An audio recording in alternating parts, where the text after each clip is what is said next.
Damn it. Oh, excuse me. Welcome. Wait, is my mic at the right spot? Ah, shit. Welcome. Okay. We'll start off with a. Thank you, Connie.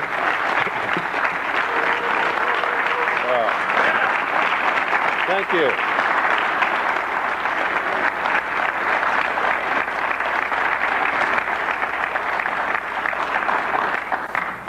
Well, you sure know how to make me feel very humble. Thank you so much.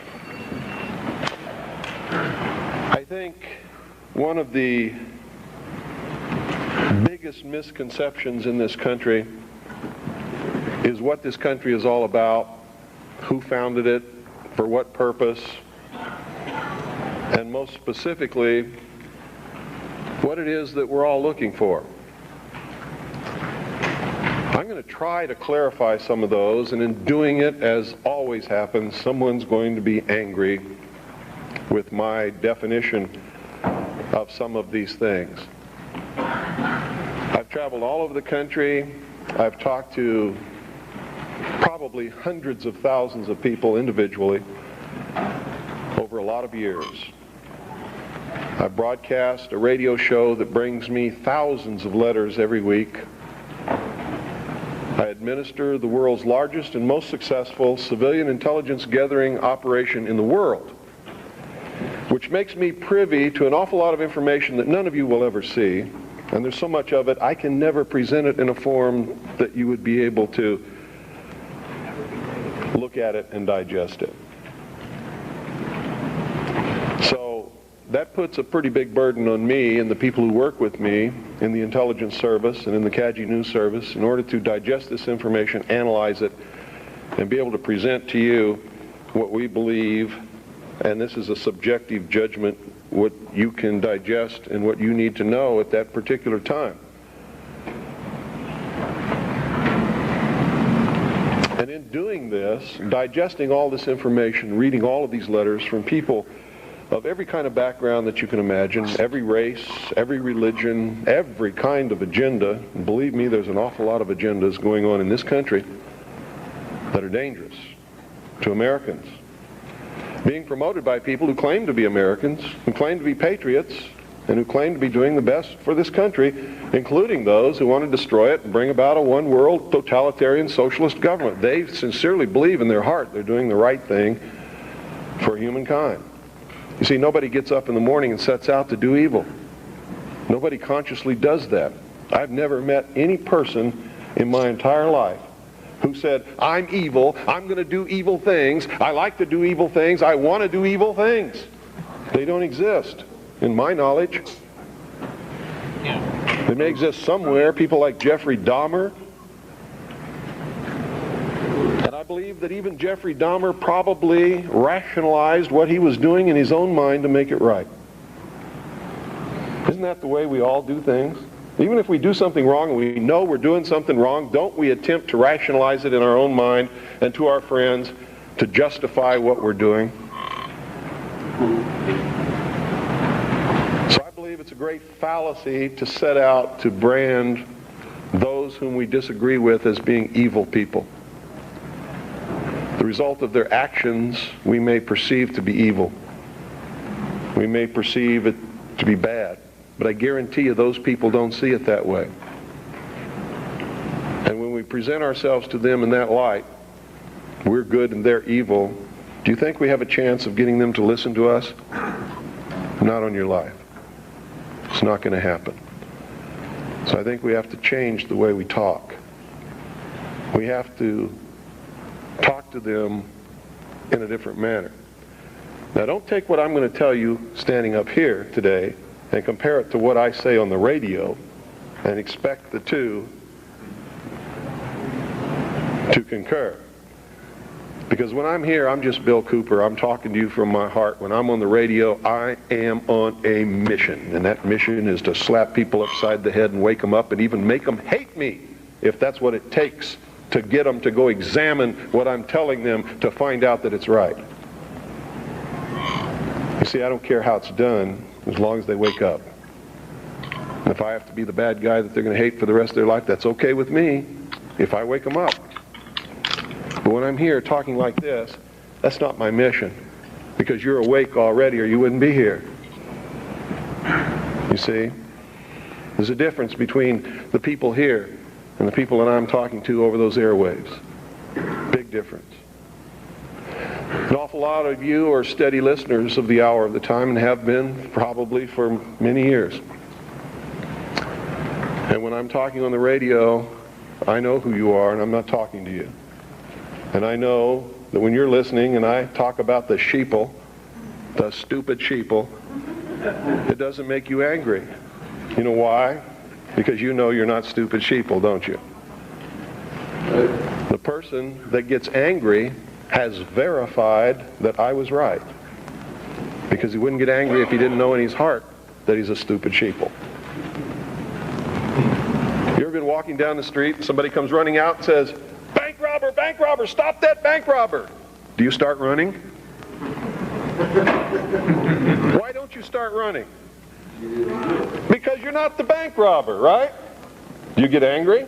No. Do you pay attention most of the time? If you're from a big city, chances are you don't even look around, right? Now, if you're from a small town where I'm at, I mean, people will come running out in the street to see the bank robber. Because it's a small town and not much excitement goes on there unless the IRS comes to mess with me. So, what I'm going to talk to you about today comes from my heart, from my experience in life, from playing this role as messenger, which I take very seriously, from my efforts to wake up the American people, from my family, from all the letters that I get, the people that I talk to, just like I've talked to many of you here today. I've learned some things. And I think these things need to be passed on to you.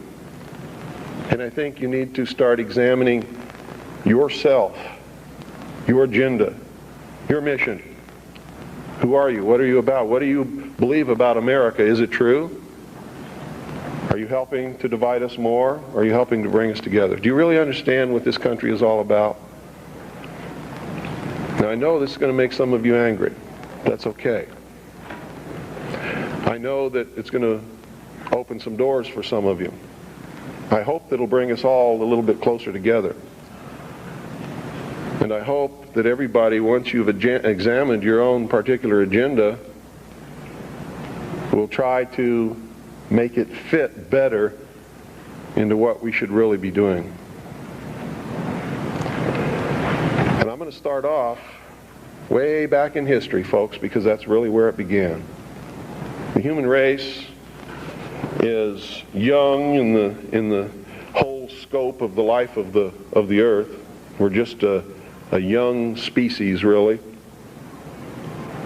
Haven't been around for a long time compared to everything else that's in this world. And I'm not talking about biblical years, and I'm not talking about theory of evolution years. I'm talking about from the time when you can see that man emerged on the historical scale of this world and began to affect other species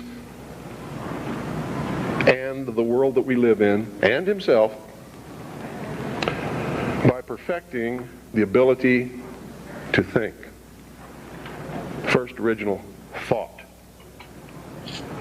See, there used to be a time in history when man was just like all the other animals. He didn't think, he didn't know good from evil. He existed and lived by instinct just like the other animals did. If you want to believe the record that we can look back and see written in stone. Okay? If you want to believe that there were creatures that ultimately became this thinking man that you see standing up here in front of you and sitting out there amongst you, didn't have this ability. Now, if you doubt that, read Genesis in the Bible and you'll see that is confirmed there. Wasn't there a time when Adam and Eve lived in the Garden of Eden? They were not to think. They did not know good from evil. They were just there to take care of the garden. Is that correct? So this concept and the biblical concept agree. Man just enjoyed what God had put there and sort of took care of the garden. Any dentist will tell you that our mouth was not made for eating meat. So ancient man most probably ate vegetables and nuts and things like that. Roots. Doesn't mean that I'm telling you to become a vegetarian, because I'm not. You see, I really believe in freedom. I believe you should eat whatever you feel like eating. That's your business. But that's known better to people who study these things as the age of innocence. Something happened that brought man out of that state, and if you're talking from a biblical reference, out of the Garden of Eden and into the world. He wasn't innocent anymore. He understood that he was naked, and that his partner was naked. He could think. He could look around. He knew when something was good and when it was bad, just as we all do here. When somebody comes up to me and says, well, how do we know which is the right way to go? I know that person is setting me up to justify his bad deeds, and I won't do it. You always know. We always know which is the right way and which is the bad way. The bad way sometimes feels better, so we may choose that way and justify it by rationalization in order to make ourselves feel better about the bad that we did. In the mystery schools, they refer to this mystical time of coming out of the age of innocence as the Luciferian philosophy. I've tried to illuminate you with this for years on my radio broadcast. In the Bible, or in the church, they talk about the fall of man. Same thing. I'm just standing up smoking a joint, so I'm trying to get some circulation. No worries. There's only one difference between the Luciferian philosophy and the fall of man, is that those who talk about the fall of man believe in God, whether or not they believe in a Savior. They believe in God. The ones who believe in the Luciferian philosophy do not. Now here's how that works. In the Bible we're told that Eve was tempted by Satan to eat of the fruit of the tree of knowledge of good and evil. God had commanded Adam and Eve not to eat of the fruit of that tree. If you do, ye will surely die. Isn't that the commandment?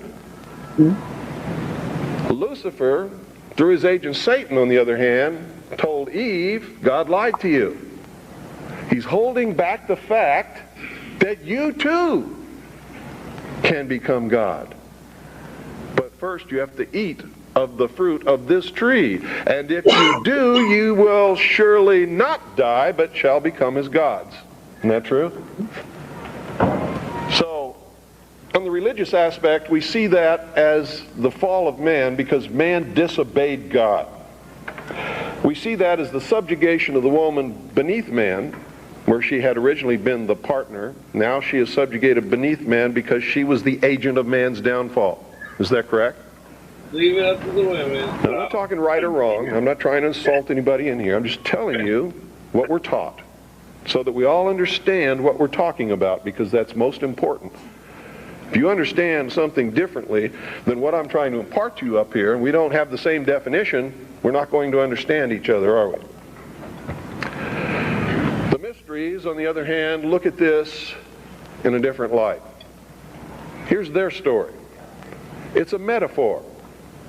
They don't believe that there ever was a God, or that there ever is a God, aside from man himself. And man has not reached that state yet, but can, and this is what they teach in the lodges, that if you perfect yourself as the temple of the God within, and become Christed, you've all heard this in the New Age movement, you too can become God. Shirley Temple said it in her movie, Running on the Beach, spinning around. I am God. Go ask her early in the morning when she just wakes up and goes and sits in front of the mirror and looks at her aging face and tries to cover it up with makeup if she's God. She may tell you a different story about that time. Around noon, she might be feeling better and become God again. But this is the reality of the human condition. We'd all love to be gods, wouldn't we? My question to Shirley MacLaine at one time was, please, Shirley, could you make me a universe?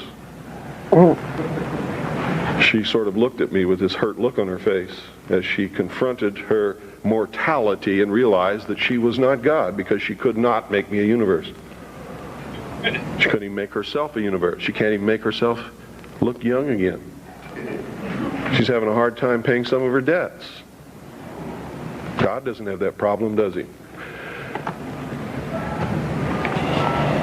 And in her case, she. Here's the way they look at it. Here's their metaphor for the end of innocence. Adam and Eve were held prisoner in the Garden of Eden by an unjust, cruel, and vindictive God.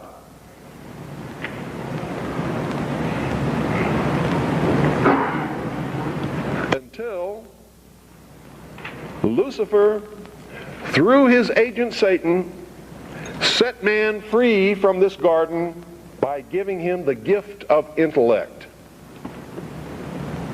Through the use of intellect, man will conquer the earth, will conquer nature, and will himself become God. It's taught in every Masonic temple in this land. Every secret brotherhood, every secret society, every mystical temple, every occult organization teaches the Luciferian philosophy. They do not believe in Lucifer. They do not believe in any entity called a devil, and they do not believe in God. It is a mistake for you to assume that they do. They are atheists in the strictest sense of the word. They are humanists. That's their religion. At the highest level, their goal is to create a world in which the adepts, the 1,000 points of light, working behind the veil to create the culmination of the great plan, can realize the ultimate happiness for mankind. That's why they don't oppose pornography. That's why they don't oppose certain crimes. That's why they say you should not be put in jail for the rest of your life for murder or anything else. There should be no death penalty, because it was a learning experience. And having gone through that learning experience, you're a better person now. This is what they teach. They believe punishment for these crimes is nothing more than vengeful retribution, which is wrong in their eyes.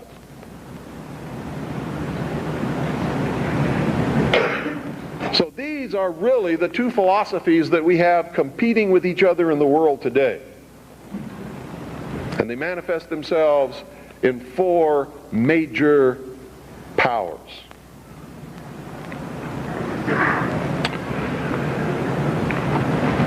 And another one, which is a minor power. You may disagree with me when you hear what this minor power is, but first I'm going to tell you what the major powers are. But first I have to prepare you with a little bit more history. After this, which is represented in the mysteries and the occult sciences by the gift of fire, by who? Who brought man the gift of fire? Prometheus. Who was Prometheus? Lucifer. What was the gift of fire? Knowledge, intellect. Hasn't man created industry culture, society, science, from the use of one solitary thing, fire. Without fire, none of it would have occurred. None of it. Nothing. There would be no society without fire. That's how it's represented in the ancient myths and in the mysteries. How art thou fallen from heaven, O Lucifer, son of the morning star? What is it represented as? A bolt of lightning struck a tree.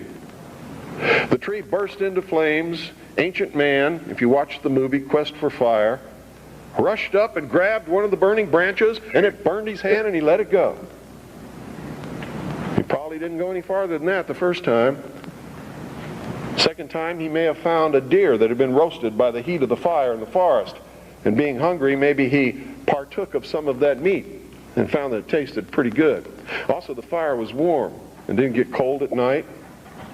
And this is where the whole battle between the forces of light and darkness comes from.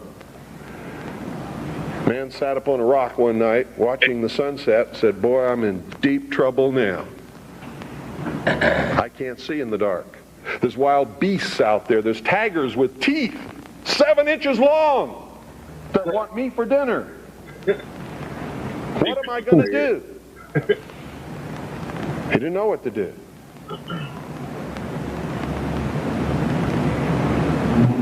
Neither would many of us put in that situation.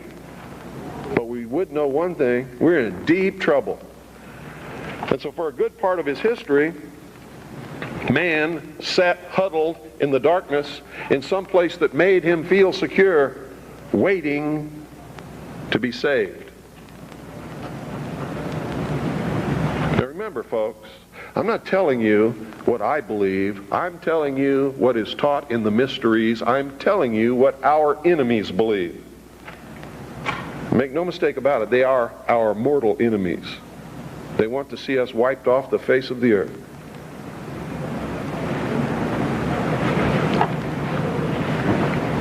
Man huddled in this darkness, fearful, trembling, cold, hungry. And around about he could hear the beasts roaring. And sometimes they were roaring because they were after him. And sometimes he was eaten.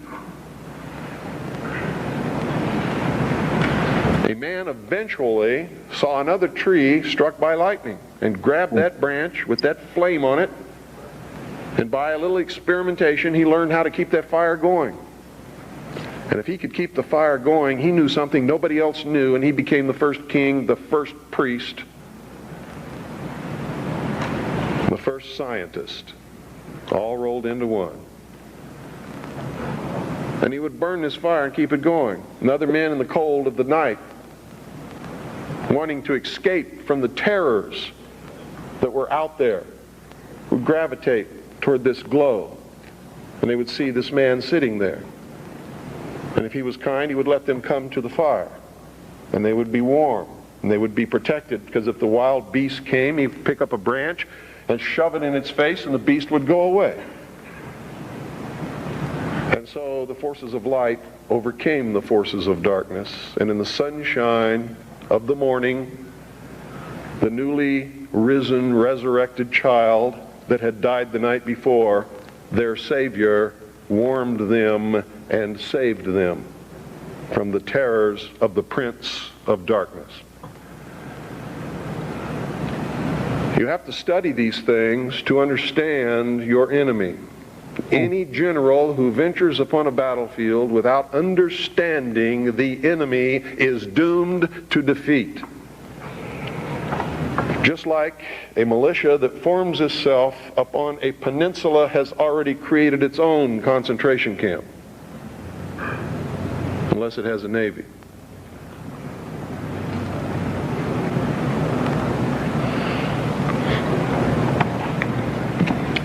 Damn good militia, I might add.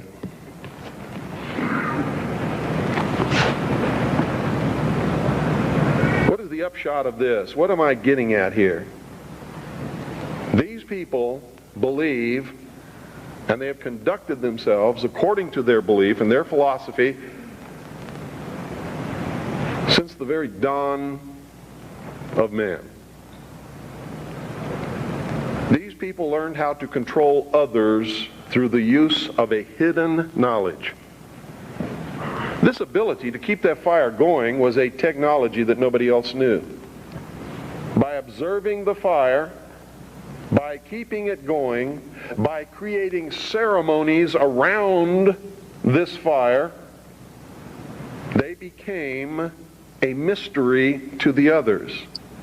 A mystery always holds sway over those who don't understand it. And the priesthood was born.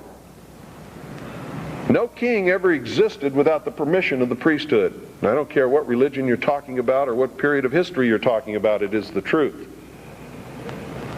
The kings never had the power and don't to this day. Kings exist at the whim of the real power, which is the priesthood standing behind the throne.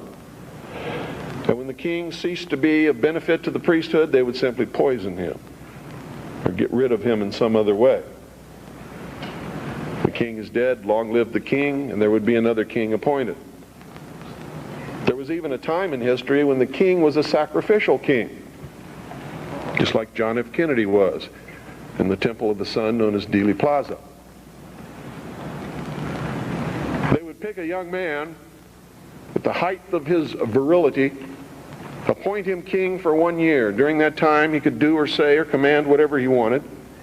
The priesthood was always there to make sure he commanded the right things, have any woman that he wanted, and at the end of the year, he was ceremoniously sacrificed upon a rock, his heart ripped out, his body dismembered into 14 pieces and scattered over the land. And this is where the legend of the Osirian cycle began. It was to ensure the fertility of the crops of the next year.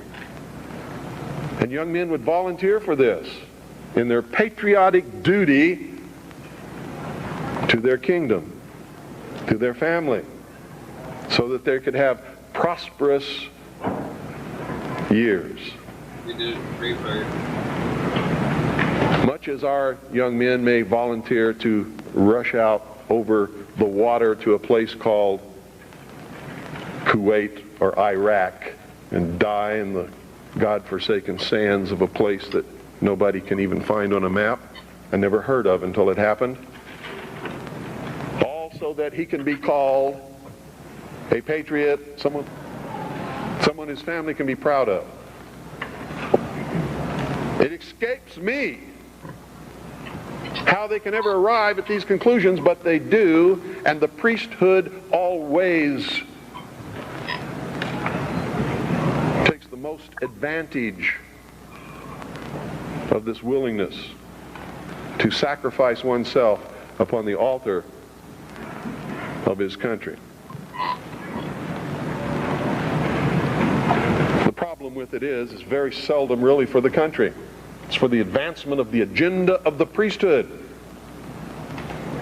whoever the priests happened to be at the time. Am I attacking the church? You better believe it. All churches, all organized religions that have existed since the beginning of the time. Am I attacking the religion of individuals? Never, not on your life. That's why Jesus Christ said, "My church is wherever two or more who believeth in me congregate." Isn't that what he said? Paraphrasing. He wasn't trying to create a big church. He knew what happened to those things. And you're all wrong about that, man. When you say you shouldn't get angry, you shouldn't curse, you shouldn't do things that upset other people, because that's what Jesus spent his whole life doing. He threw the money changers out of the temple. Don't you think that made some people angry? Don't you think it was rude to walk up to somebody's place of business, smack them in the mouth, grab their table, and throw it out the door? What about the time he cursed the fig tree? You know, pious Christians sometimes make me very angry. They don't even know Christianity. They don't know the man they're following. He was a revolutionary. He was a dangerous man. And by God, so am I. And so should you be. This country was founded by dangerous men. Amen. And the moment the people in this country cease to be dangerous men, it's going to be the day we cease to have a country. Their whole goal with this philosophy is to teach all men and women that the only end of life is to seek the utmost pleasure and happiness that you can get out of it, because when you die, there's nothing else. That's what they teach. That's what they want you to be. They don't want laws against sexual promiscuity. That's why they don't want families. That's why they don't want marriage. That's why they encourage homosexuality. There's a method to their madness. There's really not much method to yours, because you're operating from a place of ignorance. And until you change that, you're going to be bumbling around, bumping into each other, saying and doing the wrong things, not understanding the nature of your enemy. And if you don't understand the nature of your enemy and the weapons they use, you cannot fight that enemy. You can't fight the battle. You shouldn't even be on the battlefield. That's why you're losing the war. And don't tell me you're not, because I'm in a place of great knowledge about who's winning and who's losing this war. And I can assure you, you're losing the war. Doesn't mean it can't be turned around. But it'll never be turned around until you learn what you need to know. You don't even recognize half the weapons that they use against you. And some of them seem so insignificant that you don't even try.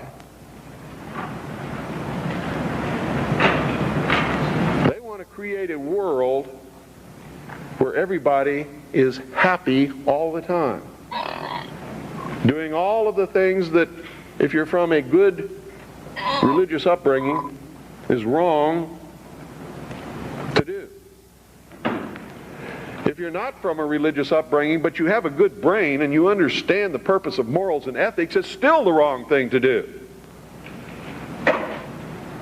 If you're a thinking person.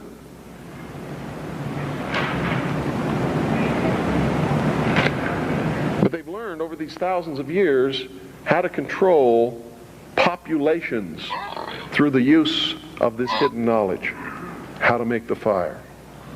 After a while, they made a fire, and they surrounded it with some funny colored rocks, and all of a sudden, the rocks began to dissolve, and something ran out, which they found out later was malleable, and they learned how to make swords and spears. And then the priests had an army. Oh boy, weren't they happy with that?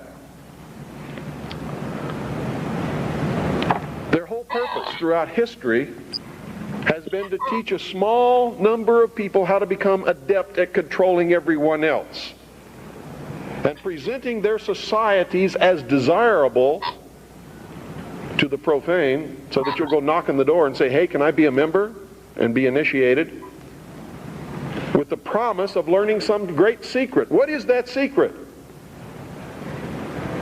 There isn't any.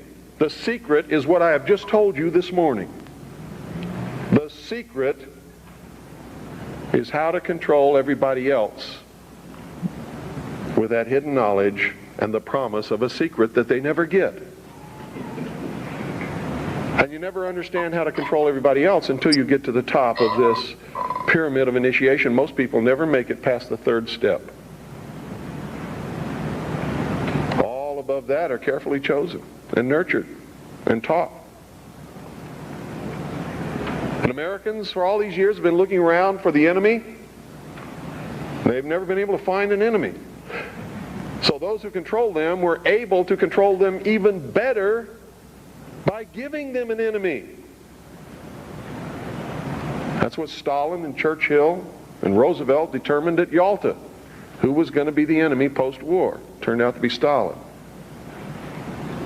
And there was going to be this phony Cold War so that the population would never discover the real enemy. And I'm talking about the population of the Soviet Union as well as the rest of the world.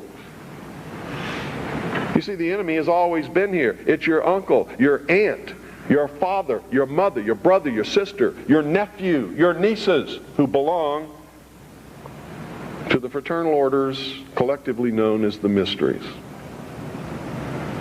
The very highest degrees of which, combined together, make up a secret order known as the Illuminati. Their goal is to destroy all existing religions save theirs, all existing governments save theirs, and shackle the mob in a system of eternal oppressive debt chained to a computer for the rest of their life, and a propagandized world to make them believe that they are happy in this system. Now, do you think they're succeeding? Haven't I described to you just now exactly what is going on in the world today? Oh, there's a lot more than 10 minutes. Yes, they're succeeding. They're succeeding because the American people don't understand their enemy. They don't even know what's happening. People were extolling the virtues of Pat Buchanan and actually considering voting for that man for president, and he sent them all a postcard. And on the front of that postcard, he identified himself as a high priest of the mysteries. Because on the front of his Christmas cards that he sent to all of his followers was the penis of Osiris, the phallus, the obelisk, with a nice red bow tied around the base which represented the testes. You know what he was saying to you? Are there any children in here? He was saying, he was laughing at you. And so was every other member of the Illuminati. He's a highly degreed member of the sovereign and military order of the Knights of Malta, which was taken over in the Peasants' Revolt in England by the Knights Templars, who had sworn revenge upon the old Hospitallers of St. John's, which later became the Knights of Malta because of their role in the suppression of the Templars. How many of you watch Trinity Network? How many of you watch Pat Robertson? You ever seen the cross in the crown? Do you know what that means? It's the symbol of the Templars. The Knights Templar. It is the symbol of the unification of the church and the government over the people. Is that what you want? Every time any church gets control of government, the people suffer. It has always happened. That's why our founding fathers established a country where that was not supposed to happen, where everybody was free to worship at the altar of their choice. And if you think they were all of one mind, you better think again. How many religions of the Protestant group do you think existed in this country when our founding fathers put together the Constitution? Over 1,500 different groups, all claiming they were right, teaching a different dogma, quoting scripture to justify what they said, and everybody else was going to hell. So don't give me this Christian nation bullshit, because that's what it is. This nation reflected Christian values because the people who made up the government in the early days were Christian, but none of them agreed with each other, and they still don't today. They very seldom ever have. What do you mean by Christian? Seventh-day Adventist? Branch Davidian? We need to do some serious evaluating, some very serious checking out of agendas. You really want to take over the government and make it a theocracy? Because I'm going to tell you exactly what's going to happen if you do that. You're going to burn people at the stake who disagree with you. And if that happens, I'm going to have to take up arms all over again. And so will many of you, because you're going to be persecuted. You see? Because whichever one controls the government, you're going to have to conform to that teaching, and if you don't believe in it, you're a heretic. Do you understand what I'm talking about? What is our common bond truly? Freedom. Freedom. Without freedom, you can't be a Christian no matter what denomination you belong to. You can't be a Buddhist. You can't own a donut shop. You can't drive from here to Oregon. You can't be an American, because that's what it's all about, and that's the only thing that it's all about. Nothing else. Nothing else. It's about freedom. Freedom. Only freedom.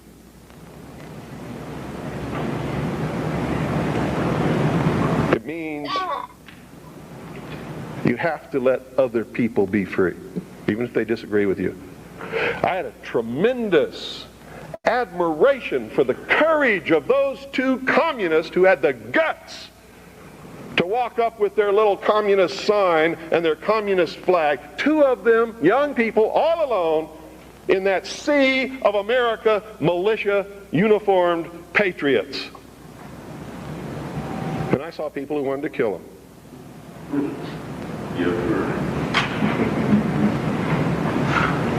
You know, I don't like their philosophy. They're misled, misguided. Communism is a terrible thing. But they had guts. And I had a great respect for them. And I believe in freedom.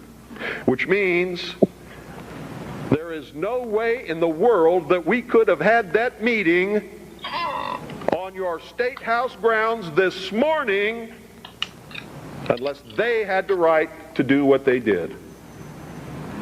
And you had better understand that.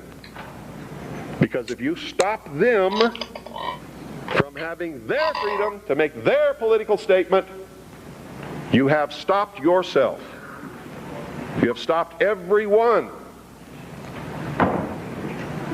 And that must never happen in this country. It must never happen in this country. Because if it does, there'll never be another congregation like this, and you'll never hear me speak again, because I'll be dead. And so will most of you. This country's about freedom. Because only with freedom can you have all of the other things that everybody professes that they want. It's the only way it can be done.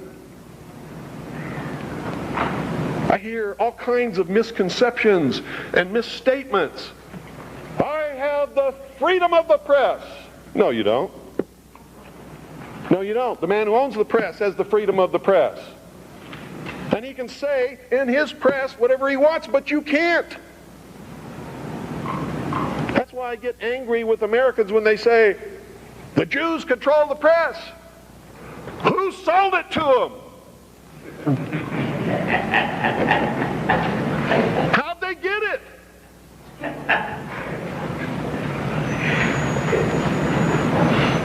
You want the press?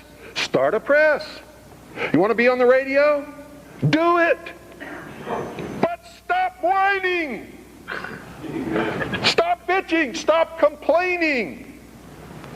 That guy that owns the press, that's his press. He can do with it what he wants. Just like you do with your car what you want because it's your property. He doesn't owe you anything unless you've got a contract with his signature on it that says he will print what you say. And if you can't produce that, he doesn't owe you anything. That's America. You know what's wonderful about America? You can have a press. I have a press. How many of you have seen my newspaper?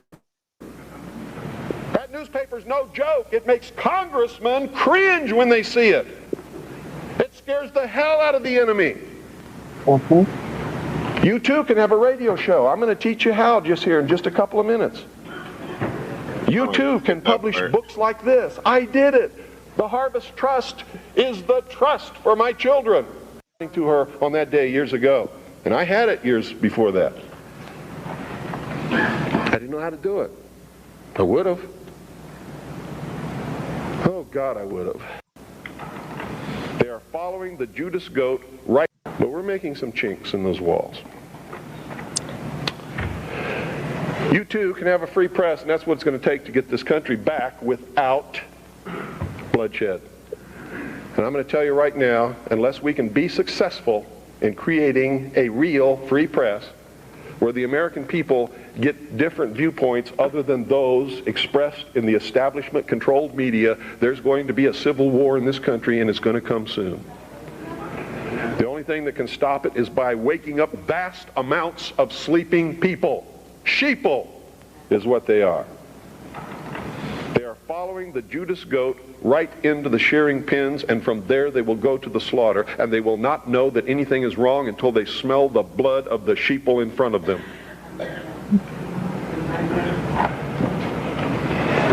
Anybody can publish a newsletter or a newspaper.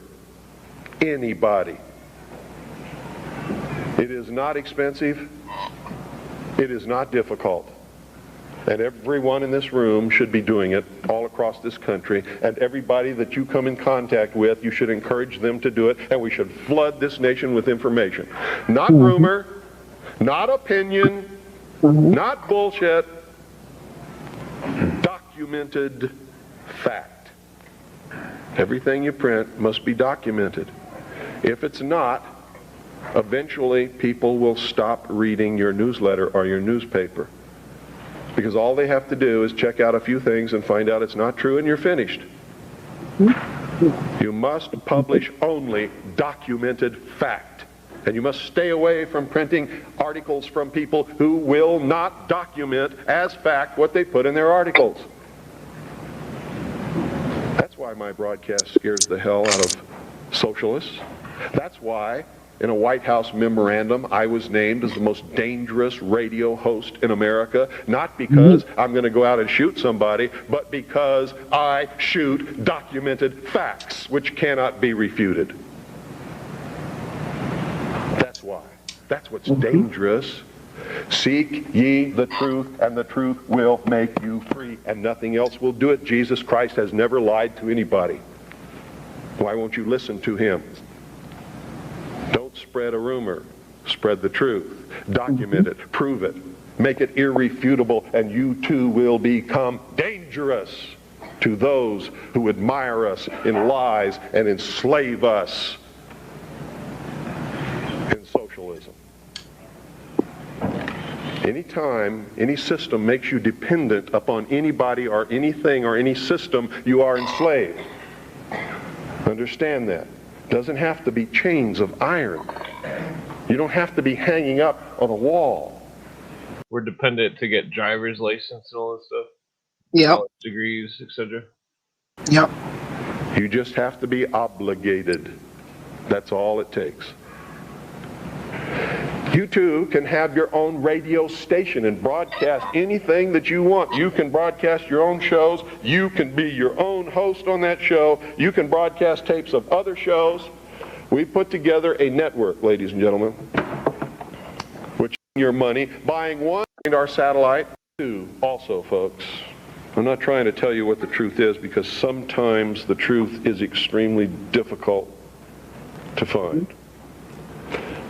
And sometimes we believe we're broadcasting the truth, and it turns out we really aren't. But if we find out we aren't, we must be willing and instantly able to go on the air and say we were wrong and correct it. That's a responsibility that we all have to carry. It's embarrassing.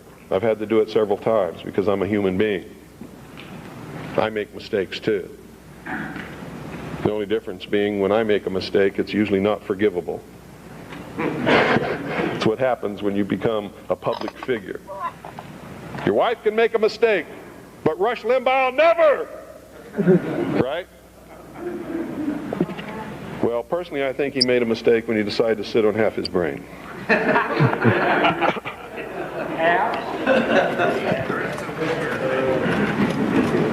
I want you all to get interested in this. All of you should be publishing a newsletter or a newspaper. One day, the sheriff rode 25 miles, grabbed Ike Clanton by his hair, and drug him to jail in this country. I'm going to tell you right now because I deal in reality. I'm going to vote for Charles Collins, but at the same time, I'm a realist. And everybody in this room should be voting for Charles Collins, but at the same time understanding he's not going to be the president of the United States. Okay? And I'm only telling you that so that you're dealing in reality. Okay? But he is the best man on any... Okay. Excuse me. Yeah, that's a pretty good speech. Yeah. No, he's right. He's right. We have, freedom of the press is the most important thing. If you do things, and that's really the only way that we'll get the truth to set people free. But Is when... Danny, first you must have hello, Ali. hello Danny. First you must have wicked smart people. Because without wicked smart people, a free press is wicked dumb, right? Oh, Did you, Ellie? Did you say wicked smart? She's Yeah, doing a shout out to I Donut. love this. Donut. Wicked smart city. Have you been watching The Departed? Oh, what? Departed. The party. Yeah, the one from Massachusetts, not from Boston, where they say wicked. Oh no, I copied it from Donut. Do you know Donut Factory Illuminati? Yeah. Yeah, and he came up with this term. Oh, I'll make you wicked smart. Yeah, he has a lot of so In funny. Boston, that's what they say. oh And yeah.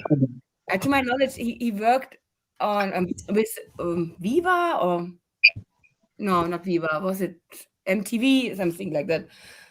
And very creative guy, and his art and his Oh yeah.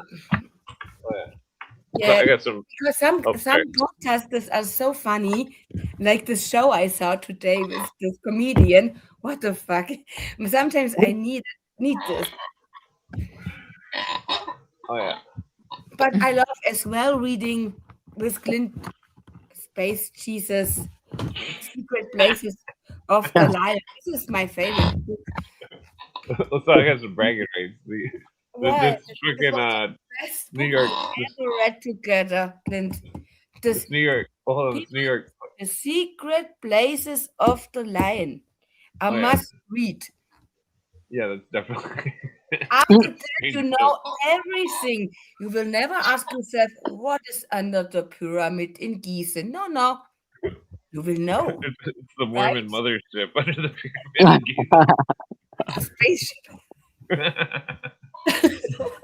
Yeah. Someone wrote in the comments, Ellie throwing out Massachusetts smat. Yeah, see? So I was like, she's going Massachusetts. She's going Boston. That's what they say in Boston. They say you're wicked smat. Well, you know what that made me think of? It made me think of SNL years ago with the Boston teens, Sully and Zazu. Sully and damn, I don't remember. You never saw that? Oh, I probably, if I heard it, I would, but it's been a while since I caught up on SNL. Well, they pop up in my YouTube feed, so I forgot about those. They're pretty cute. Jimmy Fallon was actually funny back then. Oh, yeah. Jimmy Fallon and Chris Kattan used to piss me off. I don't know why. There's just something about the two of them that what was that skit that he used to have? Mango. Oh my God. I just, ugh. I like the old SNL, but yeah. I got it to work. Okay, it didn't work last time. Yeah. So, damn it, I gotta pause it. Yeah. So, I think it was right. You remember when the ambulance? I showed the picture tonight. The ambulance that brought out Epstien, and when he died or whatever, supposedly. Yeah. Okay. So I thought that it was either someone else's body or a fake body or something. Mm-hmm. and they and I. What was this about? Well, they fucking I thought it was fake for quite some time, and then they admitted yesterday. They said officials made decoy Jeffrey Epstein body to thwart media. Yeah. I They think, said there was something about his ears, like his ears didn't match up. Oh yeah. but think about it. There's people in his network. There are a lot who don't know is he alive or not. And if I don't think there are a lot of people who have done horrific, evil stuff who do not sleep very well in the last time. Mm. And every day becomes worse and worse for them. Ha. Yeah. Well, I This don't is, know this if I is believe that he's represent- even real. it Yeah. is not meant for Could have been a us. fake name. It is meant for Yeah. their inner circle. 100%. Yeah, he's a he was designed to kind of like, you know, because if you look at someone like Jimmy Savile, we know Jimmy Savile was very real. Oh. You know, Yeah, but Jimmy Savile was very, very evil. And this guy, I saw accidentally today this show. I put the name in the chat. I have forgotten the show. One guy in the chat knew him as well. What the fuck? This was so funny, and he made it clear that this network, there are of course a lot of people in it.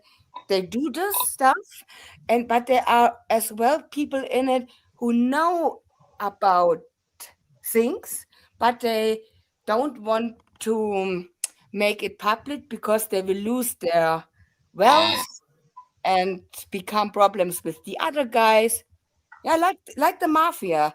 This works completely cool because when you, even if you are not killing someone, when you blow the whistle, this has consequences. Yeah. And yeah, and therefore, yeah, this was so obvious.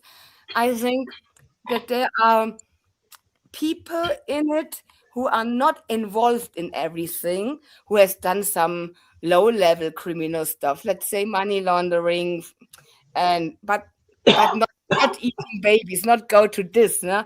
And not pedophilia or something like that. But here some crimes that are, yeah, not a few, right?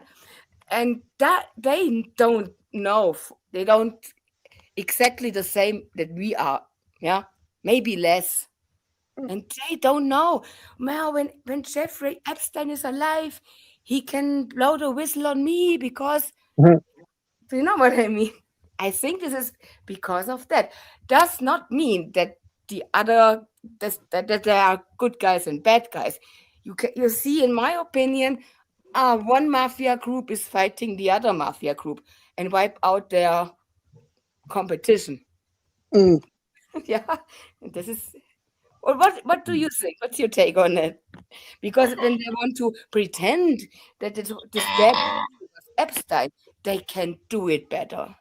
They Oh, yeah. want the public or their inner circle or some people targeting that they are will be not sure if he's alive or not. Yeah.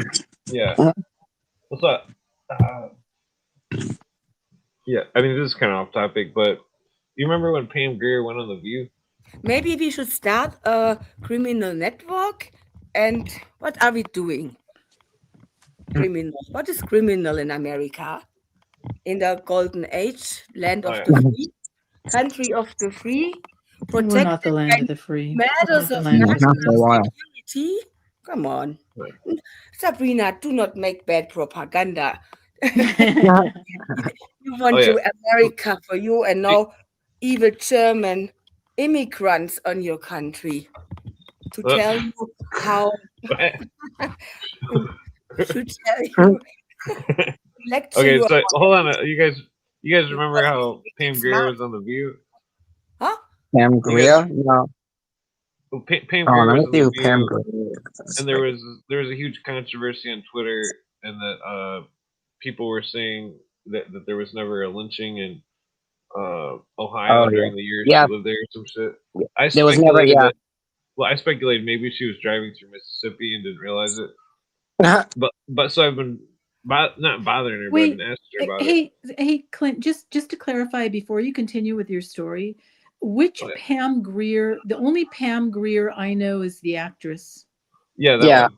that one. Yeah, she said that there was like a lynching in Ohio when she was a kid, and there was no lynchings in Ohio. Okay, She got What was it. a is kid. Yeah. what Well, is lynching? well, Nah. she Hanging, Pam Ellie, Grier. hanging. All right, Yeah. you have different Well, killing, murdering, lynching, homicide. Why so yeah. much different terms? Well, so There's anyways, what is this the is difference exclusive. between Hold on. killing, lynching, and murdering? This is some exclusive what you call Okay, it. okay, I What's that don't ask called? any question anymore. Reporter work. Yeah. I got Pam Grier to discuss the subject, and she said, Can't quite see your screen, but I know you shared that with me earlier. I thought it was her. That's pretty cool. yeah, she said she never seen a lynching because I was like, I said blah blah. You said you seen it on the View or whatever. Perhaps Mississippi. Wait a second, Uh, is it normal to witness such? And you say, No, I no, never no. not anymore. witnessed this. Yeah. I'm Well, so retarded. I never seen on the streets of New York. No, no. so I This, asked her. I asked her. I said, "You may have witnessed an unsolved crime," and because I yeah, said, "Or that's a good what point. was it? Something that was a crime that wasn't on the record?" And Mhm. but I think that's what made her answer. And she basically said she never witnessed a lynching such trauma. So Mm. it's I Maybe did we say should something make else, it but like in the medieval times when they went to the execution of people. Oh, guys, here is a lynching on Avenue XYZ. $5. First row. well, Just so I guess well, okay. So what Cooper was saying kind of relates to what where I was going straight to the source on a rumor, because I heard a rumor on the internet and I kept bugging, but like but so like okay, so one time there was rumors of uh there was rumors of people hearing underground digging up by the finger of Michigan and but like that's how people in Michigan say locations, but but so I like literally called people in that town, like secretaries of lawyers' offices and shit, Mhm. mayor's office, etc. Asked them if they had told them that I was doing research and that I had heard rumors that there was digging up there, and like but so like going straight to the source on something, you know what I mean? Like Mhm. trying to get the facts, like what Cooper was saying, get facts, Did and then anybody get back to you? yeah, there was like one confirmation, but Mm. the other people didn't. 10 years, the Americans will speak a total different language. Fucking devil shit acronym language. Yeah, well, they're already in the emoji language. Because I said in Germany we have to change the English lesson. When the people go to America, they don't understand nothing, and the Americans don't understand them. Because it's teachment school fucking devil shit American fucking English. Yeah, bro. Mm. Yeah. Ellie, you're starting to sound like Jonah. Mm. What? Jonah is so fast speaking. I never can speak that fast like he does. Sometimes I have difficulties to follow him. What was he saying? But thank God we have the internet and we can go back in time. We are time travelers. YouTube time travelers. Isn't that great? Well, when I lived in San Francisco, I lived literally half a mile from the internet archive. Mhm. They had an old Methodist church that they had converted, and it was just full of servers. So, I mean, we can see snapshots of the internet, 30 years ago. But right now, and I know everybody else has noticed, as you continue to do research or when you're looking for articles or information that maybe you saw 10, 15 years ago, it's Yeah. all getting scrubbed off of the internet. It's all getting harder and harder to Exactly. I'm access. so happy that 2 years ago I was all printing out about my stuff. My Mhm. parents, oh, you're crazy. You are Oh, that's a crazy. good idea. My You're husband said the same thing to me, we have Ellie. to print out the internet. Yeah, old The whole Mhm. school. Why are internet. you printing these articles? Yeah. Yeah, but That's a now good I'm idea. really happy. Yeah, Print when it's articles. really Never thought important. of that. What is happening a lot now that Wikipedia, for example, changed their um, content. Yeah. Well, And when you Wikipedia Wikipedia. is not reliable. Well, compare, Wikipedia also started pick. It used to be actually pretty reliable, but now they work through AI, and they work through. They're not taking information from legitimate sources. They're taking it from Reddit and Twitter. And this happened. Like, remember that Kentucky woman who wait, like said something about white people? She was like Sarah Stalker, and when oh, I actually screenshotted her Wikipedia page before, just as this was going viral, and it said that she was born into a Roman Catholic family and that she's Roman Catholic. And then the whole JQ started. Oh, she's a Jew. She's a Jew. She's a Jew. And I actually took screenshots of where people were changing her page to say she's Jewish. And I even have a screenshot Oh of when wow. somebody put where where the top it said she is a Jewish congresswoman or whatever, and then in her bio it said she was born a Roman Catholic, but they didn't bother. They put it right at the top instead of checking the full page, and then it just left it like that because it seemed to be thinking, oh, maybe there's a mistake. Twitter and whatever keep saying she's Jew, Jew, Jew, Jew, Jew.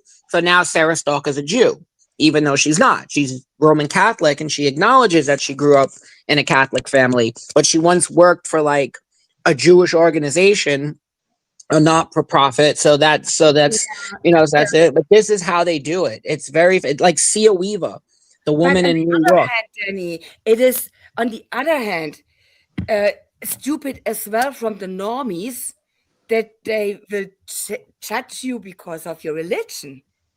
You Oh, can be a Jew and you can go think differently than your neighbor who is a Jew as well.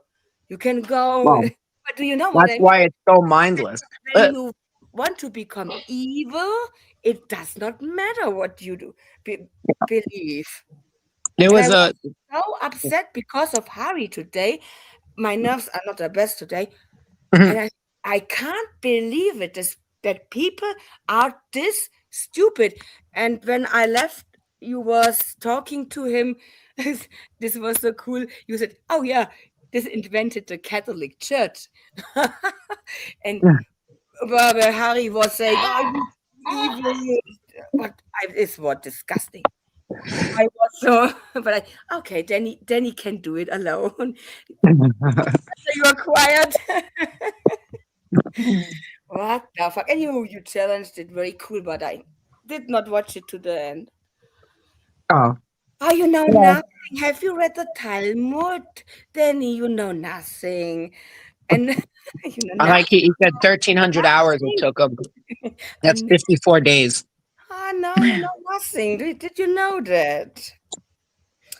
Oh, Not to change the subject, but since somebody mentioned Savile, I yeah, just the first thing that pops into my head aside him being a demonic monster is he was buried standing up like a witch at a 45-degree angle. I thought he was buried pointing down, I No, feel no, standing up really with this standing up. at a this 45-degree angle. stuff and so, and That's I Wow. watched into this in a lot of things today, and I feel that way more people are in this, and maybe this way Jimmy Savile was than we think. There is no one Jimmy Savile. Holy crap. There are Sorry. many, yeah. Jimmy Savile was buried in a standing position in a concrete encased grave at Woodland Cemetery in Scarborough. following his death in 2011. Due to the revelation of widespread, his granite headstone was removed in October 2012. Holy crap. Yeah, he was evil Then- personified. Yeah, but And look, Yeah. can you see what his headstone said? Hold on, I want to get a clearer picture of it. I think it's Oh, something here it like is. it was good while it lasted, something like that. Something evil. OBE, KCSG, LLD, beloved son, Marjorie, yada, yada, yada. It was good while it lasted. What? Yeah. Philanthropist, TV presenter, DJ, marathon runner, cyclist, wrestler, chieftain of Lochaber, Highland Games, when did he die? 2011. 2011. Ah, yeah. But imagine this worseness, this evilness he did, even in his group who are evil as well. But it sounds a little dumb now when I say only pedophilia. I don't want to make it harmless, but when they say, come on, you can do this, you can do with the dead and the children and so on. This goes too far, Jimmy, stop it. But nobody in his group stopped. Why? Maybe they did the same, or some of They're them. they're all in on it. Whoa. Yeah. They And have you a know, picture of his grave, of his burial.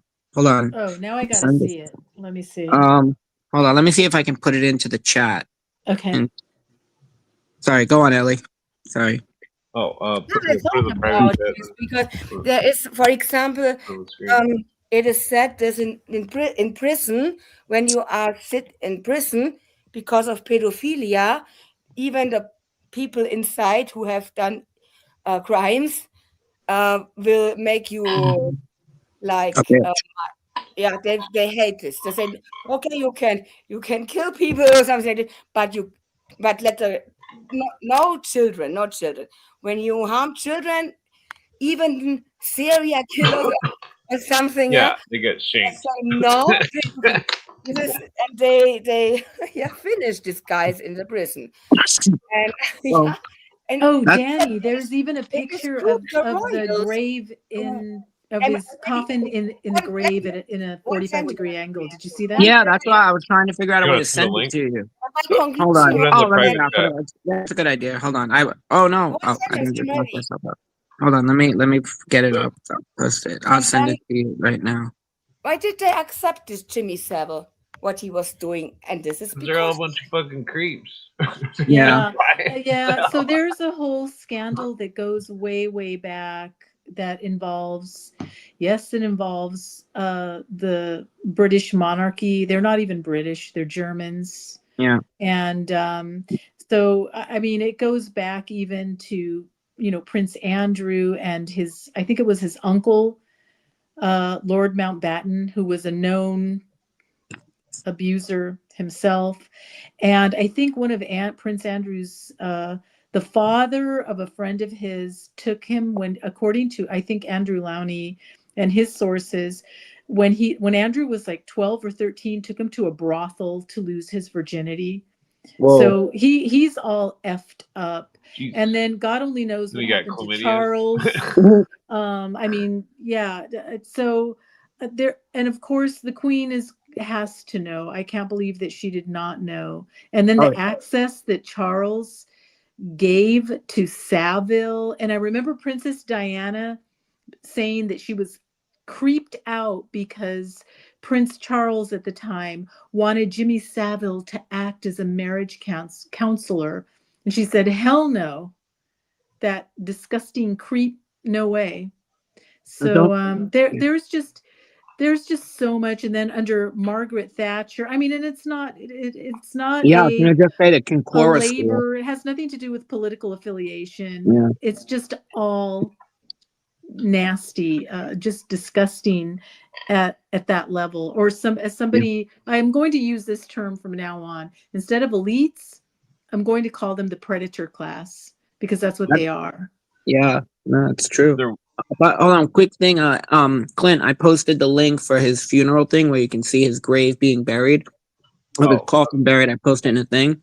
But that was like back in the 80s too. Was the whole Kincora school incident in Ireland, and Yes. And there was that really fat British politician who was involved in it, and that was beyond evil what they did to those kids. I saw an interview with one of them, and this dude is like probably obviously he's in his 50s or late 40s, and he had like 1,000-yard stare, like he looked like he just came out of like World War One, and nobody was ever really held accountable for that. There was no justice brought to them. Yeah. That's also a Roman Catholic cross, by the way. Yes, I Yeah, noticed this is that too. another That thing. surprised me a little bit, but When all people who are working for the government are in this, there is no police officer who will persecute them. There is no justice system who will Nope.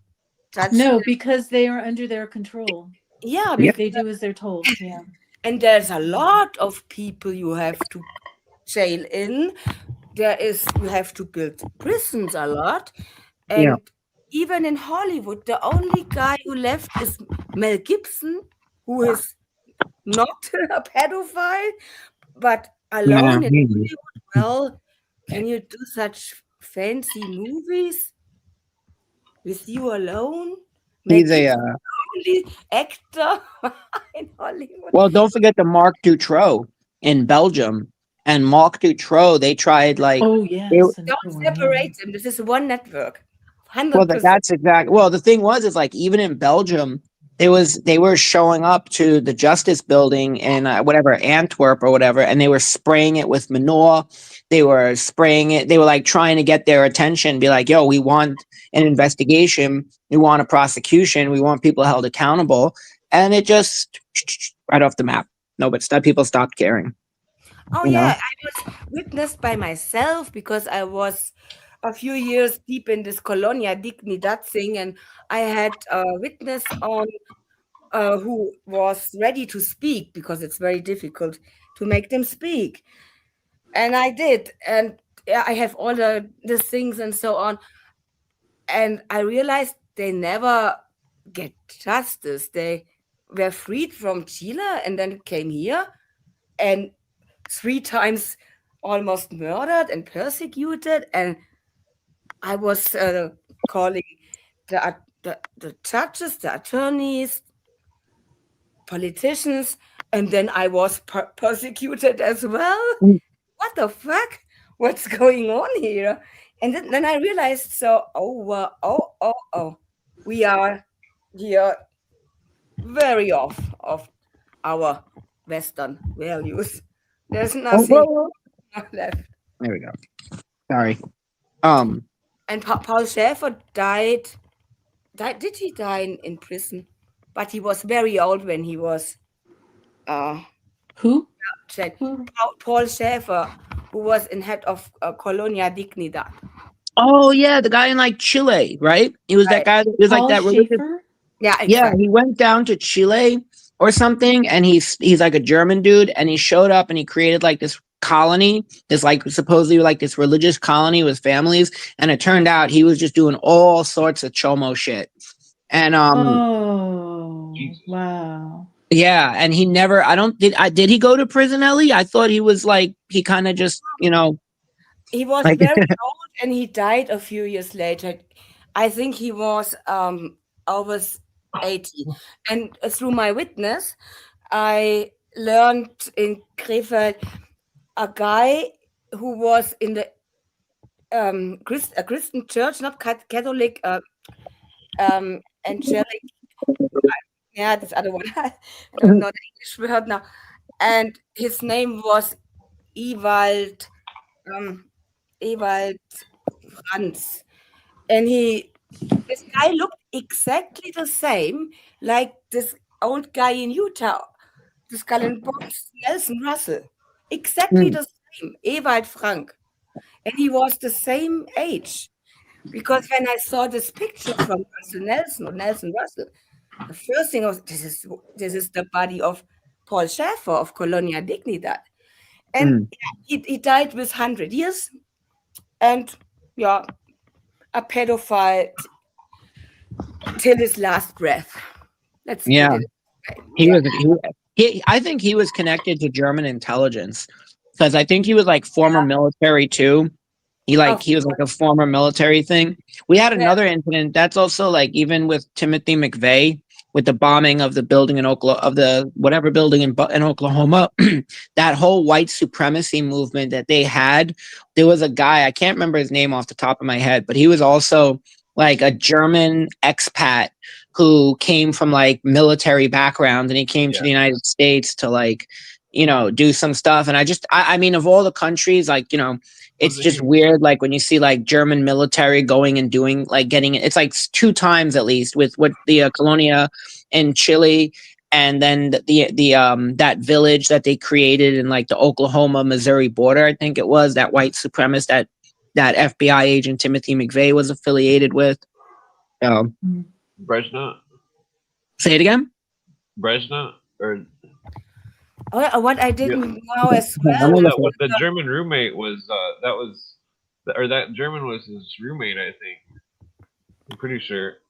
Yeah, they lived together in that compound that they made. I think it was like on the Arkansas, maybe it was on the Arkansas border. I think they're connected to the Mormons somehow. That could be true too.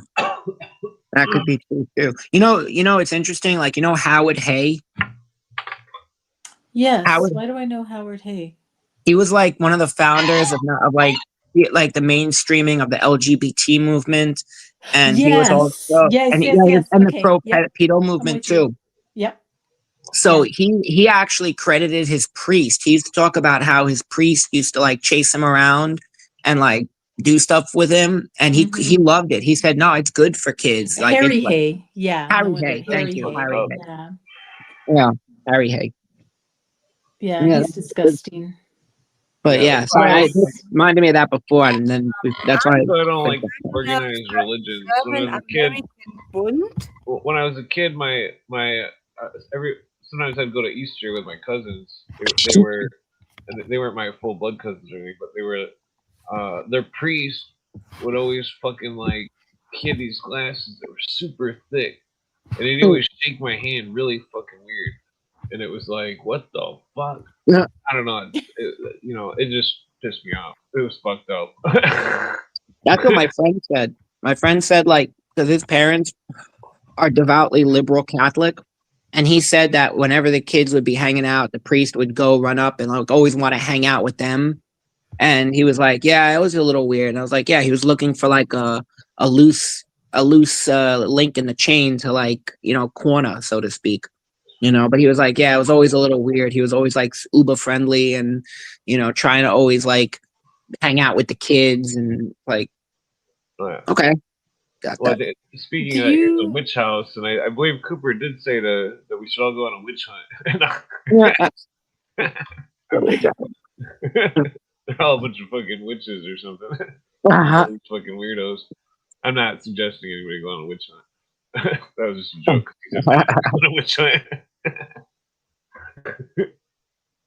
Sorry, go on. German American, not eating babies. I like that. What the name of it? Name was Yeah, the on Cooper's thing, he talks about one of Billerie's old security guys or some shit. And he was talking about something, and I found this video of the security guy that used to work for Billary when they were governor of Arkansas, and he was literally saying that they were huge drug dealers, and that they were paying everybody off that, you know, that he was sexually assaulting, and it was like, what the fuck? Like, these people are fucking garbage. There's something weird about Arkansas. Oh, I remember. Was it on that thing that was What is about Arkansas? That thing that was the Bilderberg. Remember the diagram? Hold on. The diagram said that it showed the Arkansas's attorney, the bar association under the Bilderberger, and that's where Billary got their attorney license. Interesting. Yeah. So there's a lot of weird connections to Arkansas. Arkansas is the home of the Rockefellers too, isn't it? Oh wow! Is it Arkansas? Is it Are you thinking? Arkansas? I think you're thinking of the Benton family, not Benton, Arkansas, which is the Walmart family. That's the Waltons. Waltons. Thank you. I didn't know But the the Waltons and the Rockefellers. Rockefellers are from the same state, I thought. And then And that's remember that Arkansas. Governor Bill Clinton, I mean, he allowed Arkansas to be the pass through, the drugs for Yeah. arms. And by the way, I just found out, and I So guess she passed away a few years ago. One of the mothers, I mean, this woman worked tirelessly to try to find the killers of her son and his Yeah. friend, the boys on the tracks. There's a book about it. These You boys know. stumbled upon a drop. So this is Yeah. all related to Barry Seal as well. Yeah. what's Yeah. That wait, was Mino, so Arkansas. Yes, how many thank people, you. I could not remember. Arkansas is a creepy place. well, I've never thought about this, but how many people? I'll be real quick. How many people are in this Billary and all these other people that are, I mean, they're all from Confederate states or what? I mean, that's weird. Yeah. Even Louisiana, it was actually, I believe, even in like the New Orleans crime family was involved with the Kennedy assassination or involved in helping it. So yeah, that's interesting. That's a good point. Have you been to New Orleans? Nah, It but is I a have. creepy place, man. It's got some black energy. It is another world in New Orleans, let me tell you. Voodoo. It's Yeah. another creepy place. Okay. Yeah. It's House of the Rising Sun. Right? There's a house. Mhm. what, Ellie? Mom would hang out in hot. But she said the home of the rising I sun. was in. I channeled the boomer set. Go ahead. You channeled the boomer set? The boomer's mind. Because my I mom don't- loves this song, a house in New Orleans, or of the animals. Oh, It's the called Eric animal. Burden. There is a house. Now I'm Oh, yeah, that. channeling Todd. There is a house. And my mom Hold goes, on. oh, look how beautiful the skies are closed. The clothing are so nice, and how nice they are looking. And I said, Mom, look, the Oh. guy is looking like Lucky Luciano. And Doesn't here's mean that if they look nice, that they are nice, Mom. But interesting. this is Okay. often the boomer problem. Oh, they look so nice. They are so nice. They can't be Yeah. evil. Yeah. Anyway, Interesting, because I was just looking because I wanted to look up quick what was the name of that German from the Oklahoma. He was the head of the security, his name was Strassmeyer, and it's interesting because since we're talking about Arkansas, I wanted to confirm because it was Elohim City, and interestingly enough, it was located in Adair County, Oklahoma, which borders Arkansas. It's right on the border. Wow. Interesting. invited to Yeah. your name. There's a So many people went there, like Jackson County, Missouri, former Garden Eden, Elohim City. Elohim Well, City. I Wow. suspect South Carolina. Oh, sorry. You have heaven. You have. Do you have hell as well in United States? A place Yeah. called hell That's in Michigan. or Babylon. Hell, Michigan? What? Hell, Michigan. Yeah. I got a bandana Wow. from there. Oh wait, this is what I wanted to see. Hold on. County map of Arkansas. Hell, Michigan? Yeah. But I think it's named after that city. I think there's a city in Norway called Hell. So I think that's what it's named after. Hell's bells. Arkansas. Because a lot of Americans, when they are under themselves, are saying, oh, do you know in Arkansas? Ah, of course, Arkansas. Ah, no, but I'm not surprised. And I always thought, what is about Arkansas? But of course, when you are under countryman, when you are an American, you know it, yeah? Like we Well, Germany know something. Ellie, most Americans I for this, I don't want to sound like I think I'm superior because I'm not, but I Yeah. think a lot of Americans don't know a lot of what we're talking about. The reason that the South is people in cities and on the coast look down on the South because they try to portray it as, you know, it's a Baptist Christian backward, and that stereotype is perpetrated by entertainment too. Oh yeah. Oh yeah. Yeah. Yeah. This, I would say this. I This don't know. I'm sure it's true in some places, but I don't paint it with that brush, this especially in light of, like I said, entertainment. It's culture creation, it's propaganda. yeah. Anyway, sorry, go ahead. No, no. I thank you for explaining to me because I always want to ask what is about Arkansas, and I have to ask an American, of course. But it is a horrible place because the Clintons are from there. And Ah, Walmart. And the now I Rockefellers and the know Waltons. American speaking. Oh yeah, yeah, Arkansas, and what is about. Thank you. Oh, never mind. Sorry. I'm just looking up which counties in Arkansas border Adair County, and it's Washington and Crawford. But I wanted to see if there's anything significant going on there. Van Buren, towards the home of Benton County, the Walmart, and da da da. Oh, Hey, so by the way, I was so intrigued by Hell, Michigan. It only has 72 residents. Probably out of superstition. They all live in shacks and use outhouses. Ooh. I love it. Oh, this Walmart is a supermarket, right? Mm-hmm. And the family, then the show name is Walmart. Oh, what? No, it's Walton. Ah, Walton. Walton.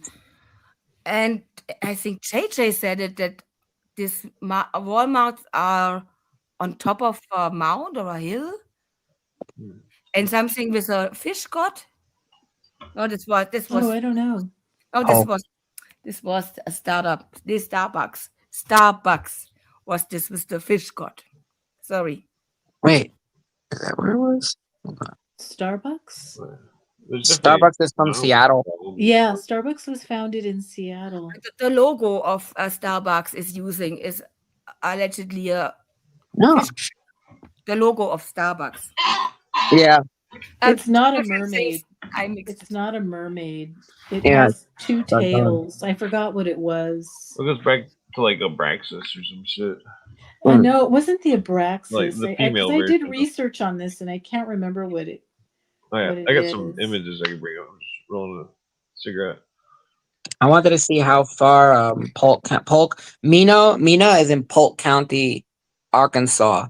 So I wanted to see how far it was from Crawford and Washington counties, which border Adair County.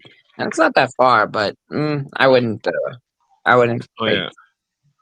Well, there's the I was delving into. I think I showed Sabrina a book page of it. It was from a Ku Klux Klan book on Google, and it was saying that they had an invisible empire, and that it's like I've analyzed the lodges of in the books, the lodges of the KKK, and that it's like some kind of it's basically like it's basically Illuminism, but the Master Mason is called the Grand Dragon, and they're all, instead of being called whatchamacallits, they're called Clergons or something, some kind of weird word.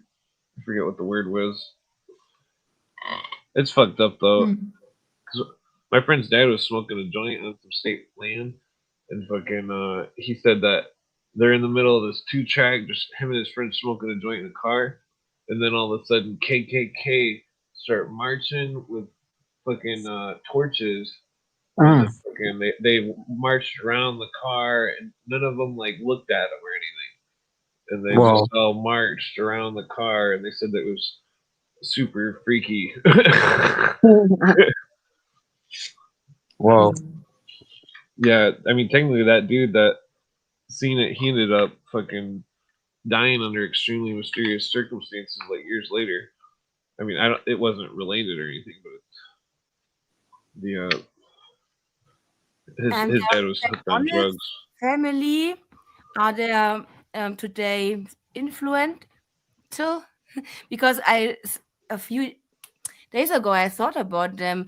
They bought all the land where their McDonald's is on the whole world, and they maybe are one of the biggest landowner. Yeah. You talking about That's China? right.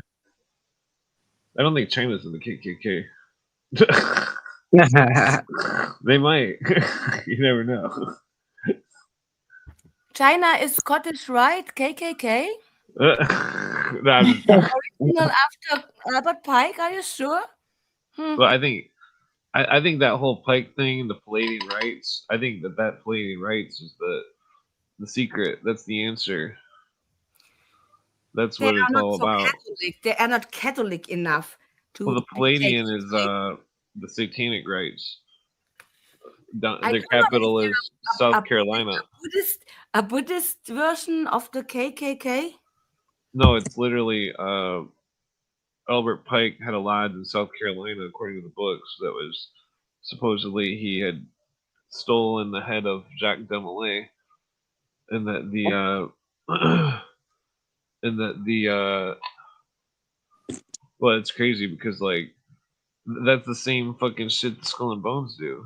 It's like what's Albert Pike Wait, going good around that you say stealing it. Jacques Demolay's head? You know what I mean? Like who the fuck Jacques would? Demolay. What is wrong with people?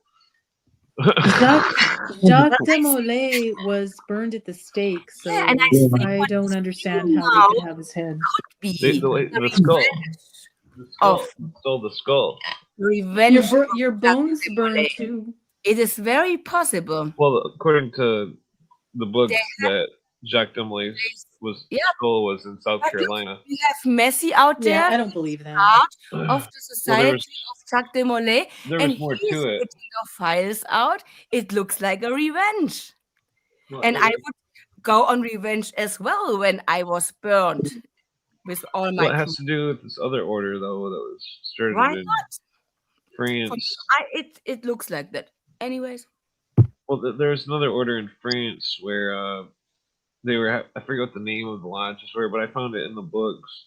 There was some kind of illuminism that they were finding purity through sin by going to like a whorehouse, and that I think it was the female Illuminati, just like Nestor Webster talked about, and that they were going to a whorehouse to have sex with all the women, so they would quote unquote find purity. And I think that Pike was doing the same thing because he was rumored to take women to the fields or to, I don't remember if they were fields, maybe even mounds. I don't know.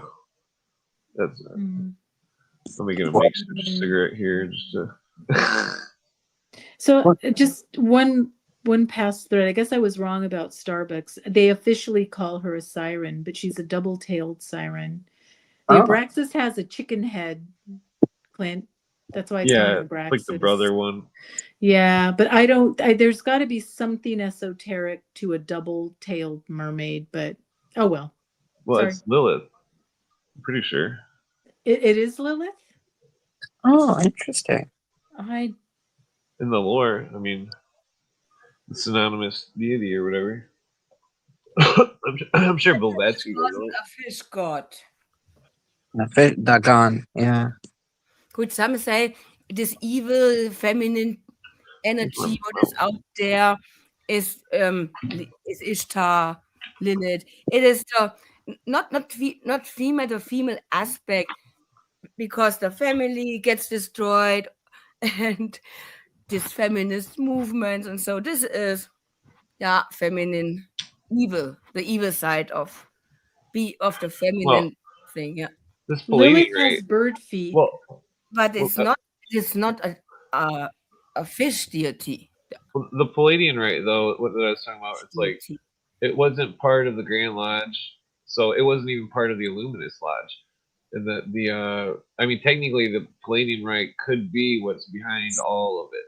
Technically, All which of like because they say all of that Weishaupt's failed. Swedenborg, he implemented the Scottish Rite, but yeah. there's in the books. It's well, I mean, you can tell that it's like Pike was preaching a different Scottish Rite than what his I think as current well, lodge because is. he said, yeah, he was on this demiurge, the god of the Christians is evil, and Weishaupt wasn't. He was he studied canon law. This is Catholic. Yeah. So yeah, it makes no sense to be against the god. Maybe they do it esoterically, but exoterically, you can't write a book, Morals and Dogma. Oh, Christians' God is evil. That you can't do as a Catholic. Yeah. So Well, he had I think it was more along the lines that they thought the Christian God was profane. Same with all the other religions. They thought that but I think the same thing about the mystery schools that they've profaned it and that they've turned it into something that in the old masonry it wasn't. The old masonry was all about the Bible and stuff. Weishaupt was professor of the canon law, right?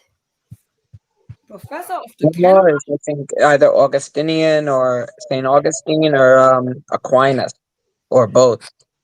Oh, his teacher was Ixted, the Jesuit.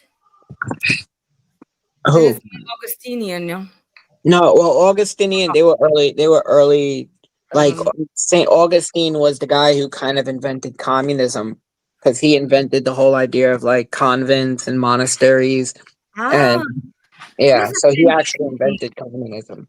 because the new pope from Chicago, he is as well from this Augustine order, right? Say The it what? again. The new Philistine? pope is from Augustine order. Oh, Augustine. Yeah. That's The interesting. Pope. Yes. No, well, the Pope is based on the Peter's on the like the false Peter. What is it called? Like on this rock, Right. on this Peter, you shall build your church. I because they claim Saint Peter was the first. I think Yeah, Augustine yeah, they came claim after Peter was the Peter. first pope.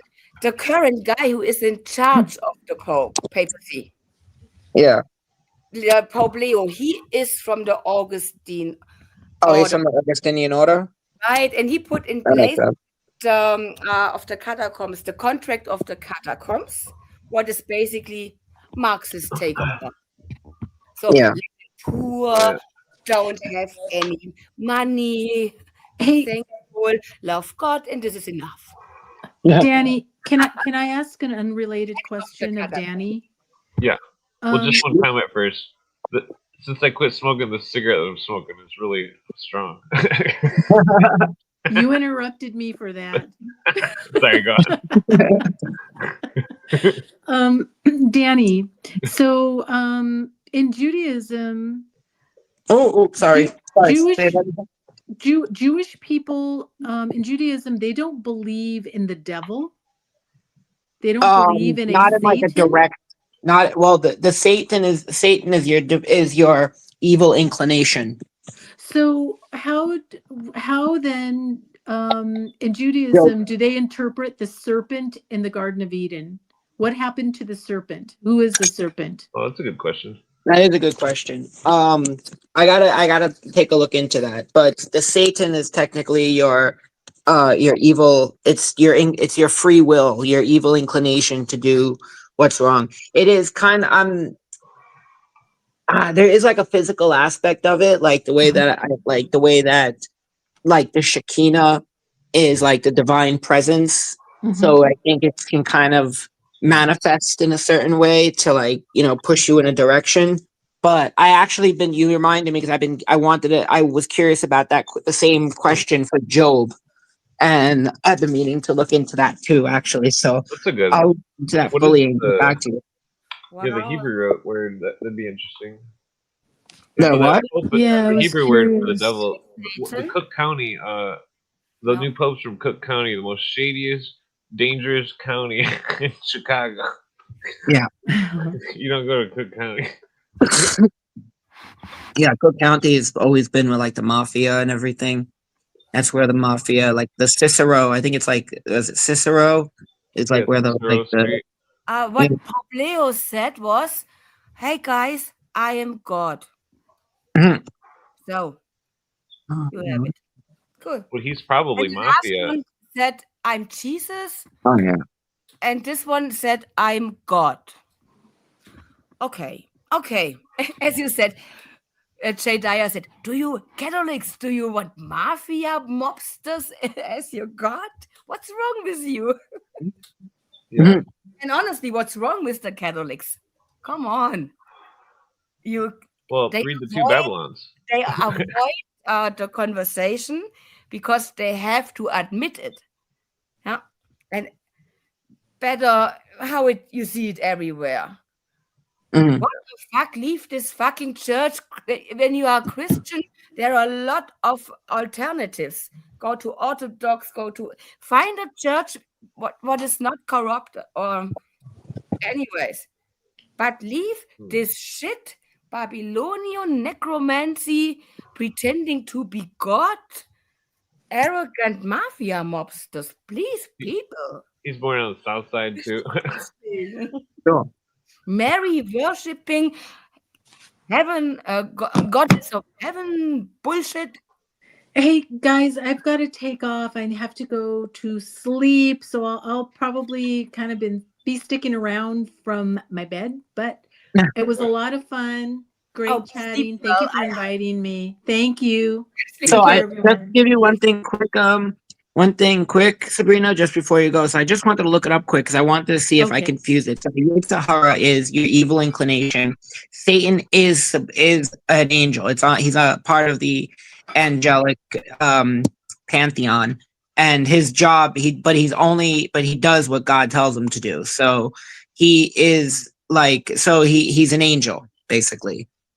He is an angel. The Yetzirah, which is your evil inclination, which is also Uh-huh. pretty much like what Satan puts in. It's like what puts you to do bad things. So it would probably be like a manifestation of the of like the Satan, because like angels can kind of become human like. So you have like the three angels and who visit Abraham and things like that, the angel that fights Gabriel. So I'm guessing it's kind of a similar concept where it's like he like in the Garden of Eden he manifests as a snake, and then in Job obviously God gives him permission to do what he wants, so he's still subordinate to God, but he's not like a fallen angel kind of thing in like in Christian interpretation.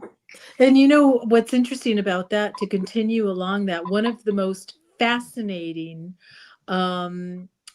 groups of scriptures in the Old Testament is 1 Kings 22:19 to 23, where there is a divine council going on. I mean, talk about, this is one of the mysteries of God. It's so vague, but we know there's a divine council going on where God permits a lying spirit to deceive Ahab. Mm-hmm. I find that absolutely fascinating. That to me is you'll one find of the the rest. mysteries. You'll find the rest.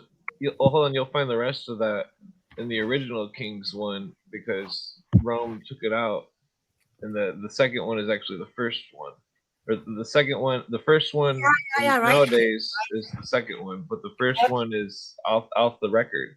They took it out of the books. I'm sorry. What, the first one's out of the record? What? The second, the one that you read, the first book of Kings, it was they took the second one and made it the first, and then they took the first one out, and so the full doctrine is there. According to who? I did a huge investigation on it. So from a Christian point of view, you have always the counterfeit. Satan is pretending to be God.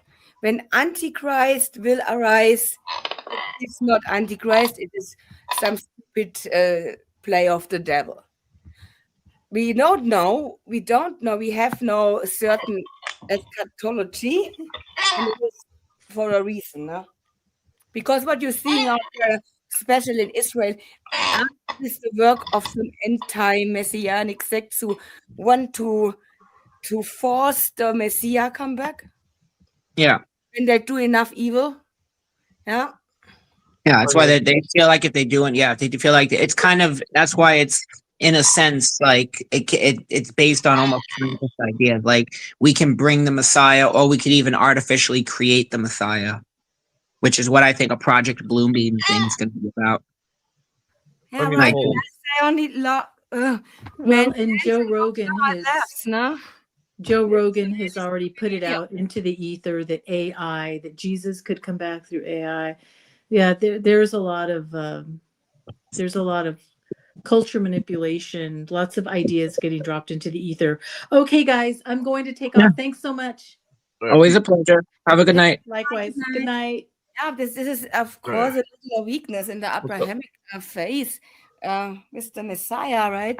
So, but anyways, a person of faith should know that it's not the work of man to bring the Messiah back or something like that. It's all up to God.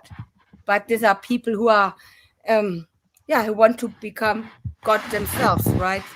When you look at the Peter Thiels and this, psychopath. Anyways, Well, so what that are you whole doing? the Flirting? secular humanist stuff is what I think is the name of the tune. But this is the church from the new pope. It's got a fleur de lis on it Wow. The one in Peru or the in Chicago? in Chicago. It's empty now, I heard. He must be that bad.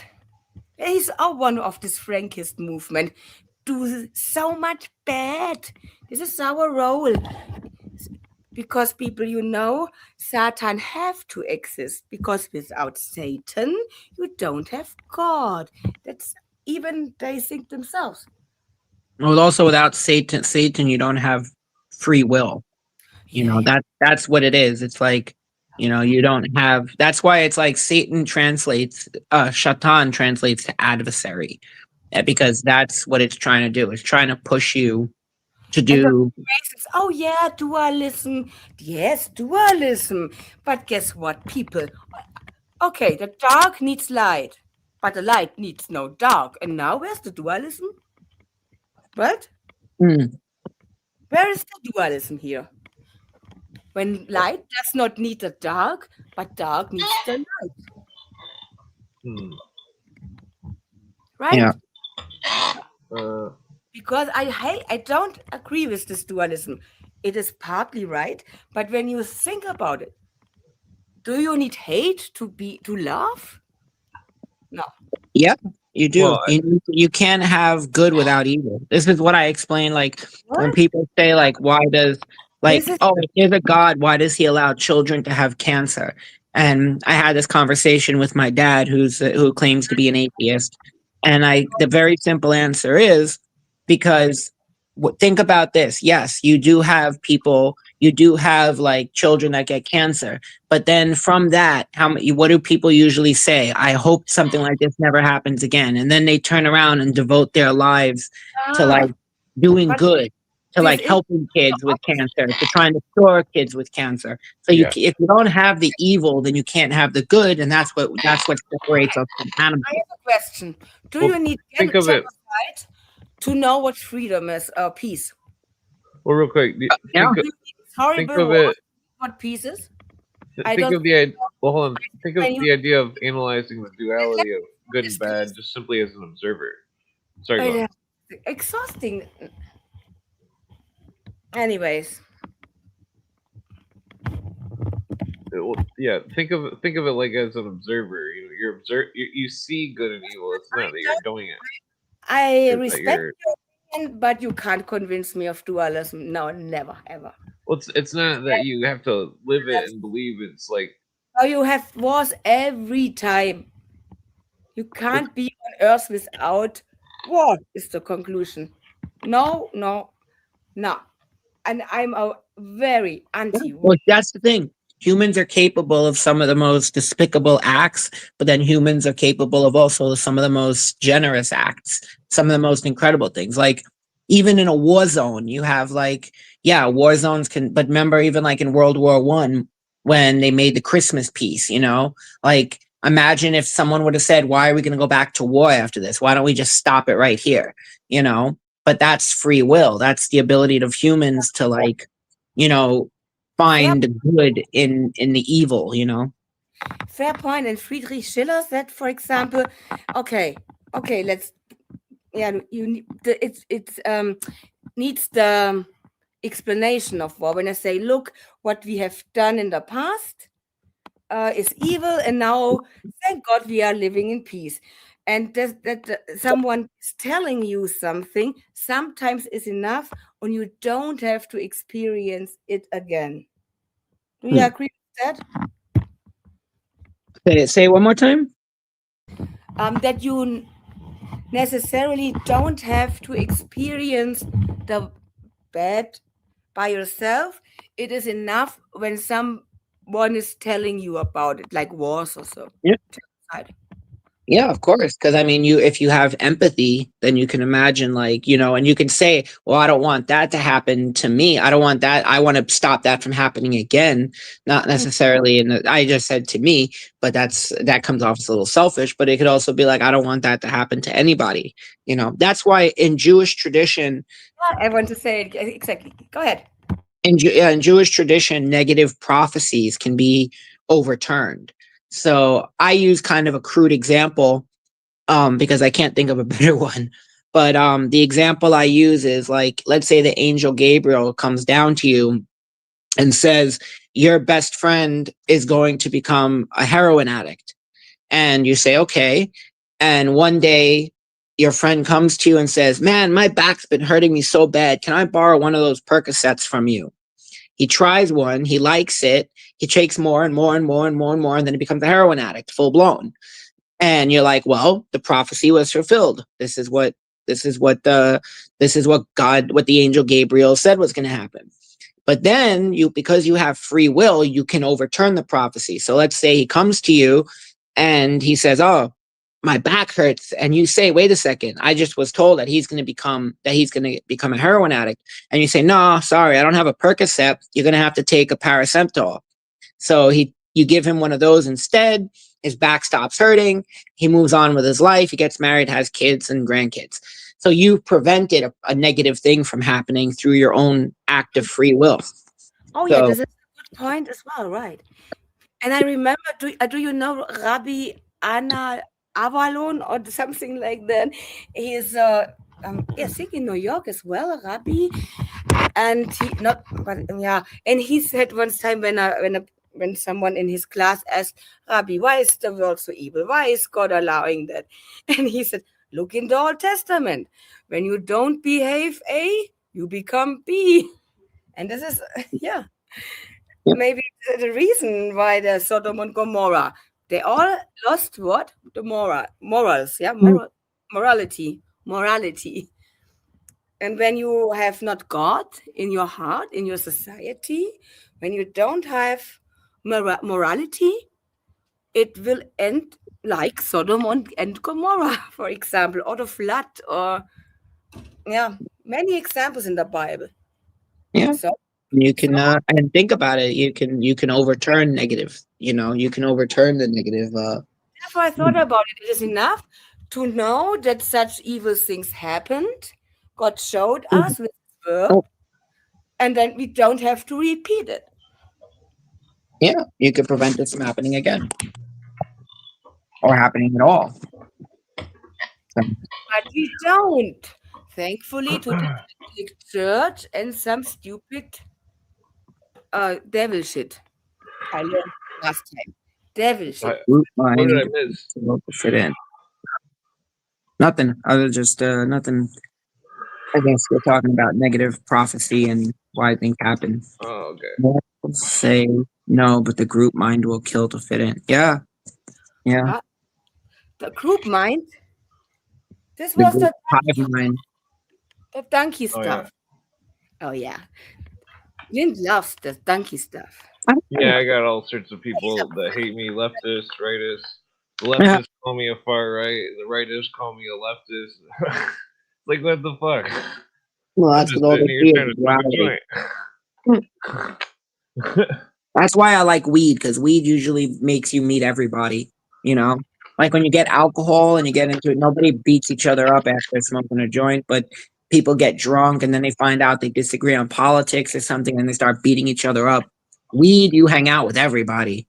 You hang Sometimes out with the muscle, the juice head, the muscle guy. You hang out with, the model chick. You hang out with, some religious dude. Like you can find the coolest people when you're smoking Right. weed. on social media, the troll farms changed. Have you realized that there are not more this leftist? Where are the NAFO fella trolls of Ukraine? Gone, Mm. gone. Do you remember the NAFO troll army on Twitter? This dogs, this fella something. Everywhere, they were everywhere. Now they're gone. Now we have the anti-Semitism trolls. Oh, the evil Jews. It is really widespread in social media. I hope it is not real as bad in reality than it is on social media. Every time even on Telegram, I posted something. Oh, the Rockefellers did this. Oh yeah, all the evil Jews. And the Rockefellers aren't Jews, by the way. But these people are so dumb, or they are bots. I'm not sure. But Well, no, they're ignorant because use them. What the well, fuck? I guess, no, if you're ignorant, you don't know the information. But if you're Yeah. dumb, you've seen the information, but you don't understand it. And they deny the Nazi conspiracy. I really understand as well. Not Well, as. Do you understand the unicorn thing? I was on Facebook and they were talking about Netanyahu, and then they're worshiping Putin, and I'm like, well, Netanyahu is fucking holding hands with Putin military wise, right? Like, what are you, stupid? Like, But then nobody not, said anything. you have to talk with your enemy as well to know how they think. If you're Russian, oh my God, Zelensky's a Jew. If you're Ukrainian, oh my God, Putin is Jutin. Friend. No. Oh, yeah? Like, Putin went to the World Economic Forum. Of course, I did as well. Pretending so to did Viktor Orban. Yeah, pretending and watch what they are doing and saying. This is normal. It doesn't necessarily, it can be, I don't know, yeah. But it doesn't mean that they are friends. Please. They're all on the same agenda. And this people don't take into account. And this does not mean that I am a Putin and a friend or something like that. I don't know much about it. Yeah, but this is how even the woken up alternative media thinks. Oh, look, Putin is with the Chabat. Yeah, how is the Chabat? Wie heißen die? Well, all Chabat these people. I'm sorry. Lubavitch. Chabat Lubavitch. Yeah. You You said, pronounce it as you would in German. and they are allegedly everywhere, and they are controlling the world, according to some Jew haters. Yeah. All these people, they want to Doesn't take sides with stuff that's not all important. Jews are this way? Later. People are so dumb. It is unbelievable. These people all want to think that the commies are good, the Nazis, or Putin, or whoever, and it's like, what about America? When are you gonna think America's good? You know what I mean? Yeah. Like, when are we gonna be good? It's our country. We're the people. Yeah. Do you think there are heroes out there? No. The rich guys don't want to rescue children and women. They don't want to get rid of their wealth. Yeah, that was funny. But it's true, yeah. Well, they're all cowards. They're all stupid. A billionaire mindset. They don't care. Most don't even care. And Well, they're mentally lazy. All they care about is fucking football game and shit. Yeah.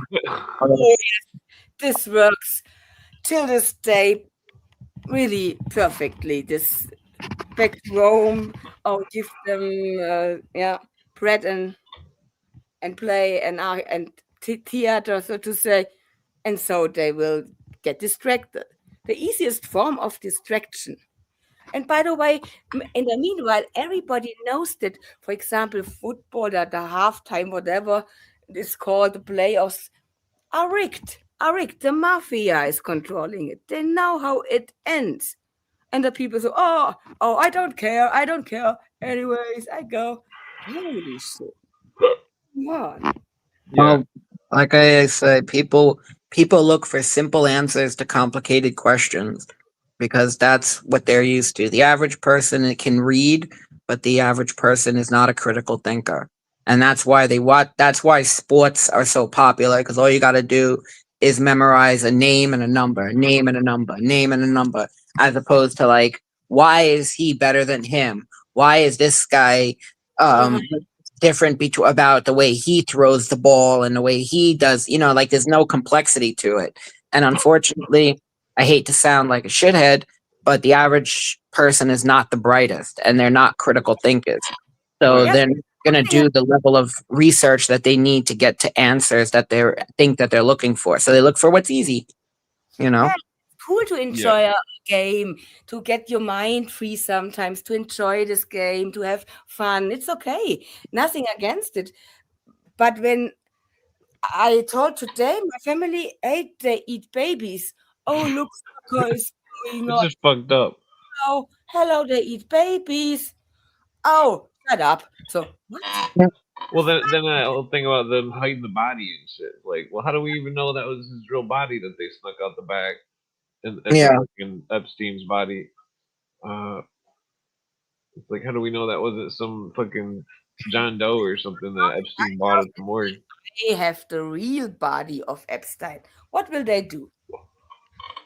Well, I think the courts should be subpoenaed by the prosecuting attorney to dig up the grave, have DNA tests and dental records, the whole shebang on Epstein's body.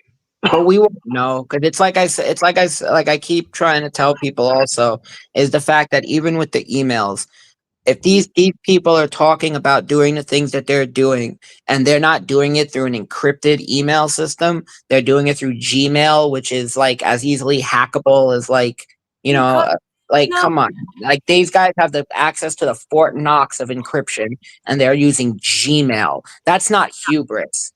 Yeah. Not hubris. I remember when Hunter Biden smoked cocaine on the White House balcony. So, oh, come on. Or took some drugs on there in the open, on the balcony. 2 years ago. Okay, it went viral on social media, but after a while, nobody remember.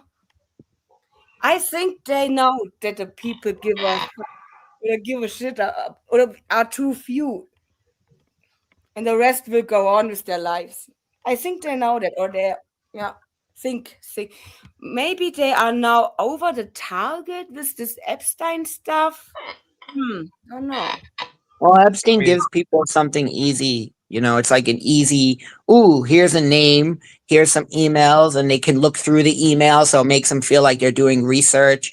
And then they can, and it's like, it's not even, it's literally like playing a game of Clue, and the game is set up for you. It's like it's already been set up, and they're like, all right, now it's Colonel Mustard in the parlor with the candlestick. I figured that out. It's like, no, you only have there for you to find. It could be a huge psyop. For all we know, name on it. Well, how do we know that the that some kind of O.J. Simpson trial type shit didn't go down? You know what I mean? Like some kind of sloppy, planned incompetence.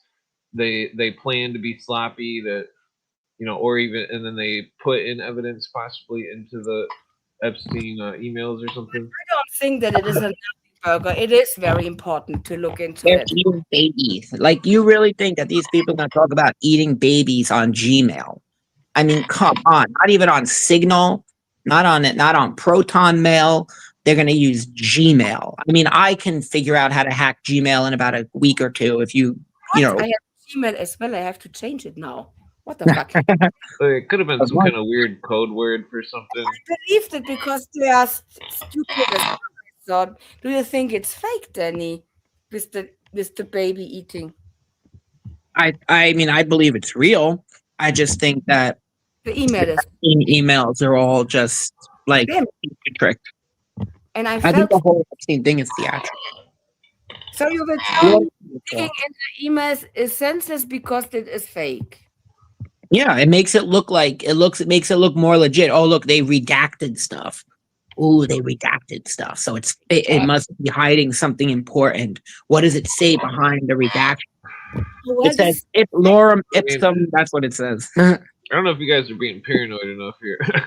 What's now up? a little. Well, for all we know, it could be some giant fucking psyop where they're just the whole thing's a giant psyop or something. Yeah. Truth seeker Hyoka is exactly right. It's a little ridiculous to discuss crimes on Gmail. Okay, it is.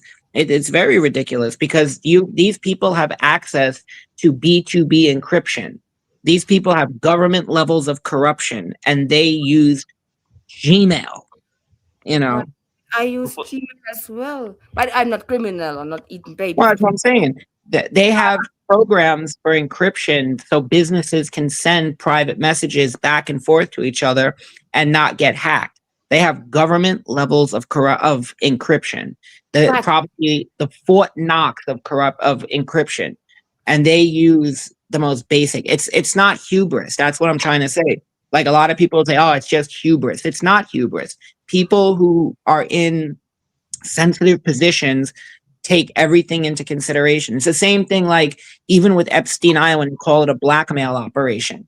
And I'm like, by calling it a blackmail operation, you're essentially dismissing the fact that these people went, that you're Prince William, you're a high level, high profile guy, and you choose to go to an island where they're porking children, and your response, and you people are mad that they get blackmailed.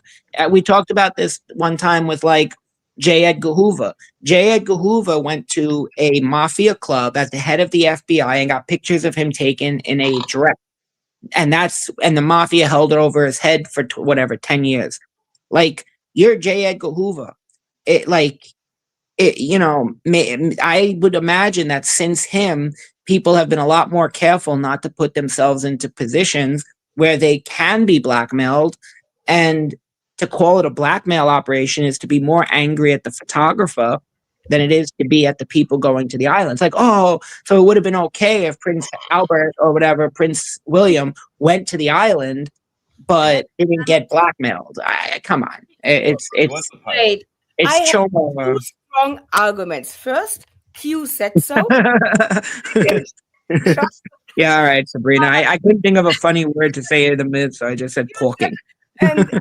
But secondly, sometimes there are people, and I was back the time as well this way when I grew up in 14, 16, that there was something to it to get that the parents will notice that you are out at night, but when something is forbidden, you have this, you want to be on the borderline of it is a push for them that a chance is out there that they will watched or catched. Do you know what I mean? This risk. Yeah. But Q said so is better, right? Q said so, they go to get. Oh yeah, Q, yeah. People believe the Q psyop for so long. They're like, they still do. Some of them, I admit, in the first time I believed it as well. But so from time to time, oh no, there's something wrong. Or maybe it was in the beginning and then no. But now, no way. There are still people out there now, the hardcore Q anons are saying, no, Trump is on the Epstein list because it was planned by the Whiteheads. And whatever. People say that? Yeah. Has a white vest. And this is 5G chess or 12G in the meanwhile. I have no idea. And Q said so. So Yeah. I think I mean, it's like people are saying that but you got to remember, like someone was saying, hold on, what are they saying here? They use Gmail. I just see that. The reason they would use Gmail without concern is because Google and Gmail employees are in on it too and compromise and corrupt Satanists. Yeah, but that's my point though. It's like if you're in intelligence, if you're in international people smuggling and stuff like this, you have access to intelligence levels of encryption. You have the stuff that we as the plebes don't know about. You can the people have hacked Gmail accounts all the time. Indian guys hack Gmail accounts all the time, and But when that's what I'm saying.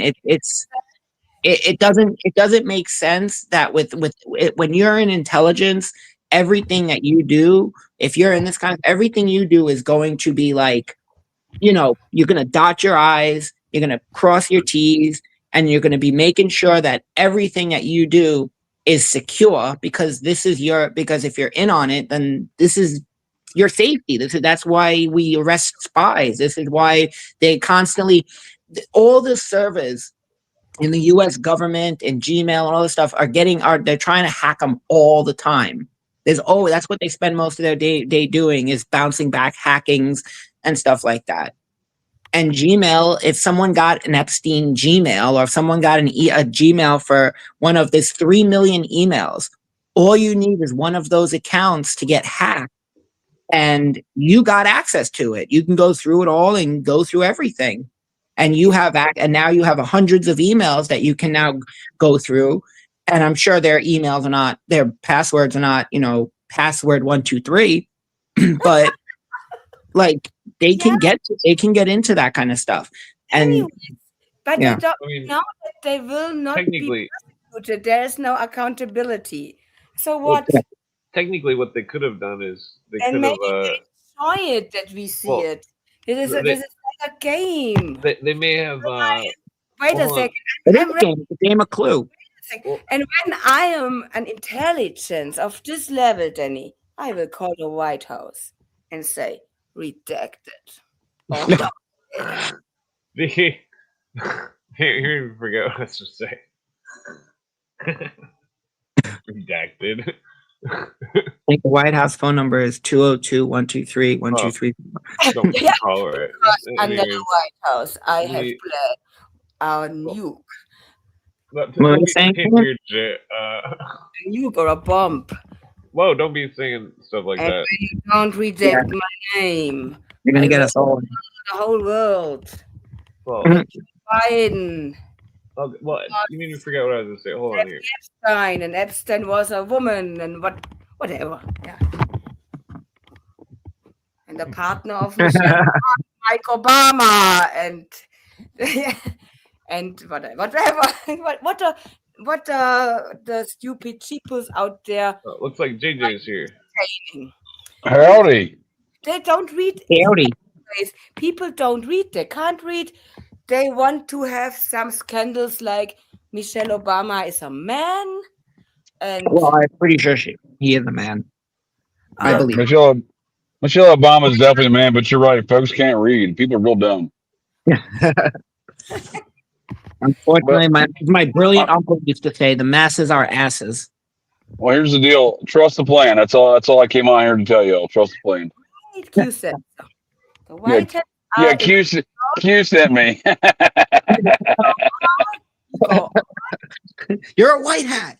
John F. Jr. is alive and sitting in White Oh, House. JFK Jr.'s alive. He's going to save us all. Wasn't that the Q? Anyway, Well, Q said what I wanted to say is that the story. what if the emails were all doctored and the Epstein emails, and that they really got the emails from those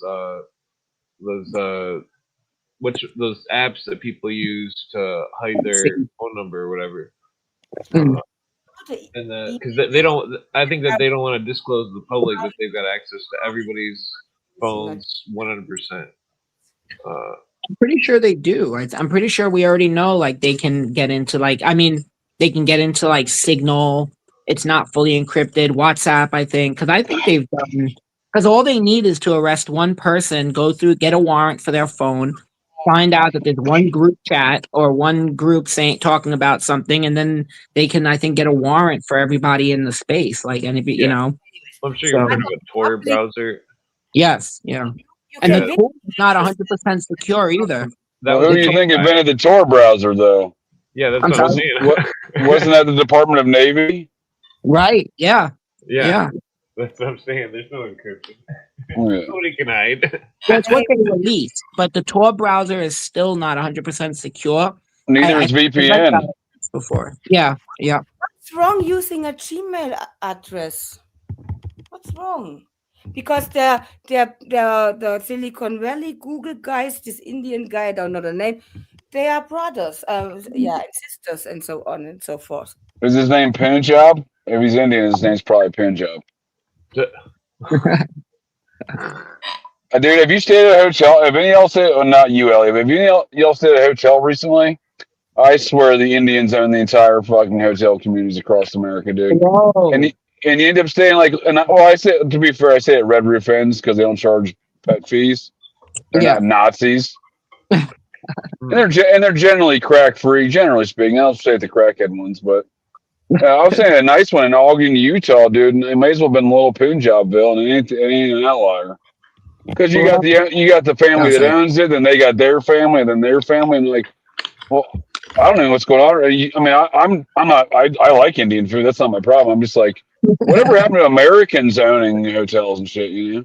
Because the whole place smells like fucking turmeric and Indian food and shit. So well, don't worry. The Mormons got you with the Someone Marriott. Me and some the friends. Mormons got the Marriotts, the Pritzkers got the Hyatts. Wonder what creepy shit they're doing there. Me and my friends went up to Maine a few years ago, and we get to the hotel, and I'm like, all right, this is gonna be in the middle of Maine. Like, there's no way, bro. It was Indian owned, probably the That's what I'm only saying, dude. in It's well, here's the deal. They gave them all these H-1B visas, and they got priority on small business loans. Yeah. What I'm getting at, there's a criminal enterprise behind this in the American government. You know what else they did that too? appendix Dunkin' of Donuts. East India Company, so to say, or What? West India Company, the British side. Yeah. No? Well, we're talking about Indians, but a few years ago, if you remember, there was like not casino, right? Say it again.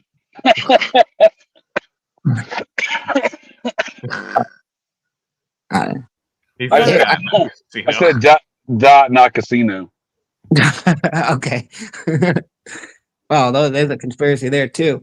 But oh, you ain't kidding. It involves the Promise Offer. That was the first Indian casino. It was Indio, California. The Cabazon Indian Reservation. It involves the Promise software. That's the first Indian casino. Was licensed to be on the Promise Software Reservation, which consisted of about a shopping center. wow. Oh, Holy nice. cow. The first dispensaries too. Like on Long Island, they used to buy weed from Indian reservations because they could sell it before the weed was legal and the dispensaries were legal. I went to an Indian res up there. I'm part Cherokee. I don't know what res I was on up there. I immediately want to fight everyone on every reservation. It's in my blood. I don't know what. Something about the Cherokee. I think they're a bunch of dicks. But they had some good prices and some good pot up there in Michigan. You can't beat them prices, to be quite honest with you. What I heard. I heard they got good prices. I was gonna say just quick is that Dunkin' Donuts, like 20 years ago or so, they went out to India and they would do these job kind of like HB1 fairs, and they would sponsor you to come to the United States and open up a Dunkin' Donuts chain. That's what ended up happening. Oh. A lot of them came out here, and that's why, if you remember, there was one time where there was like Dunkin' Donuts everywhere, and they were all owned by Indians. And the ones that were the most successful, they remained as residents and they stayed on contract. And then the ones that weren't as successful, so I guess they were supposed to go home, but I'm sure they didn't. But man, they made such an opportunity to market that whole program like Dunkin' Donuts Survivor style, dude. Like someone's got to get voted off the fucking donut island. What is a Dunkin' Donut? What is that? It's disgusting coffee. yeah, Worse than the It Mormon. used to be good before like everything else. private equity firms buy up these brands and ruin the shit out of them. Bingo. Oh, Exactly right. Dunkin' yeah. Donuts used to be made it every day in house, and now they're brought Yep. in frozen, and they just warm them up. Oh, dude, 20 years ago, I loved myself a cup of Dunkin' Donuts. Today, it's disgusting. Yep. We used to get the Krellers, and those Krellers were like ridiculous. Donuts were, they were way better back then, right? Yeah, they had some good shit back then. The 80s Dunkin' Donuts was peak Dunkin' Donuts. They used to have Spider-Man donuts, dude. Used to What's fuck up those with things up. soda of the Mormon soda? Heidi said there Yeah. are soda. Yeah, no, that's very popular right now. I've seen it all across America in my travels recently. These craft soda shops. It's all Mormon owned, like the cookie. There's a big cookie company that's Mormon owned too. Oh wow. It's Yeah. like they like deliver you big ass cookies and shit for like crumble cookie. You want to pay $47 for a cookie? They'll deliver it to your house, Ellie. We don't have Mormons here, I think, but they are sometimes. That's not true. Yeah. That's not true, ma'am. The Mormons blocked my video in Germany, if you recall. Really? Oh, Yeah, my show last week, my show last Thursday, the Mormons put a copyright claim out on a John Wayne Gacy clip, but only in the nation of fucking Germany. It's weird. This one I Super didn't weird. get it for so long. What is that? This was really. But according to history, they were friends with the Nazis back that time, right? Nazis and Mormons. Oh, why not? No, Adolf.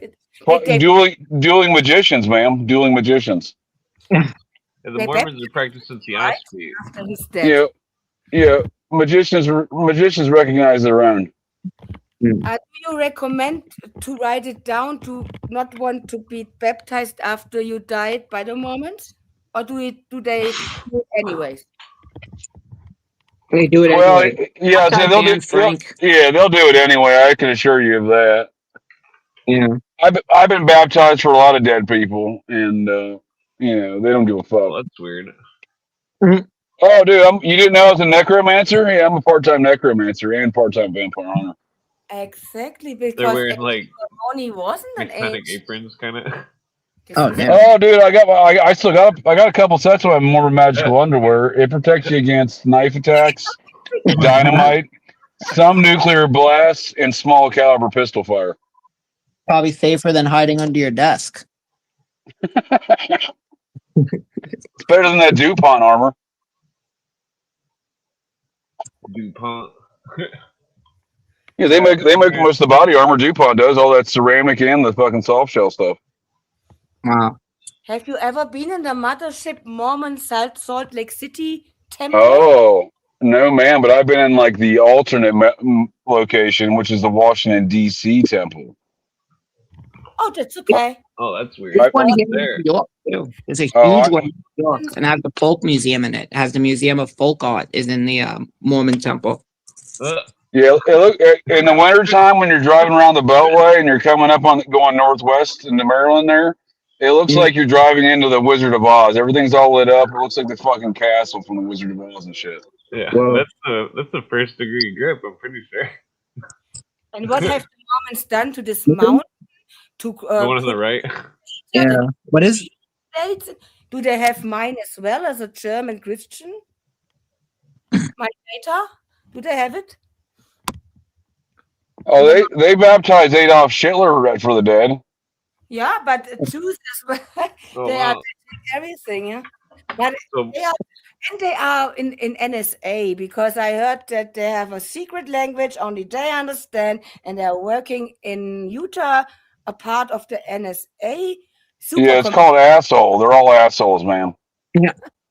It's like that scene from Spaceballs where Rick Moranis is like, I'm surrounded by assholes.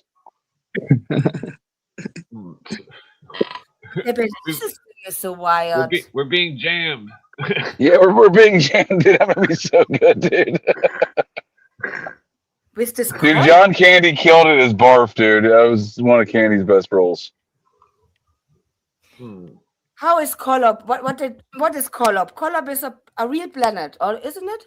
Kolob is the planet where our Lord and Savior Elohim lives. It's right next to the star system Sirius. Clint knows all about that, the dog star. Oh, this sounds Yeah, like the occult.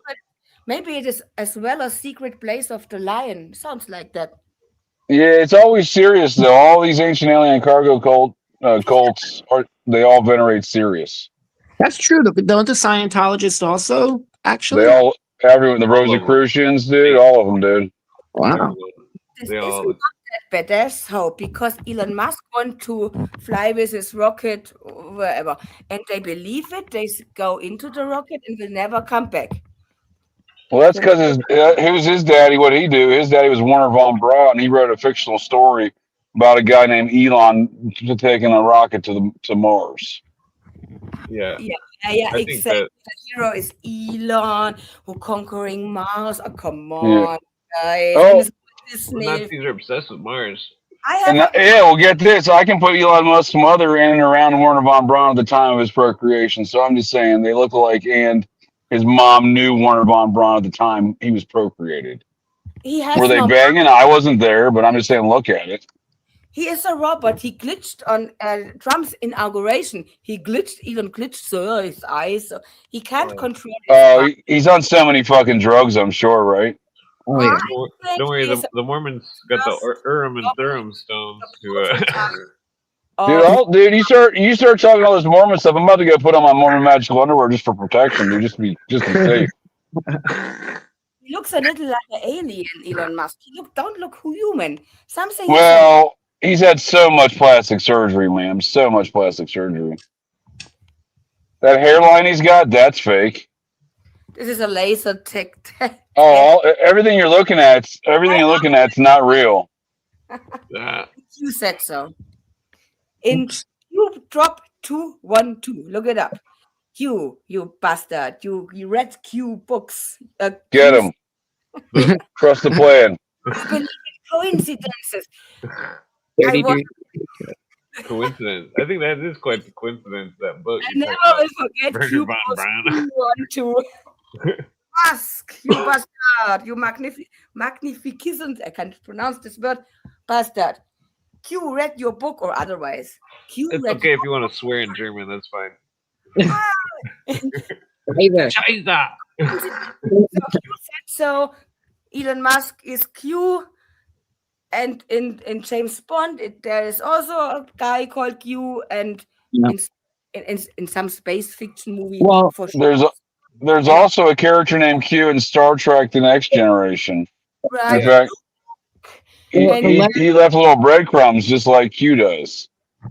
If you look at like a lot of symbols that are connected to intelligence, it looks like a Q. Give me 1 second. I'll show you an example. Like Fordham University, for example, if you look at like the kind of the seal of Fordham University, it looks like a Q, and it's a very common motif that you'll see on a lot of stuff connected to Intel. And when you spell Q backwards, is that because we have 17 intelligence agencies? What's the cause of that? We do. We have 17 intelligence agencies. I think it's people.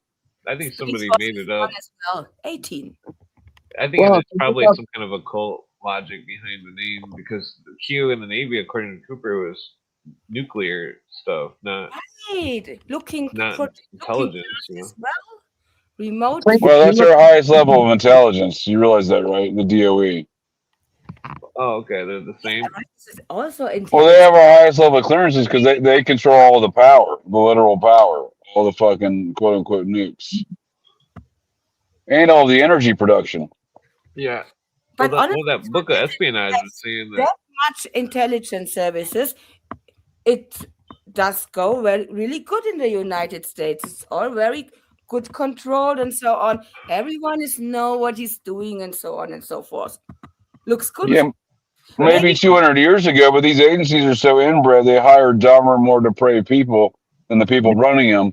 So after 5 or 6 generations of hiring more dumber and depraved people, you got a bunch of fucking Muppets running the show. They're not making sound decisions. They're making Muppet decisions. And the true American question. Please name all 18 Secret Service intelligent groups. Is there 18 now? We got 18 now? There's another one? Space Force. Space Force. This is your yeah, Space Force. I guess a good point. That's a good point. That's an independent agency. Okay, the other, without using ChatGPT and Wikipedia. Do you want me to name them? I can name them probably. Yeah, please go. Well, let's start off with the easy ones. We'll go with the Muppets at Langley and Quantico, the FBI and the CIA. Then you got O&I, U.S. Army Intelligence. Then you got Air Force Office of Special Investigations. So that's what, 6 now. And then we got DNI, Department of National Intelligence. Then we got NSC. Or I'm sorry, NSA. I mean, then we got What is NIC? NSC is the National Security Council. They're bureaucrats that work for the president. They're not technically an agency. That's where they ran Iran-Contra out of. Oh, okay. Go ahead. That's where I suspect they run the smiley face killer cults out of too, by the way. Rumors. Oh, that's weird. That's not very weird when you realize that our national security advisor, the Mormon Brent Scowcroft's assistant, started a neo-process cult. It's also not weird when you realize process leader Bob Cocaine Evans was best friends with Henry Kissinger, the national security advisor and boss of Brent Scowcroft. Was there anything in common with the victims of the smiley face killer thing? Yeah, a number of them have been sons of high-profile people, including the U.S. Marshal for the Eastern District of Wisconsin's son got murked. Isn't that related to the Order of Nine Angles as well? I think they're the ones perpetrating the crimes, absolutely, but they're being run in the same capacity the process was. They're a neo-process offshoot. That would mean you mentioned that Roy DeMeo is part of the process cult. I think he was a member of the Son of Sam cult. He got made the same year that the Voskerichian murder, and he looks identical to the suspect of the Voskerichian murder. Maybe both. Interesting, because somebody had mentioned in the chat that time when we were talking about Roy DeMeo that he might have been part of it. Because then, and that's why I was wondering if that was you, because I thought that was really a fascinating take. That was really interesting. He looks like, dude, I have it saved to my desktop. I'm smoking a cigarette right now. I'll go back inside. I'll put it on the screen. It's Roy DeMeo, dude. I mean, like people say, I was a cop for 21 years, dude. Like, you have to take eyewitness statements, in consideration of a number of factors of who the witness is, the environment that went on, and the circumstances surrounding it. So I won't throw witness statements out with the baby with the bathtub. Some people are like, you can't trust that shit. I'm like, well, you're a retard because you clearly never interviewed people before. You can trust eyewitness statements. I've seen them be spot on. I've seen them be out of left field. I'm just saying you got to understand who you're dealing with. Yeah, that's part of the law and order. What is it called of the Process Church? Elizabeth Loftus is a psychiatric memory. False memory syndrome? Exactly. Yeah. This is also a good move, right? This is all connected to Epstein. I mean, the process is all up in the Epstein files. Holy shit. Elvis Presley's in there. Kurt Cobain's in there.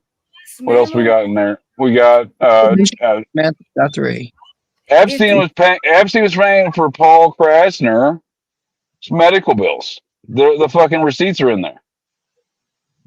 It's not just an email. And Elizabeth Loftus is related or is connected to this. She's I call her a CIA psychiatrist. That was actually a term. That was a term from Walter Boart. Walter Boart wrote a great book called Operation Mind Control in 1978. Okay, super cool. Cool. Yeah, you have so many cool books. If the people would read, because people don't know how to read, man. They don't go to their. They got to support their local science stores. I just people don't know how to. A lot of books ordered in the United States. You can't get in Germany or Europe. In so many cool books. Well, what's funny about the process is you can get Ed Sanders' The Family in America, and the chapter for the process has been removed, but you can get the UK version and it's still got it in it. So somehow the British have a more freedom of speech in that regard. Oh, isn't it the case that when you become a member of the process, you have to give them all your wealth and your property? I think you got to jam things up each other's butts. I think that goes for all secret societies, but that's just me. Yeah. Well, they tell you, like, I know I've heard from like the CIA, they tell you that you have to be willing to do things that you wouldn't necessarily agree with. And that's what they're really saying is jamming things up your butt is what they really mean by that. Pretty much. They call it the old prison purse. They say, hey, we're gonna need you to stick this typewriter in the old prison purse, there, agent.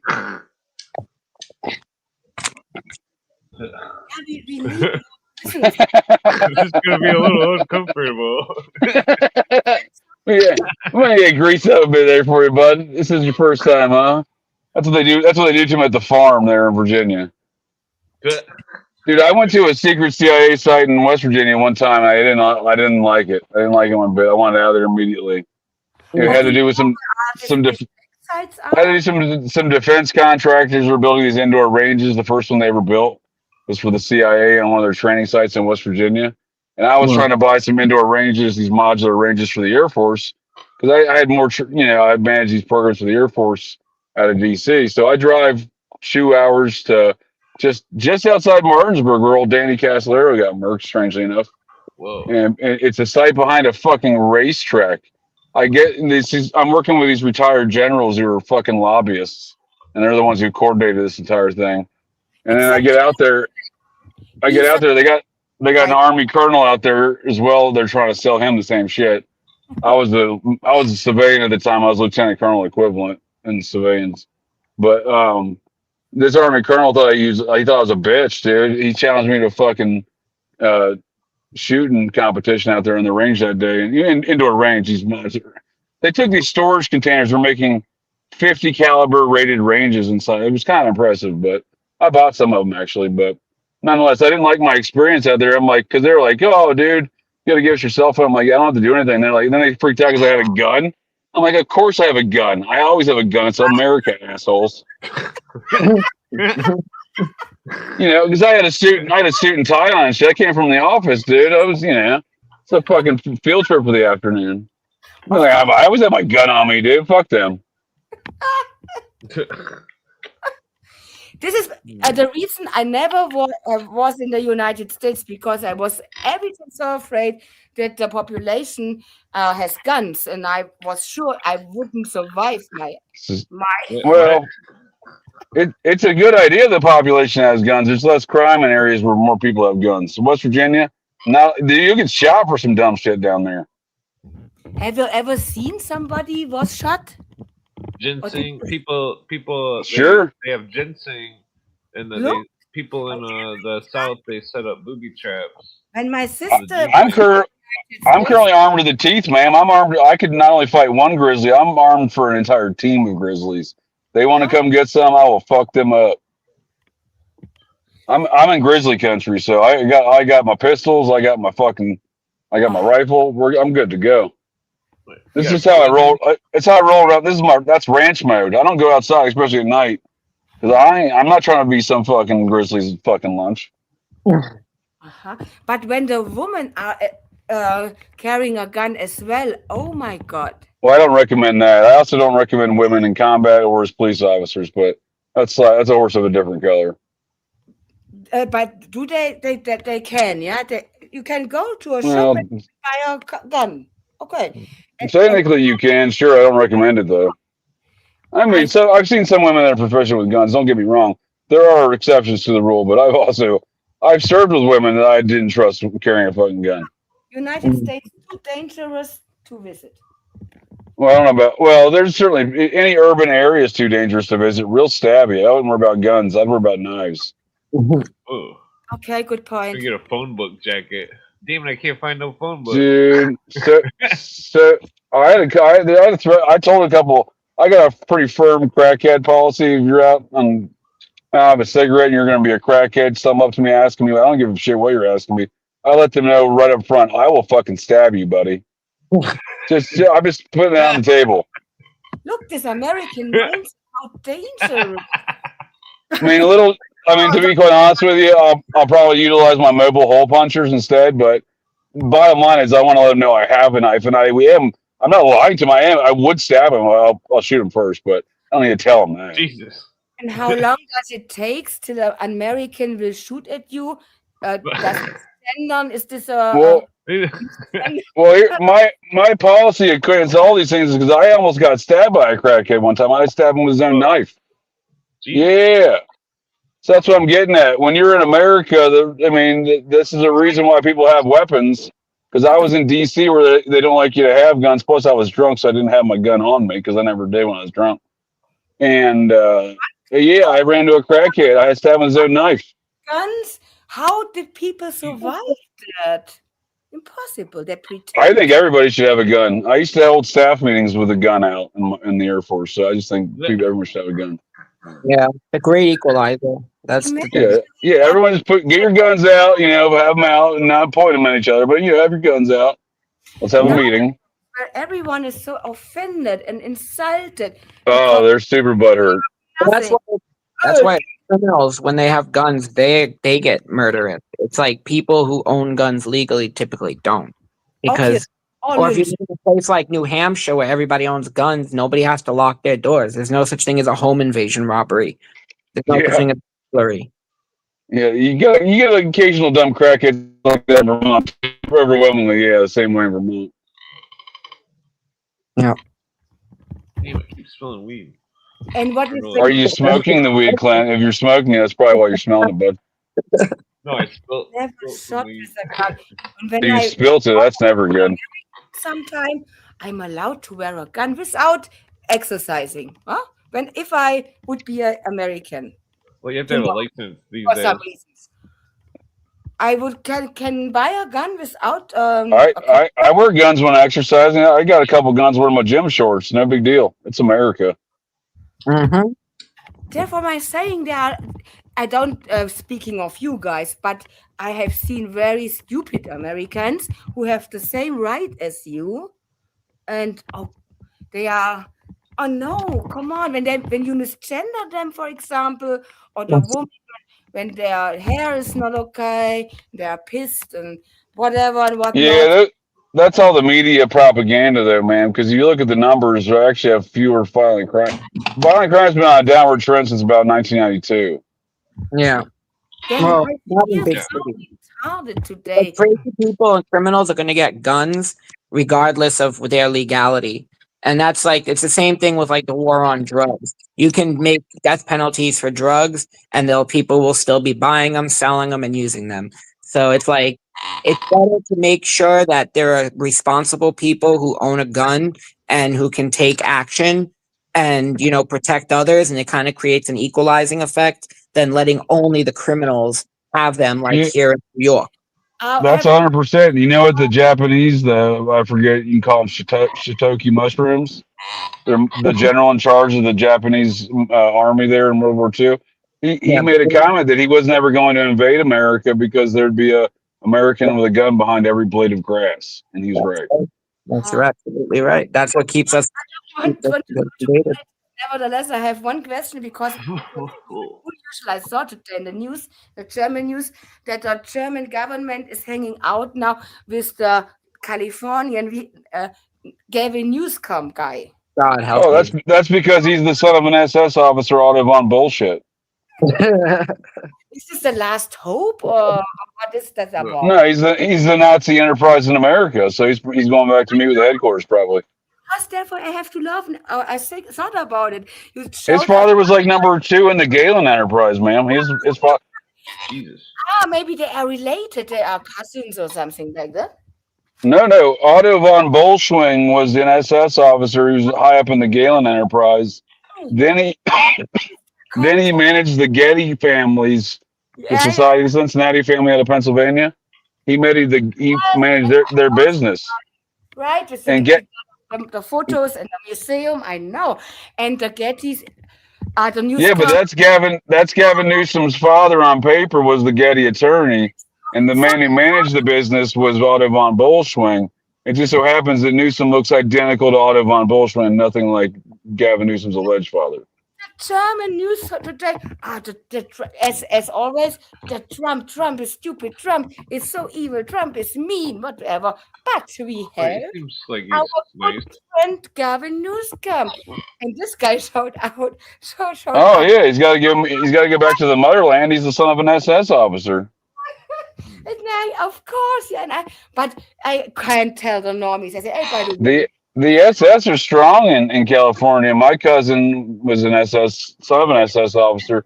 He was the LA County School Teacher of the Year for the public school system 2 years in a row in the 90s. Anyways, the German government is now very proud that they have this wonderful Californian newscam guy. They don't talk so often about their family. Maybe there's no time, you know. Yeah, Newsom's been traveling the world. It makes you wonder what he's doing. He's probably doing he was his daddy. What did he do? He's probably doing his daddy's business in the Galen Enterprise, right? Exactly, that came suddenly to my mind when I saw it. Who is your daddy? Because it makes no sense. The governor of California is in Germany. That makes no fucking sense. I don't know if he is in Germany, but they are. They have very. No, he's been traveling everywhere. He's been over there. He's been traveling everywhere. Today, evil. The Trump will go away. But hopefully, Gavin Newsom will become the new president of the United States. The savior. No, ain't no one voting for that guy, but they'll try to ramrod him in there. But some say there's hope. Yeah, there's hope because these Muppets are retarded, and especially that one. While they had the COVID shutdown, he went to go eat at one of the most expensive restaurants in the Bay Area. Laundry. Well, right? everyone else was. What's that? Yeah, the French Laundry. Right. Yeah. Yeah. He also kept his winery open. He owns a winery just north of San Francisco and Sonoma there, and he kept that open during COVID. Ain't no one voting for that Muppet. No one wanted. No one. Kamala Harris wasn't even well liked in the Democratic Party. She was polling at less than 1% when they made her vice president. And he polls slightly higher than that, like 3%. I know why he was there. The Munich Security Conference, what is sponsored by the Rockefeller, by the way, was. Yeah, it's a Galen. I'm telling you, he's just doing his daddy's business in the Galen Enterprise. In Munich, yeah. And the Mike Rubio, what is his name was, and he held a speech, and he said, "Europe, you are a great country. The great Shakespeare, Schiller, the Beatles, and the Rolling Stones came out of there." And I was like, "Yeah, we're so cool." I say, what? What did he say? Oh, the speech was so wonderful. This guy, Rubin, was reading from the teleprompter as always. Oh, the Beatles. He took some names out there of some artists from Schiller to Dante, and then Rolling Stones and Beatles. And the normies, so, yeah. The process bands. Yeah. I don't know, because, and that's on the Munich Security Conference, Mike Rubin said, and the Beatles and the Rolling Stones. And I said, yeah, maybe Process Church, Beatles. For sure, yeah. I mean, there's a lot of murder around both those bands. What's his name's domestic wife murked a 17-year-old naked boy in her bed. No one ever asked questions what that was about. Keith Richards' domestic wife. That was in Westchester County, New York in 1978. Oh, that makes sense. Westchester? Yeah. That makes it's a real den of iniquity up there, man. It's Process Church HQ. And the Rolling Stones? I'm from Ridgefield. I'm from fucking 3 miles across, and 3/4 of a mile across the border from South Salem. And what has this to do on the Munich Security Conference? Oh, the Beatles, the Rolling Stones. Yeah. Cool. Well, I think they're components of the same enterprises because they represent the marketing angle, if you will, for the MI6 CIA joint venture. That's what I said to my mother, Mom, the Americans are Hollywood actors. That's what they can. But did you hear what he said? He said stupid things. Nothing from substance. And he said, oh, yes, today it is not yesterday. Come on. They're not bright people. They're not bright Muppets. Did you see Bono is pretty prominent in the Epstein files? That's not a shocker. Yeah. He's on its face a talentless ass clown. It's clearly served as the intelligence operative for some agency. But to be probably honest, MI6. Are really good in selling something. Yeah, they sell themselves very good. This is really talent. No other country is able to. They come down. The hair of Gavin Newsom, so in his suit. Well, it works by the German boomer of. Isn't it weird? His ex-wife was then Donald Trump's I don't think they got married, but they were definitely together for a while. Donald Trump Jr., I'm sorry, and Newsom's ex-wife. That Kimberly Guilfoyle lady, it looks like an alien. The Californian people are very happy with this governor, by the way, if you do not know. No way, not a chance. I know, but this is what they tell us. And he's so smart and so reasonable. Not like they hate Donald Trump. I don't know why. I was sitting in an In-N-Out Burger about 6 years or 7 years ago now, in Los Angeles County, just north on I-5, just north of the mountain pass. So the more of the getting into the farmland pretty quickly. But I was sitting there, and everyone's sitting there. This was maybe 7 years ago, 8 years ago, because everyone's wearing "Make America Great Again" hats. I'm like, well, I'm sitting in an In-N-Out Burger. Everyone's got MAGA hats on. And it's L.A. County. Yeah, the fact that it's a lie they try to purvey that California is a blue state. So I started looking at the numbers on registered voters and shit in the state in different counties. I was like, what the fuck? It's all fucking. There's no way you can ever elect a Democrat outside of the 3 counties that are fucking San Francisco, Los Angeles, and Oakland. Even Sacramento and San Diego are red. According to the German news, wonderful places with the best governor Earth have ever seen. Well, they don't. Clearly, they don't. They're not giving much credit to the governor, Arnold Schwarzenegger. Then. Yeah. Another son of an SS guy, right? He spoke at Bohemian Grove too. The people love him, and he can easily replace Donald Trump. Okay, I had all this thing in my mind with the Galen operation and for sure. And I can't say something because they wouldn't listen to me. Yeah.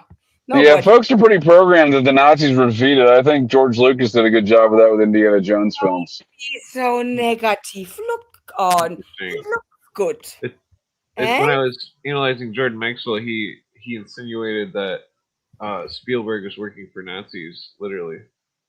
That wouldn't surprise me. That wouldn't surprise me at all because he's part of the mega group with Les Wexner. Why isn't Spielberg in the Epstien files?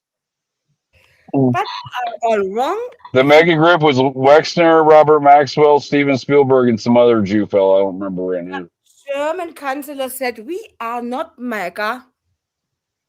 As we Germans, I say, of course, we don't want to make America great again. Makes no sense. We are not mega. And the American Rubio said, "Oh, yesterday is gone, and now is today." And the Beatles and Rolling Stones. And Gavin Newsom comes in on the white horse, like the prince, like they rescued us in the last second. I don't know how the story ends, but... Well, Rubio doesn't know his asshole from a hole in the ground, man. That guy's a real muppet. I can assure you of that.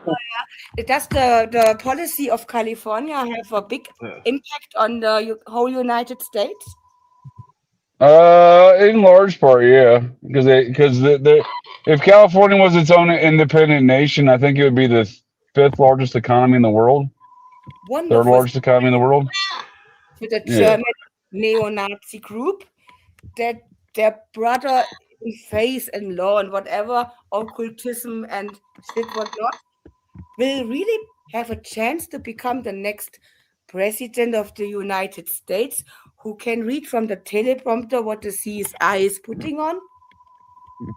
California. Well, no, it's the same reason why I knew someone over to China to meet with the CCP, because again, he's definitely going to be backed by all these forces when it comes to the next presidential election. Wonderful, because they say the American Californian people love him. And when you say otherwise, you are a moron. The only person who loves Gavin Newsom is the guy, the CEO of U-Haul. I was going to say the only person who loves Gavin Newsom is Gavin Newsom, I think, and even that's a stretch on some days. As well, I think. Oh, he looks like he's the type of muppet that loves the smell of his own farts and looks at himself in the mirror all day long. I can assure you that. I mean, I've never met the guy. I'm just saying. I was so shocked. I didn't realize it. I looked to all the news, and it was the same. And out of the sudden, Gavin Newsom, hero. And what the hero? He's come to save us all. Nancy Pelosi's nephew. Yeah, and all what we talked yesterday or the day before ran to my head. Galen, Nazi, SS, Getty, what the fuck? Yeah. With his, he smiles like with his teeth, so in the camera, so and the hair. I thought the Yeah, title was like, his mother is Paul Pelosi's sister.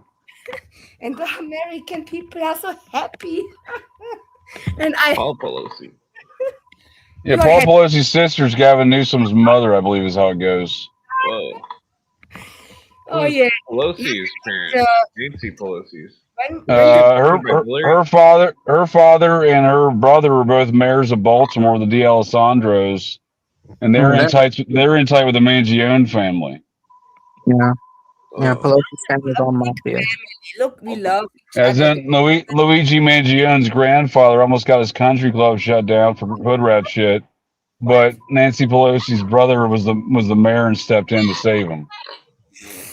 It's interesting because there's this woman who I was helping out, a council member. I was helping a guy run for city council in New York, and he lost to this hardcore libtard woman, Santuoso, Kayla Santuoso, and she speaks That sounds like Arabic. a name from Fraggle Rock, buddy. But I'm listening. But yeah, she's what's interesting was that she speaks Arabic, which right off the bat's bizarre, but Sounds like a also. spook. Yep, and her dad is a mafioso from Cincinnati. If you look up her name, like we were looking it up, Oh, and we found her. I lived in Cincinnati. Let me see where exactly, but I'm pretty sure it was Cincinnati that she's from. She's from Ohio. Probably Cleveland. That was a Gambino stronghold. Yeah, her dad was arrested. Was part of and you can find his indictments and everything. And I'm like, interesting how he's Columbus is a Gambino stronghold. The guy that murked before Jeffrey Epstein, Les Wexner had a different money manager, and he got murked by a Gambino hitman, according to a Columbus police report. Medina. She's from Medina, Ohio. Yeah, that's between Columbus. That's halfway between Columbus and Cleveland. The German mainstream said nothing like this. No, you are lying. Yeah, the Columbus police department chief got fired. He's the one who leaked the fucking police report to the media. It is so. I have no words for that. How when you know, and you see how they protect themselves all together. Well, they stamp in national security. Back to Henry Kissinger, Brent Scowcroft in the process. And I think I'm just dreaming. I wake up and say, "Mom, guess what? I thought our government was like mafia or worse." Well, it's like Permandex. Permandex was what's his name? Who was the leader of all the five? He was the leader of the council at the time of all the five families in New York City.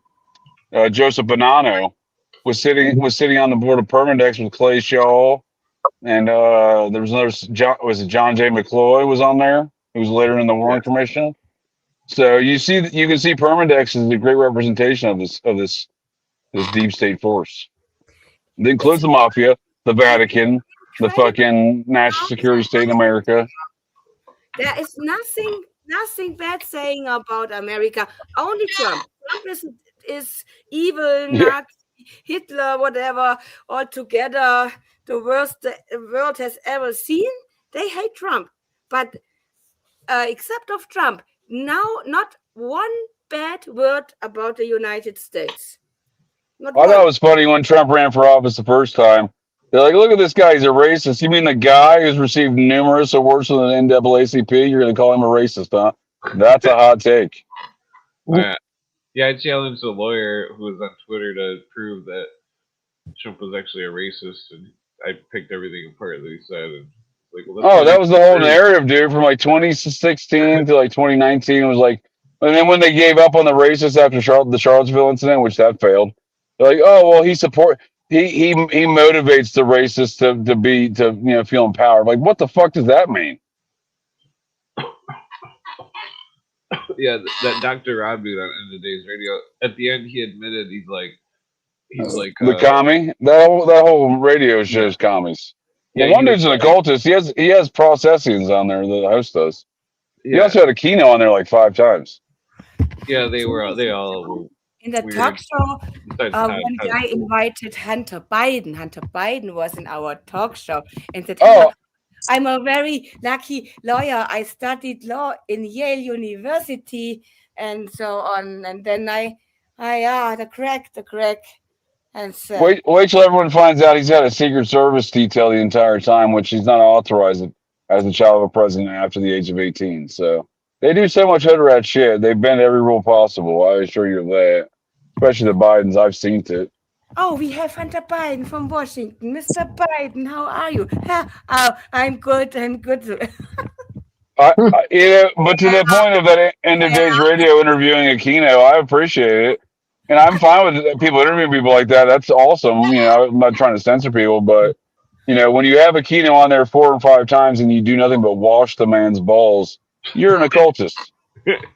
I didn't see those ones. Well, Oh, dude, I've clipped them all from my Thursday series. Ellie's probably remembers some of those interview clips with Aquino. The end of days radio host is just washing his balls in every episode, dude. Every interview. Whoa. The Best Friends Animal Society? 1 second. That's the process. Yeah, that's the Yeah, I'm process. looking it up. I'm just trying to get an idea of it because I'm only hearing about it from you guys, and I've been meaning to look into it. So I want to see something interesting. One wait, second. wasn't the Marius Fortelni and the Jeffrey Epstien the same person? Say again, Ellie? Was Marius Richard Robert Fortellini Yeah, Fortellini. Yep. the same person as I- Jeffrey Epstein?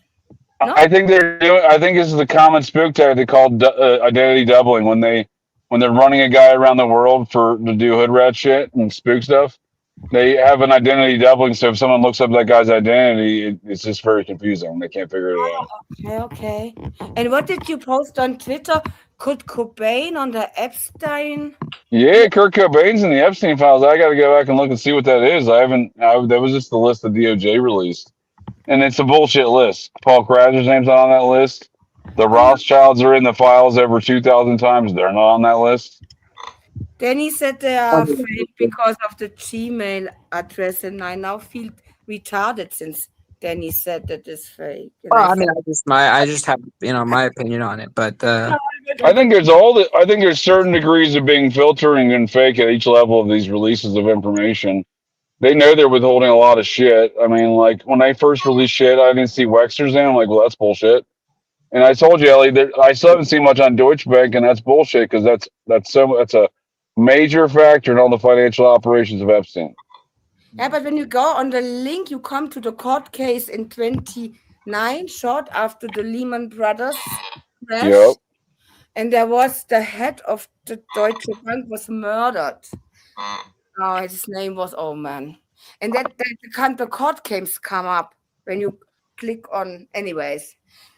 But I don't know what it has to do. I'm not so familiar with this banking stuff, who did what and what not, and how they are related. It's too complicated for me. Well, it's interesting when the Federal Reserve cut Trump off in the 90s, which is why he filed bankruptcy, because all corporations run off of loans, and they would not give him any more credit. They cut him off. So he went to Deutsche Bank, and then Epstein went to Deutsche Bank later. So whatever this relationship is that goes back and forth between those two, it certainly revolves around Deutsche Bank. Yeah, but you don't get confused that it's now a German bank, of course, but they have a part in New York. And Oh, sure. I mean, all these banks are international, right? yeah, exactly. Don't be confused by their name. It's the same like other international banks. Oh, who's the guy that just got busted there from JP Morgan Chase? He was the one that shows up in the painting with the girl dressed like Snow White, and they said, "What do you want next time?" He said, "Cinderella" or some shit. Jess Staley. He's a major figure in Wall Street for many years. I do believe he worked with Michael Aquino at Morgan Stanley in the 1970s. I have to give it back on that because Aquino, old Muppet Mikey, left Fort Knox, I think in 73, right around the same time. He was at Fort Knox. He had a crossover with Berkowitz there, and he was back in New York City working on Wall Street at the same time Berkowitz is in New York City. So I'm just saying there's a lot to do with Muppet Mikey as far as orchestrating a lot of terror, Satan style in America. But it's interesting that he might have a crossover with some of these characters that are coming out in the Epstein files because he worked on Wall Street too in the 70s for a couple of years. Oh, Yeah, because when you are a Wall Street banker, what is Wall Street? But this is gambling for me. This is not Oh, real. they're all fucking crooks. If you like people, I mean, people who invest in Wall Street, if you, I always tell you, if you don't have the inside information, then you're the fucking sucker. Yeah, but Yeah, it's more Anglo-Saxon or British Anglo-Saxon. yeah, for the most part, yeah. Yeah, and I'm so A tired of. lot of Jewish folk on Wall Street. All of our Treasury secretaries are Jewish. All the Federal Reserve people are Jewish. But it's Oh, the wow. Anglo. You're right. It's the Anglo-American Jewish franchise. It's not So fair. this is very interesting because when you mentioned the best that's why when I found the Best Friends Animal Society, the first thing that came to mind was Curtis Sliwa. Curtis Sliwa, founder of the Garden Angels, who I'll get in a second, and a former New York City mayoral candidate, has been a vocal advocate for animal welfare, frequently aligning himself with the goals of Best Friends Animal Society. Oh yeah, the Best brave Friends fellow. Animal Collaboration. Sliwa has collaborated with Best Friends Animal Society to operate a major no-kill initiative. Holy shit. Yep. Holy shit. If you ever Yeah, know, the Yeah. raspberry beret guy, right? He wears a raspberry beret. and his symbol is actually a triangle with an all-seeing eye, which I'm sure Yep. he'll say represents the Trinity. But yeah, he's very much affiliated with like the Jesuits also. Wow. Yeah, Ed Sanders was right. The process people are everywhere. They have an extensive network. Don't shoot the bees on stage, yeah, with your guns. Wow. Don't dare. Damn, I gotta look more into this. 'Cause wow. Yeah, according to a 2002 FBI report, they use more power than a city, than most cities in the state of Utah on that ranch. It used to be called Little Hollywood. It was a Hollywood movie studio ranch before they bought it in the 80s and 84. Wonderful. Why do Jack they Nicholson owns an adjacent property, Hollywood strangely enough. connected with the military? Interestingly, why is this? I think Donut was it. Donut was it with Paranoid American. They looked into something. I don't know how many movies the military alone did. Yeah. This was, of course, Top Gun and this, but as well, these alien movies. Well, it's interesting. The process always sets up at movie studio ranches. You had the Spawn Ranch of the Manson family, and then when the process bought a church in Pound Ridge, New York, to set up their headquarters in 1970, Was this Silver Lake the first Hollywood studio, so to say? Was called. Well, even their Pound Ridge location was used to film stuff like Marathon Man, Bob Cocaine Evans, and Dustin Hoffman in 1976. 1976. When was Hollywood founded? When was I mean Hollywood's had so many different iterations. The modern day Hollywood was founded probably around about 1950, 1952. And what was before that? Then you had the vaudeville, and then you had the silent films. And Disney, but no, Disney does not make films. Yeah, Disney's really gone through different iterations too. I mean, most of the shit Disney's attributed to is really not Walt. It's really his brother. And what is this Lookout Mountain about? No one really knows, to be quite honest with you. I imagine it was a lot of propaganda films that were distributed to other nations. Nobody knows. The known unknown, so to say. No, that is definitely a known unknown, because we know Bob Hope was there, Marilyn Manson, Ronald Reagan, John Wayne, Frank Sinatra. There's the Laurel Canyon. Wait a second. The Laurel Canyon was all the sons and daughters, so to say. You can say, who is your daddy and what does he do? And all were military. Gulf of Tonkin, very famous. That goes the same for everybody, though. Even the modern era, like neo-process figures like Marilyn Manson. His daddy was a U.S. Army intelligence officer turned CIA. Oh, really? Yeah, Hugh Warner was his name. Warner. That's interesting. Like Warner Brothers? No, I think more like Augustine Warner, like George Washington's ancestor and my ancestor. Bill Cosby's children, what are they doing now? Oh, that's a great question. Well, his eldest son's son is no longer stalking me, so that's a positive. Our channel. Yeah, he's currently the Deputy Secretary of War. What? No. Yeah. He's Pete Hegseth's deputy. He's the undersecretary of something for the War Department. For something. Yeah, he's the deputy undersecretary for jamming things up each other's butt at the Pentagon. With the 18 intelligence services. 18. But years ago when I lived in D.C., I realized now looking at that dude up, his name's Eldridge Colby, ELDRIDGE. Oh. He lived across the street from me in two of my 3 apartments. I'm like, this motherfucker must have been stalking me, dude. Oh, come on. My grandfather went to high school with Bill Colby. No. Yeah, my grandfather was in the Office of Naval Intelligence in a weird radio communications vessel just off the coast of Norway after the war. And where was Bill Colby at? His high school classmate. Oh, he was in Norway running Project Paperclip. Holy shit. This is not a level that you personally. I'm from a family of Muppets, just to let you know. You are a Vance, of course. Maybe with Snake, all doors are open. I use those connections. It's not a humble brag. I use those connections to make my points. These Muppets all know each other, and the machinations of their operations are largely known unknowns because we're just sort of a bunch of propaganda. I think they are more happy with the Gavin Newsom than with you. I've never voted before, but if Gavin Newsom runs for president, well, now he still doesn't have my vote, but because I don't vote. But I think nobody will. But he. If somebody runs for the Constitution Party, I'll vote. Oh God, when does this go away? It's so annoying. In the meantime, I'll never vote. My grandfather had a good point. He said you're just going to encourage those bastards. So I'm like, that's a good point together. I'm wondering where Epstien got that 101st Airborne Indian signal in the background. I'm still wondering where David Berkowitz got $110,000. Whoa.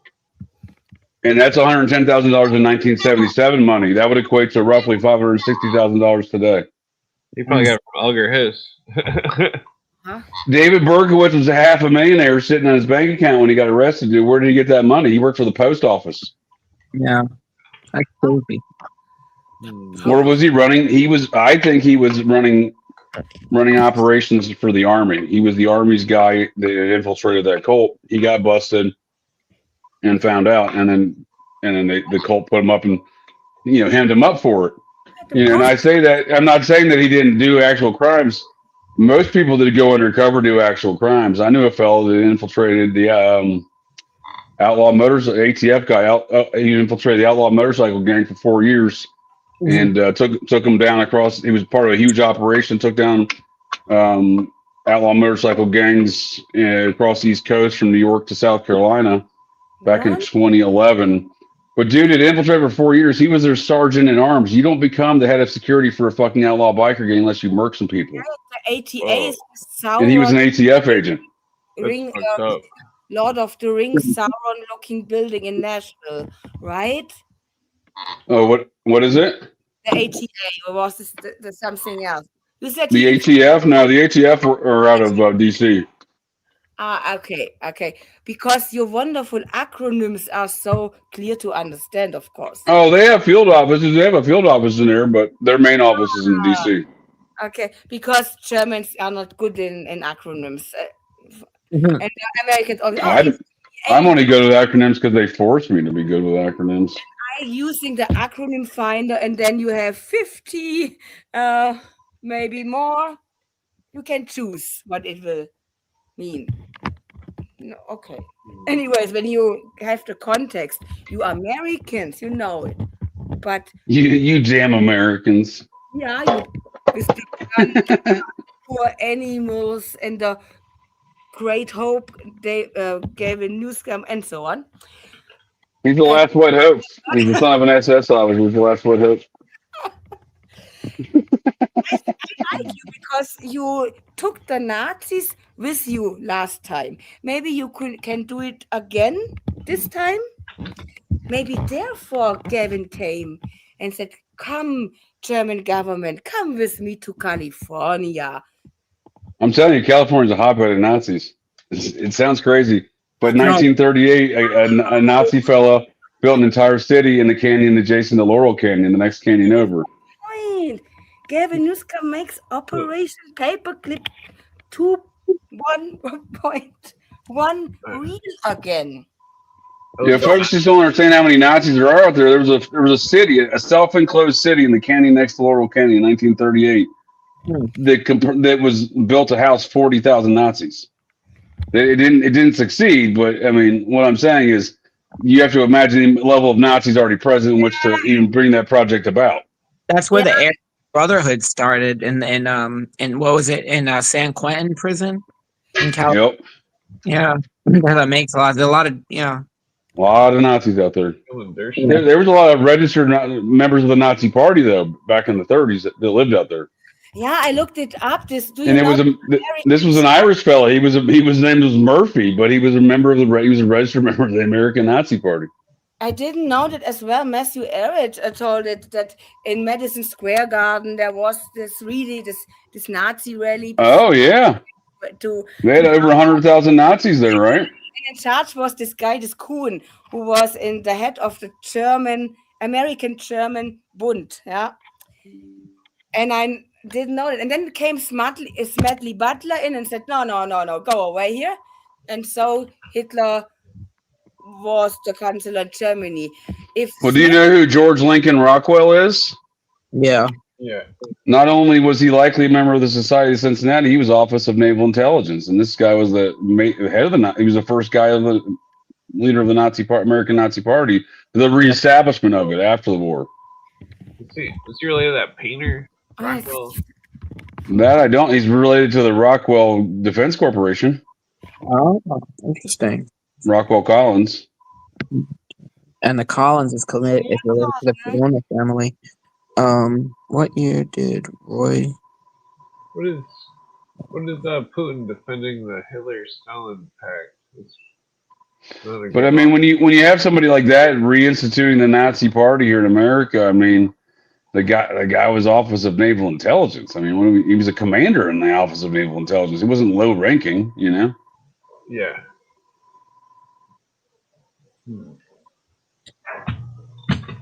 Yeah, this is a club.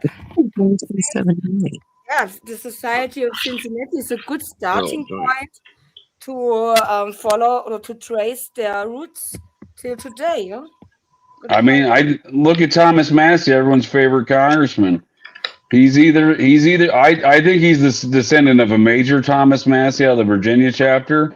But most of the available information I found, genealogically speaking, tie him to a Lieutenant Joseph Massey out of the Pennsylvania chapter. Either way, he's in all likely probabilities the hereditary member of the Society of Cincinnati. For sure. Yeah, that's a big Mason name too in the Scottish Rite. Oh, for sure. Well, I mean, who do you think comprises a lot of the Scottish Rite? I mean, there is a lot of crossover, but Major Thomas Massey was a major figure, no pun intended, in the American Revolution. And the other guy who is as well reasonable and a good guy, so to say, who is from Ohio, who is a Republican, Jordan. John Husted, the guy in the Epstien, the guy who took all Les Wexner's money? No. Wait a second. The current senator from Ohio, John Husted, used to be the attorney general. He's taken hundreds of thousands of dollars from Les Wexner in campaign contributions. He investigated Hunter's laptop very. Jim Jordan. Jim Jordan, right? Yeah, he actually doesn't seem like a douchebag. I don't know him personally, but his area of Columbus is the northeast area of Columbus into the farmlands north of Columbus. So he has very limited Columbus constituents. So he didn't have a lot he didn't take any Wexner money from what I saw in his campaign contributions, but he's also not really part of that political scene because he's a country boy.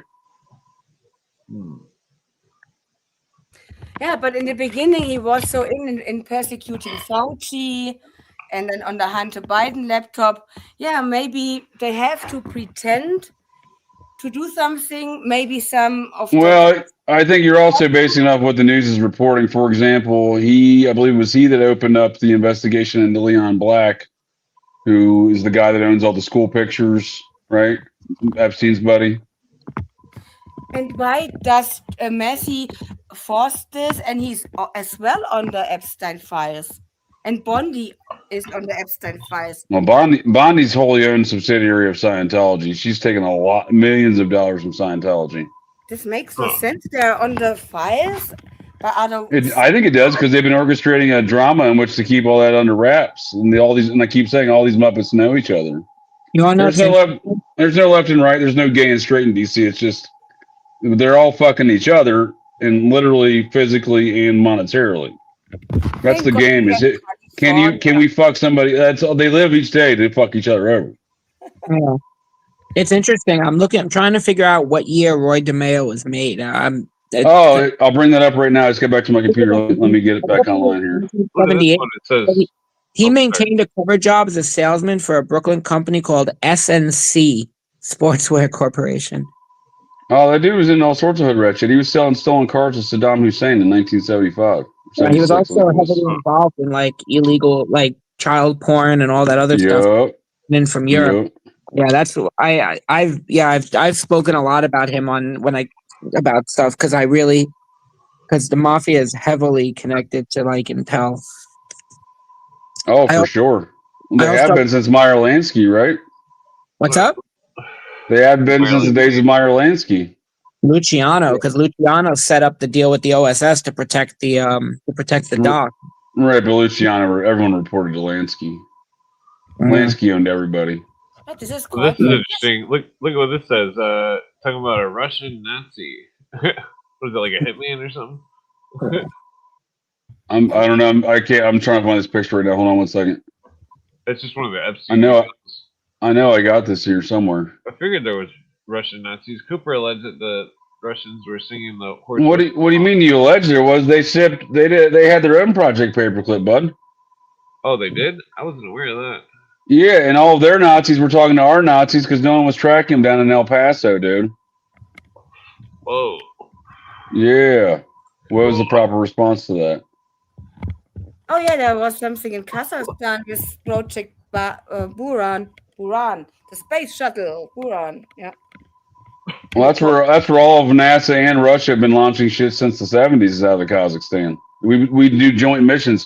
We're at war in the Cold War with Russia. We were doing joint missions into space together. Go fuck yourself, Muppets.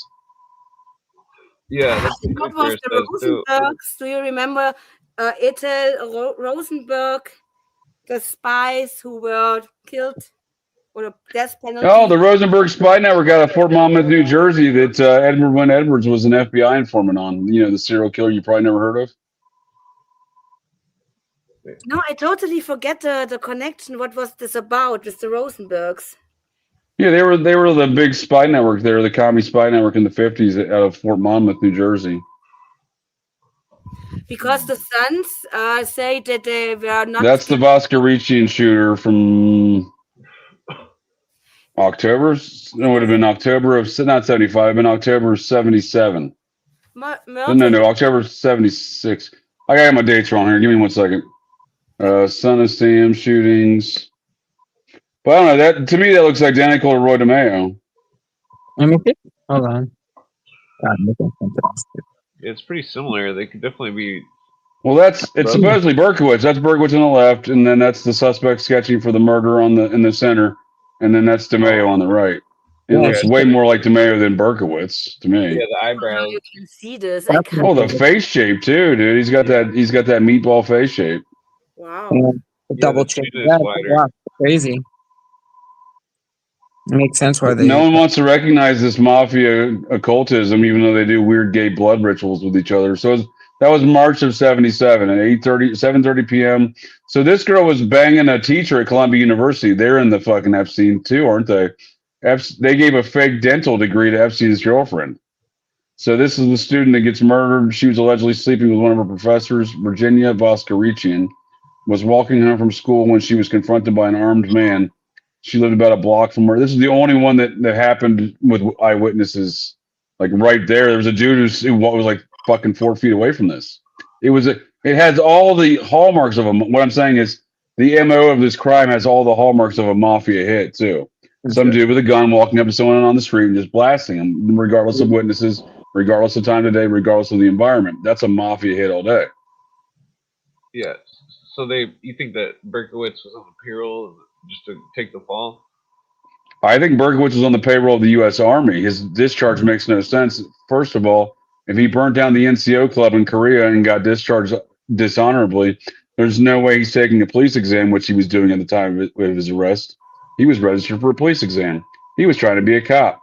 Whoa. This is according to his childhood friend who dropped him off at Fort Dix for the Army in 1972. So this comes from a first-hand source who's a retired police chief, by the way. So he saw Berkowitz about a month before he got arrested, went to his apartment, and the apartment was not destroyed, it was not living like a madman. So this was all perpetrated afterwards by the cult in which to frame him. But I think he was the inside man for U.S. Army intelligence into that cult and got found out the same way Tex Watson was U.S. Army intelligence guy into the process cult in the Manson situation. And then he got found out and then roasted. Tex Watson sits in prison today. Charles Tex Watson has always had his hair and beard in compliance with California Penal Code standards. Charles Manson never had his hair and beard in accordance with the lengths of the California Penal Code standards. And they're pretty, speaking of California Nazis, those corrections officers out there, real fucking Nazis. And they're not having that. You're not cutting your hair and fucking beard like that.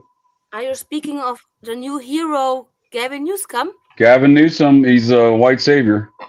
Yeah, right. Great white hope. Yeah, they've been calling him. They've been doing that. They've been calling him that now for a little while. Today. Ideal. Yeah. Oh shit! Is it midnight? I might turn it into a vampire here momentarily. It's been great chatting with y'all. I got to go to the bison. Wake up early in the morning. I'm a bison rancher now.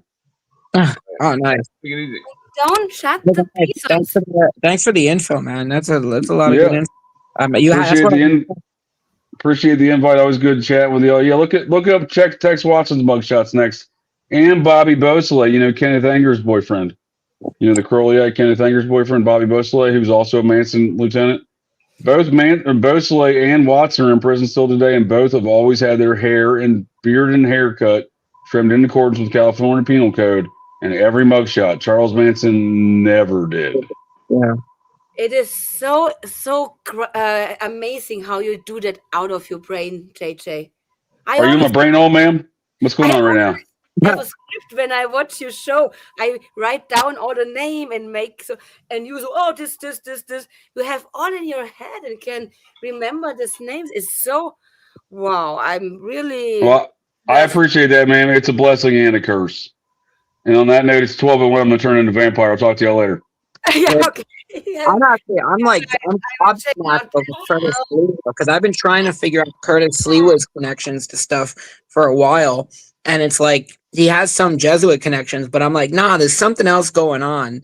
Because, like, I'll be honest, like, I mean, he was going to put me back to work, so of course I wanted him to win the mayoral election, but I also knew he wasn't going to win. And I was trying to figure out what the hell is this guy connected to? And I remember he had that best, like an animal friends society that he was affiliated with. And when I looked up across the church, holy fucking shit, he's connected to that. That makes perfect sense now. Jesus, that's crazy. Sorry, I didn't mean to go off on but holy moly. And thank you, Americans, that we Germans can now be part with you, because I thought, when Trump, they will cut their friendship. Thankfully to California, Gavin Newsom, we are still buddies. The news says that Trump's actually the one that narked out the Epstien stuff or something. Yeah. As I said, there is some revenge or getting rid of the competition out there, 100%, because they want. This is always a competition, right?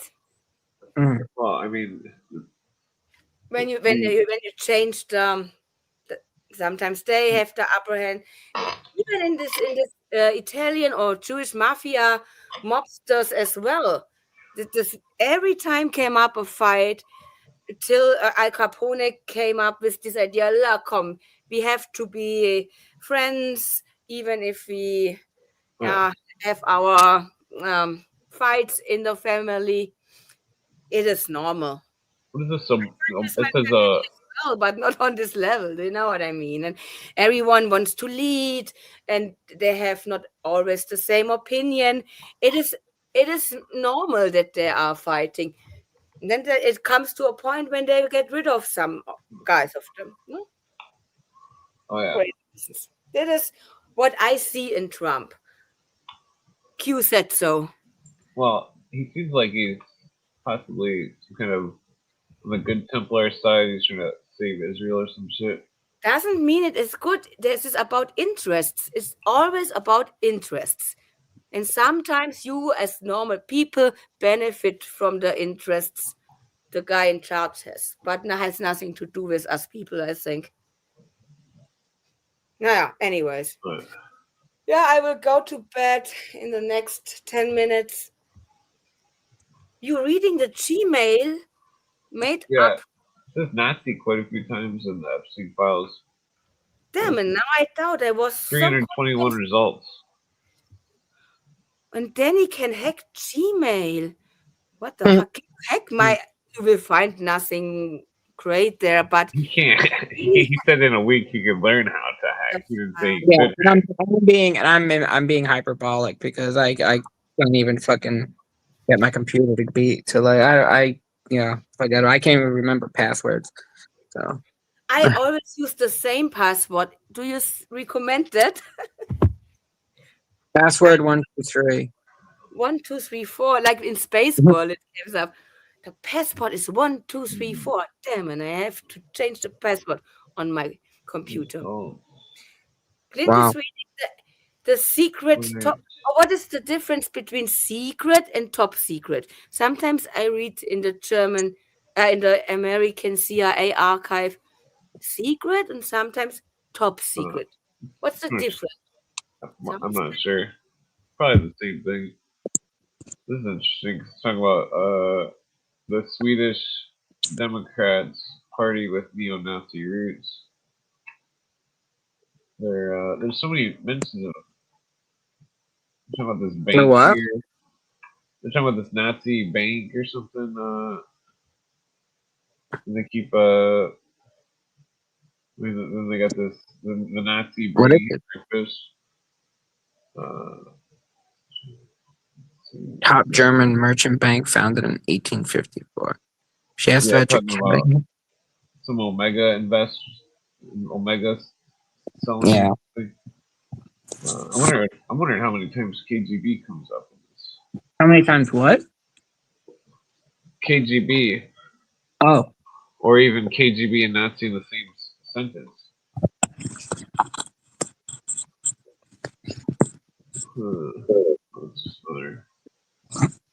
Damn, that still blows my mind. I gotta look more into this.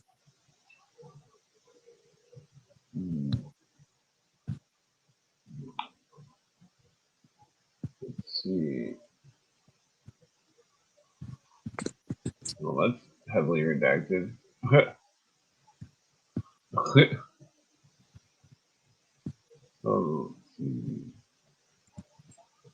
They're discussing Olga Tabak,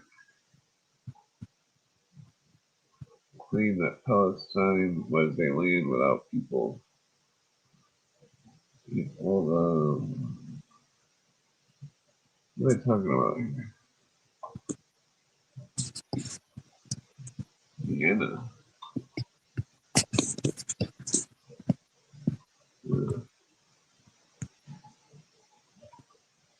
What does that say?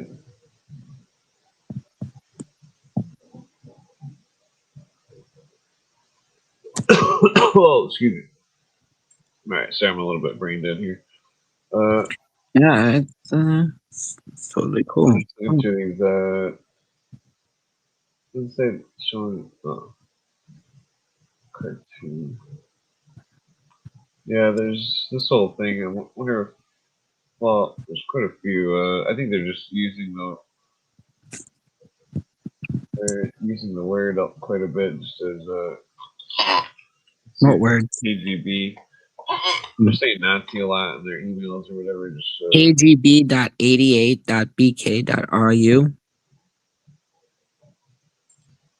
What's that? I wonder if KGB and Grey comes in the same sentence.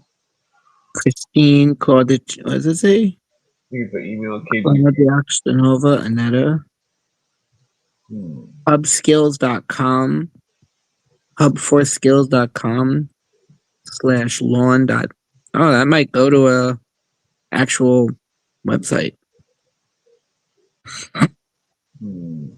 Claudia Kostiova. Well, that's weird. Who is she? Was born in a small city in Slovakia. She's Slovakian. She's not even Russian.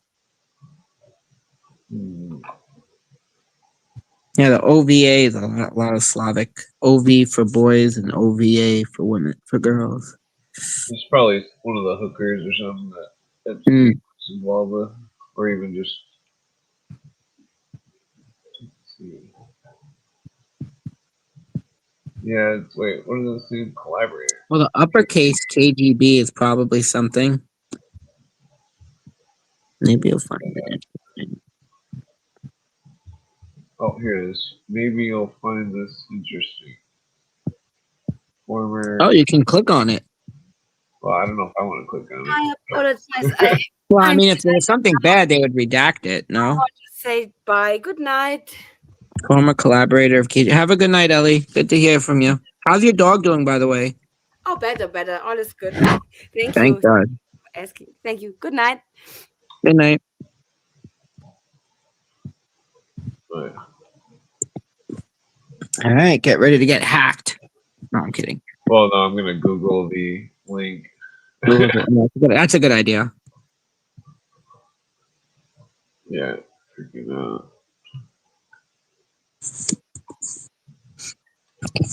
question mark.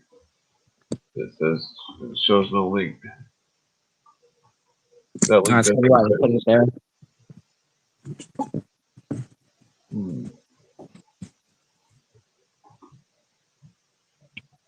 Well, I mean, unless somebody else wants to try to click the link, I'm not clicking it. I googled to see if the link came up on Google, but You said the link didn't come up? what? The link came up, or? Well, I put the file in the chat. Well, I can put it in the private chat too if you wanted to look. Yeah, probably nothing interesting. I don't know. I still don't 100%. I still don't 100% believe it all. I think it's theatrics. It could be planted. It could be some kind of like test or something. It gives people something to do, you know.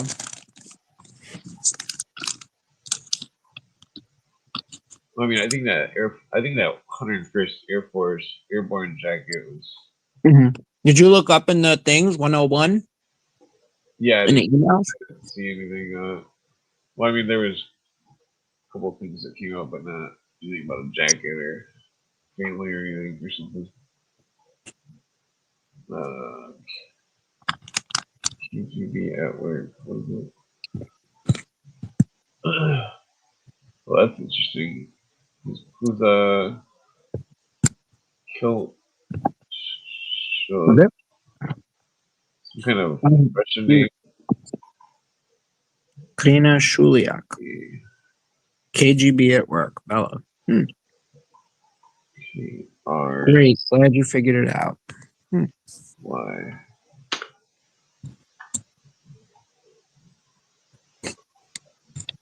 Okay, so that was one thing. I can't believe that there's some KGB or some kind of info. Yeah, I couldn't believe that they'd be putting it in Gmail. What would be if she was? Well, that's weird. Well, I don't understand what she would even be at. Maybe it's an acronym.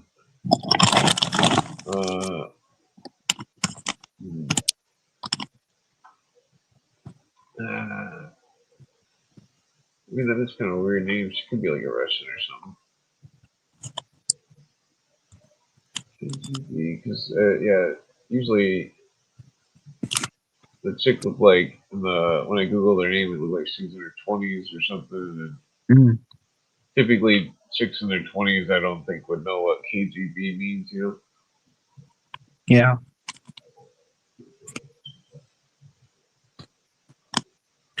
Might you have Jeffrey's social security card or access to it? What the fuck? What if it was like a Weekend at Bernie's scenario? It's funny how it's KGB, but the subject is SS. Jeffrey's S card. What if it's a different type of SS card? Sucky, sucky. Well, I mean, like, what if he is connected to Nazis or something? What if he's what? Possibly connected to Nazis or something. I mean, all this shit's connected. It's one big club and we're not in it. Yeah. Let's see. Queen wrote KGB at work. KGB by your parents.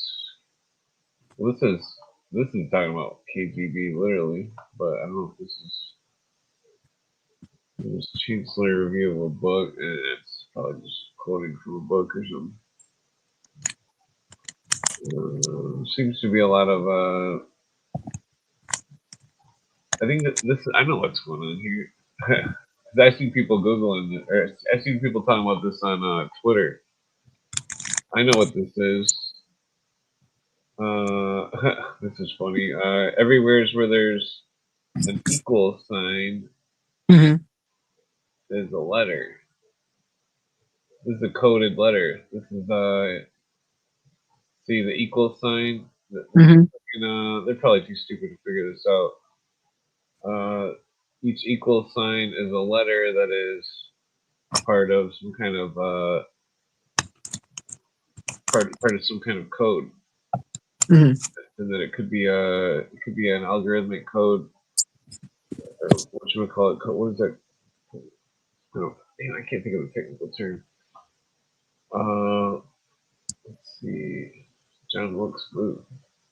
Yeah, so each letter could be a different letter. Oh, It could I be a see. code. Yeah, I've Yeah, seen codes so like this, and then the negative signs would be a different. Well, that no, I guess maybe like minus a letter plus a letter and then equals that so letter. H T.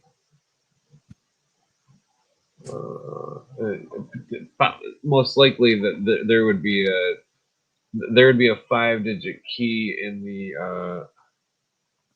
or maybe even a 6-digit key. No,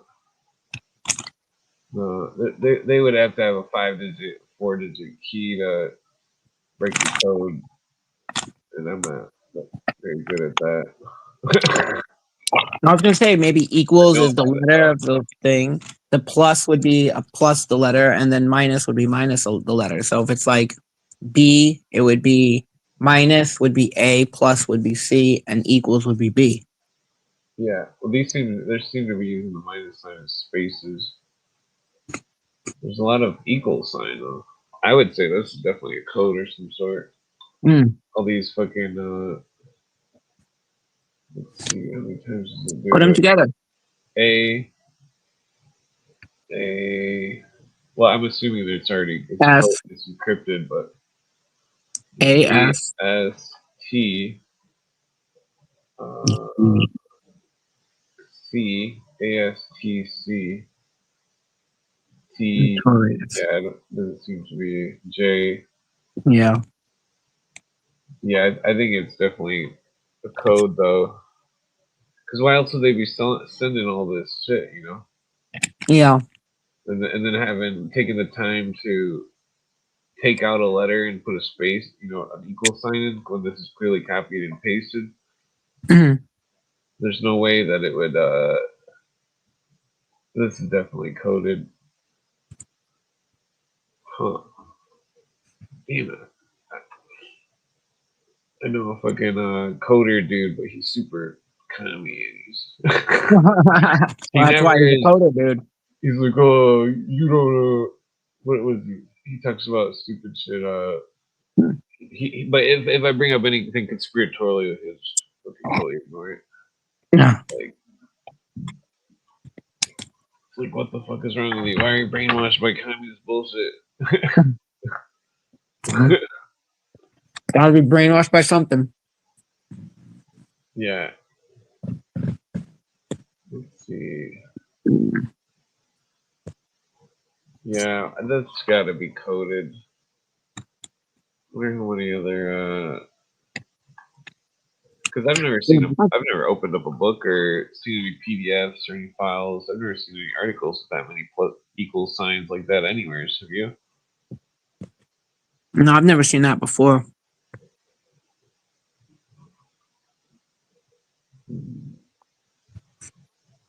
There's got to be more. Because, I mean, people were talking about it. I wonder if anybody else put it together that it's probably a code. Each missing letter. Maybe I should just look up equal sign. That's a good idea. Equals. No, resolved. What? That's Look. bullshit. That's fucking bullshit.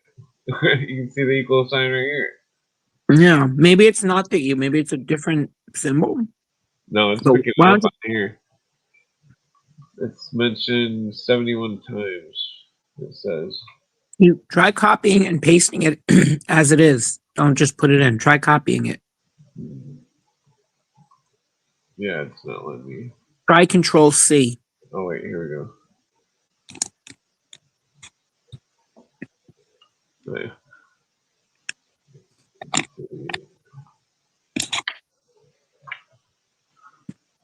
Yeah, it's still not working. Oh. The plus sign would be in there. I don't think it's able to search plus and equal signs. I mean, that could be just a coincidence. Or maybe they don't want people to. I wonder if that name is in there. Marius. Fortelni. Multiple times. But if he had a passport with this picture, and it said Marius, but it was Epstien. It's like, Yeah. I wonder if the other dude was involved with the crime, or if he was just taking up the lead. Well, you mentioned something about the Dutch guy that Dutch named after.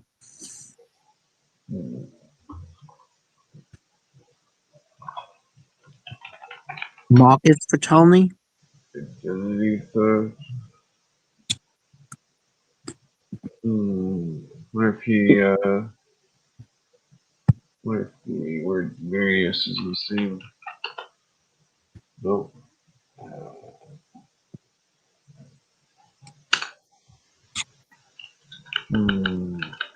Let's see. Trying to think of a term that might come up. I think I did see. I think when I looked up Illumin, that I think I seen. There might have been plus signs or something in there too. No, I'm not seeing any.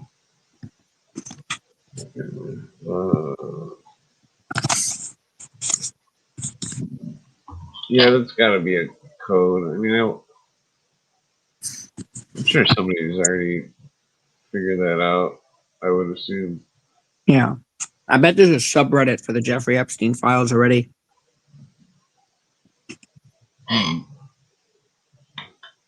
Like Reddit Epstein files. And they might be able to put it on there. And they would, somebody, if they did, they would post it. Did they shut down 4chan, or is 4chan still open? I don't know. I just go on Twitter and I got Facebook, but I don't really use it or anything. Yeah. Let's see. Scientology.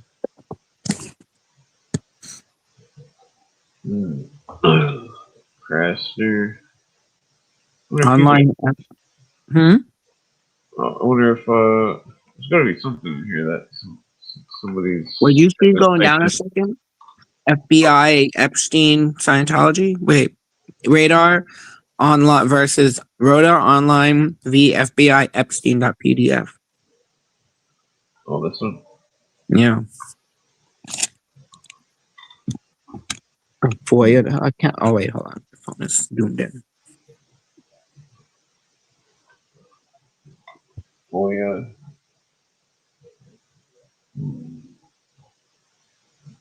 Unrelated to you against the FBI and Church of Scientology. Huh.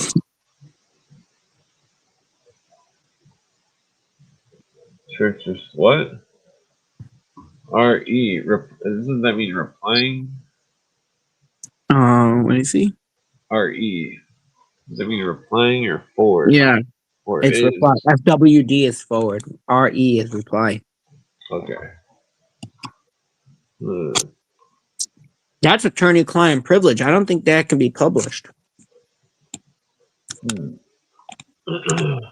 Another reason why it sketches me out, and I'm just like, it's like you can't, you can't really. Oh, is his attorney dead? Yeah. I wonder if Krupp is mentioned in here. Prof? Krupp. Oh. That Nazi metal factory. Yeah. Yeah, there it is. By that Prussian dude, I think. I gotta take a leak real quick. We'll put a video on for a second, or Yeah, whatever you want to do. Ramble on about something. No, go ahead. Let's see here. Well, I don't know if I got anything cool. I could play like a couple, 3 minutes of that. The Admiralty jurisdiction. So,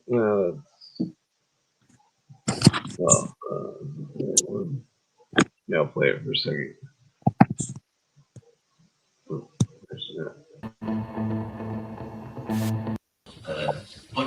And this is all covered up on the videotape. So I will put that on now. Criminal action, jurisdiction. And I said that is as far as I said if you start off when you're with your original arraignment, and then on the let me see where it starts. The plan a thing like this, and you time it, and you is a continuation of what I said before, and then I will go into a new subject. And one of the things I want to thank Pastor Peters for is his velvet hand. Now, his iron hand, his hand of steel, is very good, and I approve of it. When you have a plan, a thing like this, and you time it, and you have your speakers, and they should all finish at the given time, and they don't finish, it louses the whole works up, and it makes it very hard. So every speaker should keep track of his time.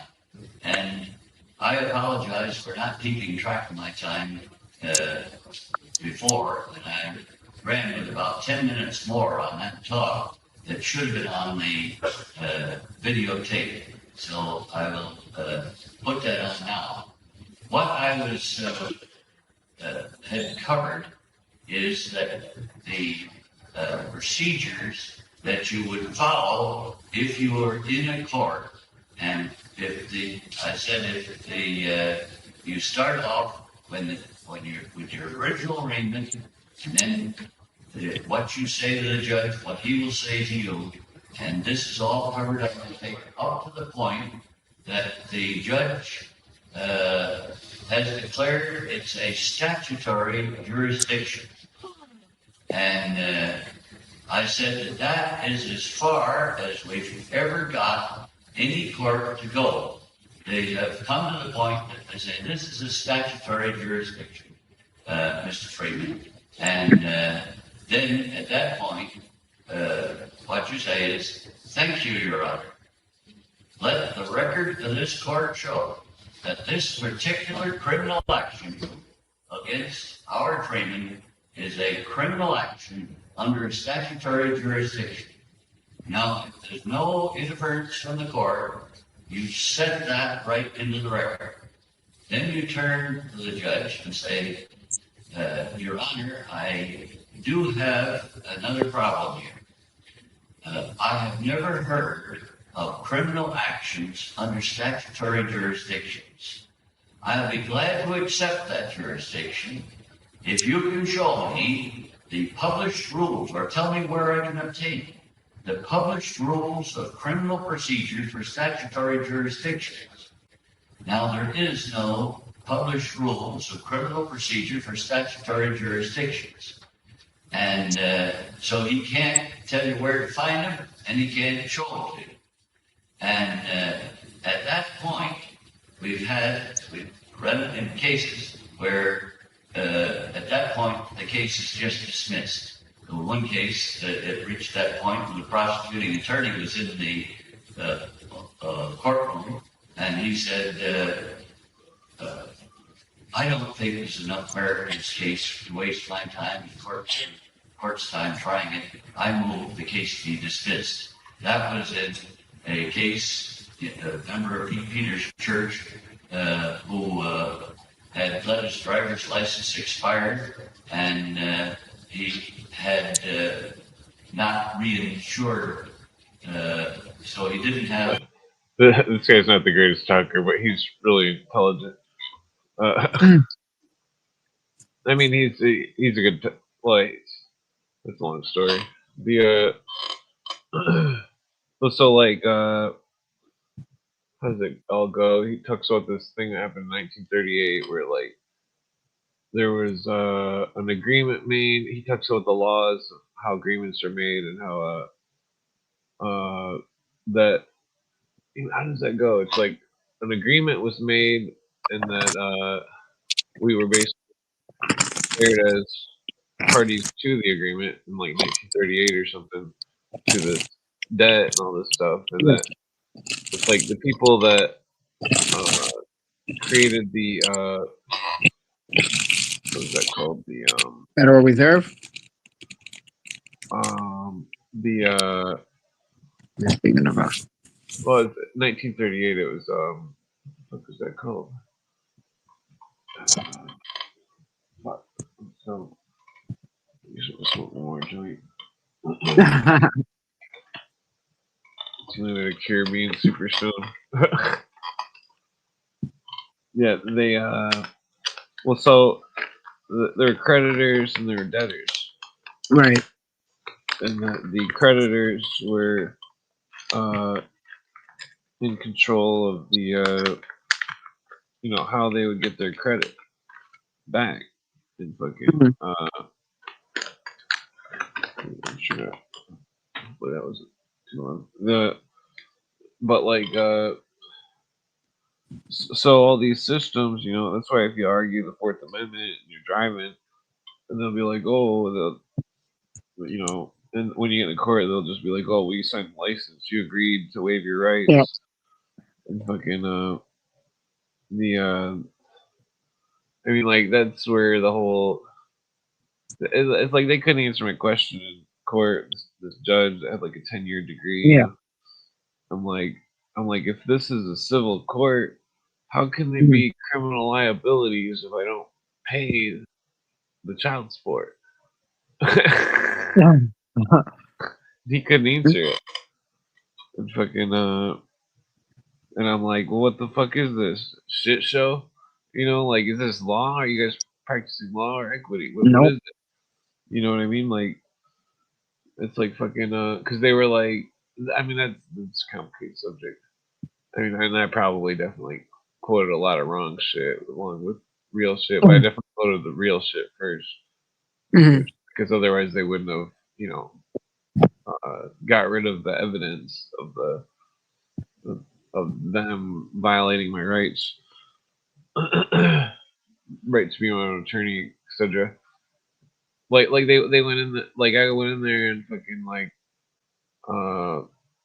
the first video was not on the court record when I paid for it, and neither was the video where the judge where he admits that the with the basically where I got the shrink's testimony thrown out because he was claiming that I was some kind of fucking, I don't know what he claimed, but he's claiming I was paranoid or something. I was like, oh, and I got his testimony thrown out with a simple question.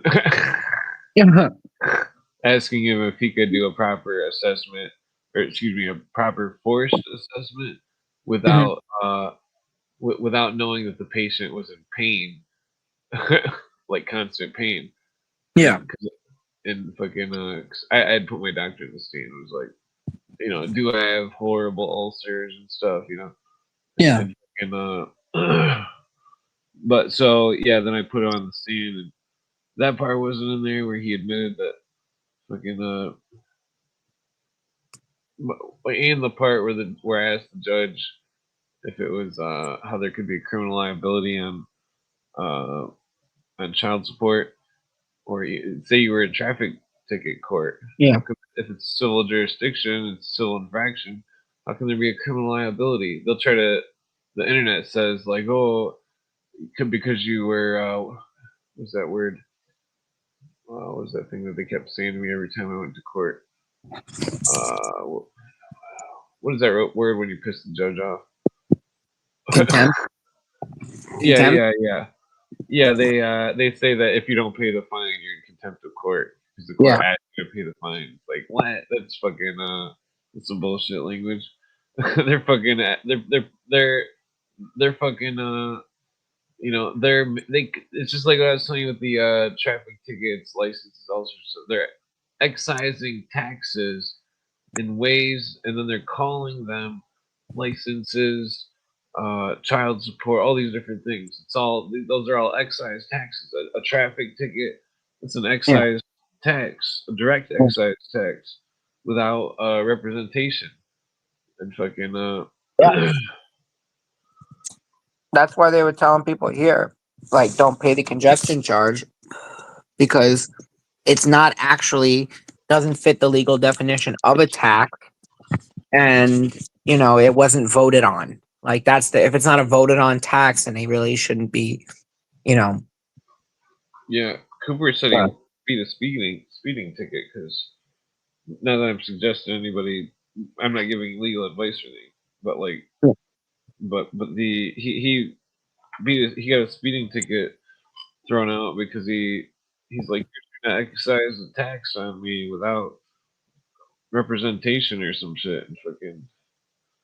He had some other stuff to it as well, but it was brilliant. I was like, holy shit, that's brilliant. I never even thought of that. Like, what the fuck?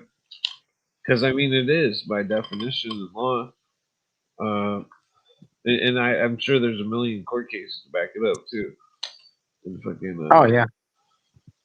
Well, I mean, that's why it's funny. It's like I got a traffic infraction. Like, what was it, 2 or 3 years ago? Probably like 2 years ago.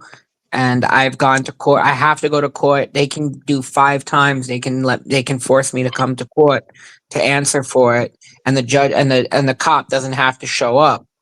But if I don't show up, I can get a warrant out for me. And I still have, if he didn't show up the first time, he doesn't show up the second time, we're on to the third time already. And the next time I got to show up is in December of 26, which would be about 3 or 4 years since I got this ticket. And there's literally like there's no speedy. It's like, what happened to like a speedy trial? Like, what happened to being able to like, You could argue that. Well, I'm not giving legal advice, but you could argue it. But you'd have to first start asking them like, "Oh, is this criminal or civil?" I can't tell the difference. Just play stupid. I'm not saying that's not advice. Yeah. but like, you know, because it's like that's the thing. It's like if you get them to say something on the record, and then you got it on the record, and then they say it, you know, it's like let the record show, you know, oh, they answered my question. Yeah. And then fucking, Yeah. and then just rub it in their face, you know. That's what I did to the judge, metaphorically. When because I was like, oh, I have this under the Sixth Amendment Supreme Court cases, I have the right to be my own attorney, correct? And he's like, yes. And like, because he wouldn't acknowledge that fucking the beginning of the court case for the whatchamacallit, the custody, Yeah. the that they forced an attorney on me, and I was like, I don't want an attorney. This man is not representing me. And fucking Yeah. and then they tried to like fucking, and then they had a second thing that was like, it was so fucked up. Either way though, so then the judge wasn't acknowledging that early at the beginning, because he's like, oh, you can only ask for a jurisdiction challenge at the beginning of the case. So I'm like, well, I did, and they made the fucking stenographer delete it. Oh, well, they couldn't do that. It's like, well, they did. Wow. Yeah. And then fucking but so then I asked him, I'm like, I got a Sixth Amendment right to be my own attorney, correct? You know, in the Supreme Court cases that elaborates on it. That he said yes. I'm like, oh, let the record show. Your Honor said yes. That I have a right to be my own attorney. And then I asked him, was like, oh, which jurisdiction is it? I thought he was going to say civil. And then he said, child court jurisdiction. That's what he said. So I was like, because it was about custody. And I was like, let the record show, you know, he says, blah, blah.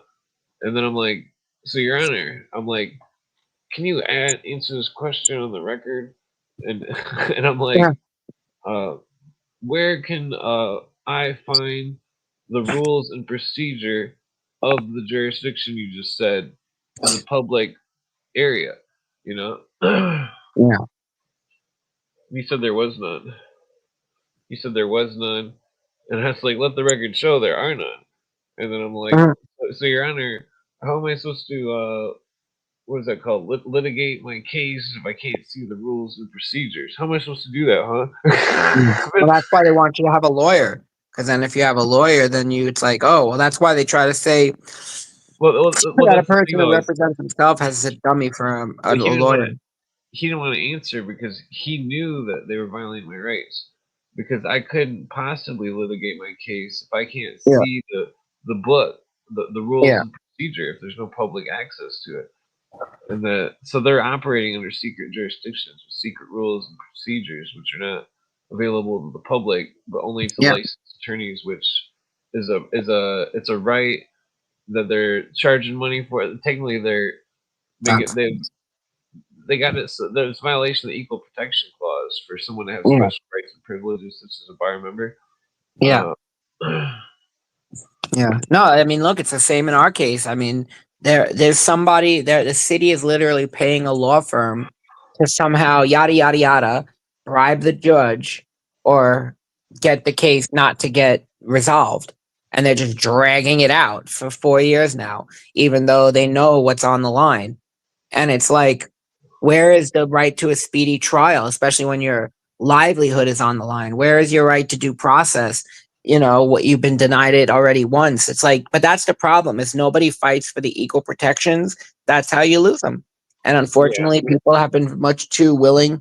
I mean, when they shut my store down in New York, there's a law that says that if you've allowed something to operate, then it has to be given a certain given a certain level of legitimacy. Like if you live in a house and like squatters' rights and stuff like that, they had no right to shut my store down. They had no right to shut my store down. And yet they did it. And the only judge, like nobody was arguing against that. You may be able to sue them. We're gonna talk to a lawyer about that.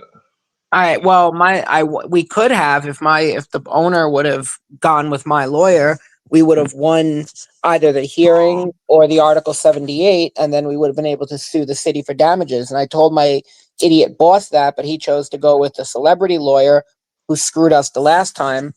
But technically, in business law, if a business is operational for a period of time and it's given legitimacy by the state, by the city to pays taxes, you can't just shut it down without due process and arbitrarily. You can't just create an executive order that shuts things down. But Well, nobody there might fights be things. well, if it was like a food thing, the you could possibly, but not non-food things. I don't think. No, that's the thing. They tried to say our stores were a nuisance. And I said they can't prove my store is a nuisance because my store has zero community complaints against it. We didn't even have a sign. I'm like, so there's nothing that they can really say that would have gotten us that would have lawfully gotten us shut down. They just did it, and they just used the authority that was outside of their jurisdiction. The sheriff's office had no authority to do it. And what we need also in like places like New York, we need like the case that shot down the Chevron deference. You heard about that? Sure. What's up? I'm not sure. Chevron, you said? It's called the Chevron deference. And basically what it did was it allowed three-letter agencies to be given to give people due process, to force people into administrative due process before they can take it to court. Like you have to follow this three-letter agency's due process litigant system before you can eventually go to a court. And they shot it down. It was done for like environmental reasons. That's why it was the Chevron. And they shot it down. But the thing is that it's a federal thing. It's not statewide. It's not state by state. It's just a federal. Yeah. But each state needs its own lawsuit like that to say, like OCM, the Office of Cannabis Management that shut us down the first time, like why we have to go through their hearings in order to go to a court. We can't just go straight to a court and say this wasn't lawful. So, but that's the problem. People let all these things lapse and they just assume nobody has it anymore, Compartmentalization. Like, oh, you have to talk to so and so. It was like then you talk to so and so, and they're like, you have to talk to them, and then just Yep. go back and forth. And it's like this is fucking bullshit. Yep. It's true. And that's why it's the spiritual gangsters. But, everybody lets these things go. Nobody tries to fight them. So, I think the best way is to spread knowledge. That's the best thing anybody can do, really. Yeah, but people don't do anything, and that's the unfortunate thing. Nobody does anything, so it really doesn't matter what you spread. Well, like 20 years ago when I got into the internet and all this truther stuff, and it's like I used to email all sorts of people, like fucking, in the government and stuff, the attorney general, the state attorney general, asking all sorts of questions, and they would never answer my questions. Only like once they ever answer. No, twice actually. One of the older governors of Michigan, that was a lady, she actually answered when I was asking about vaccines in like 2010 or something. And maybe it was like 2009. I don't remember what year, but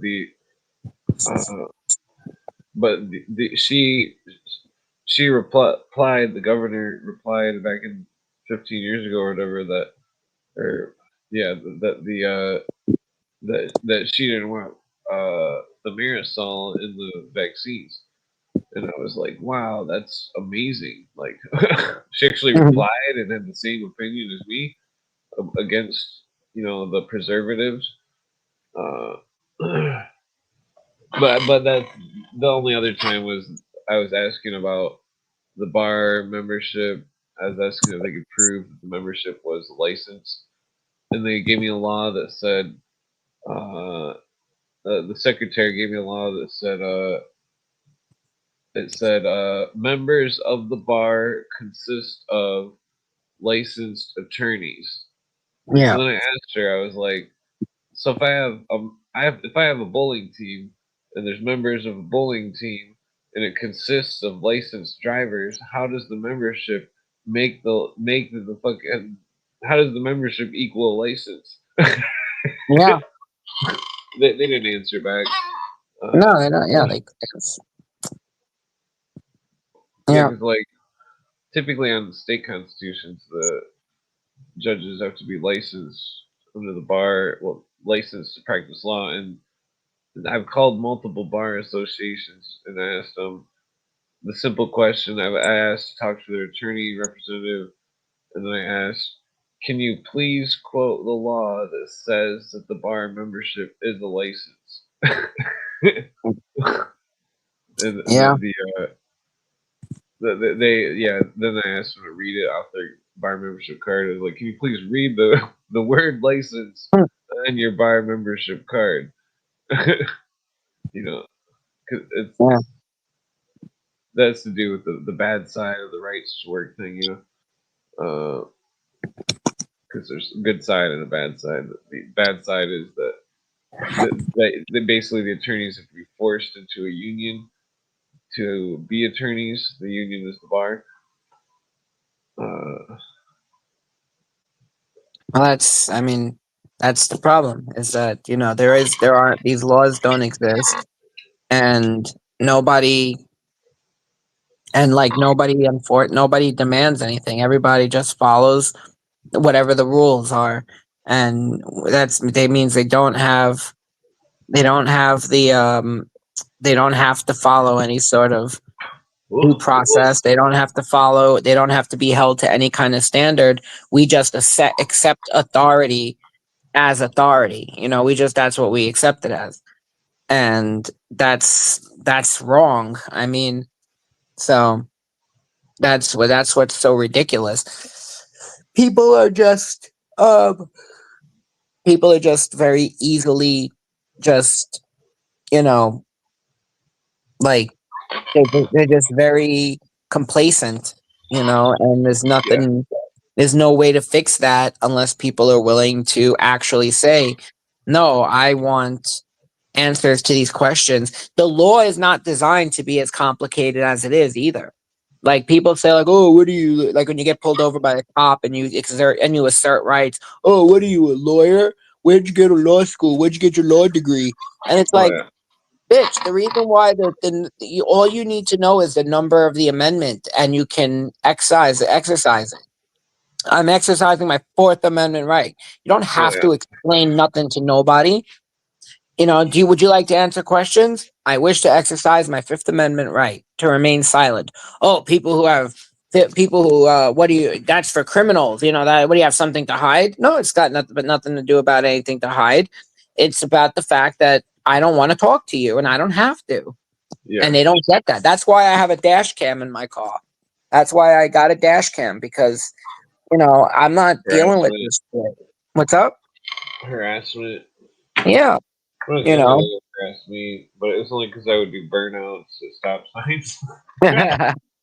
I'm not doing too many burnouts in an old minivan. I mean, I probably could, but no, it's front wheel Eventually drive. I would just crack the window and put my ID out. I wouldn't say You don't anything. Yeah, well, that's the thing. They tell you actually have to exercise that Fifth Amendment right. So if you get pulled over and you don't say anything, it's not considered exercising your Fifth Amendment right. You have to actually say, I wish to exercise or uphold my Fifth Amendment right. And then it's enacted. Other than that, it's not considered like, Well, I always ask them first. I say, "Did you take an oath to the Constitution?" Well, they don't care about that. That means fuck all to them. Well, you gotta get them. You gotta get them to. You gotta trick them. They'll say, "Yeah," really proudly. He's like, "Well, why do you want to violate your oath when you violate my Fourth Amendment?" Well, yeah. and then they just won't answer. Yeah. And then you ask for their commanding officer. Well, And then they won't we all, answer. oh. The last time I got pulled over was when I got that traffic ticket last time, and I deserved it. So I just went. I just was like, "Fuck it," you know. My car smelled like weed. I knew they weren't gonna bother me for that anyway. But like, I basically just I knew for a fact that I was wrong. I made a left turn where I shouldn't have made a left turn. You know, so the motherfucker pulled me over. But you know, that was fine. I was okay with that. But like, you know, I was wrong. But in terms of like if I got pulled over on like by the Jersey State cops, for example, Jersey State cops are jackboot thugs. I am not having conversations with those motherfuckers. No way, no how. Yeah. Yeah, when I was younger, I would just, if I didn't see any lights and I didn't think they were trying to pull me over or anything, I would just, as soon as I went around a curve, I would just give it a little bit of gas, you Yeah. know?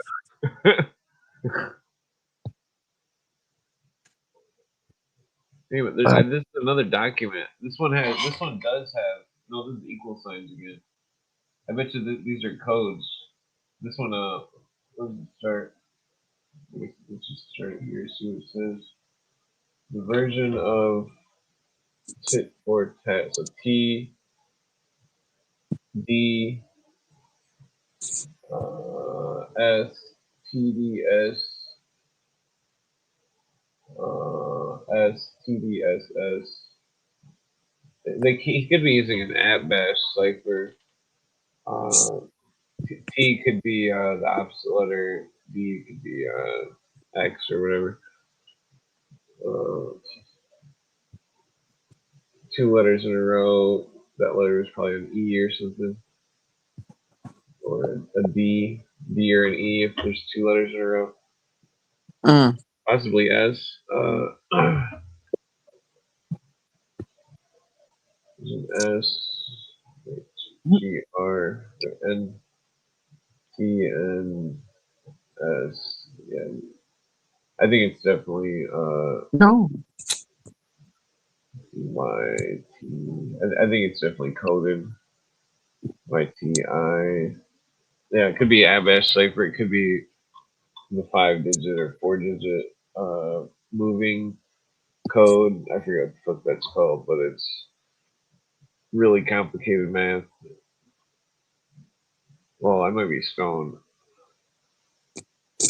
I mean, there's multiple. They could be, you know, sometimes the codes they just move the letters over a couple spaces. Yeah, those simple ciphers. Yeah, like that's what Arthur C. Clarke did in 2000 Space Odyssey for IBM. He wrote HAL, HAL. Mm. It's interesting because the IBM and the Nazi stuff. Like, oh, IBM, we weren't involved with Nazis, you know? Like, oh, some other companies still huge. Like, what the fuck?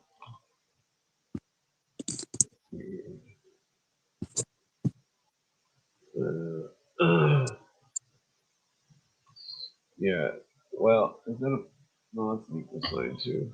Talking about the Holocaust or something. I'm not sure. I'm just concerned with the equal signs. Yeah. That could definitely be some kind of coded message. He's like just sending some random shit and mistyping an equal sign somehow. You know, that's definitely not an accident.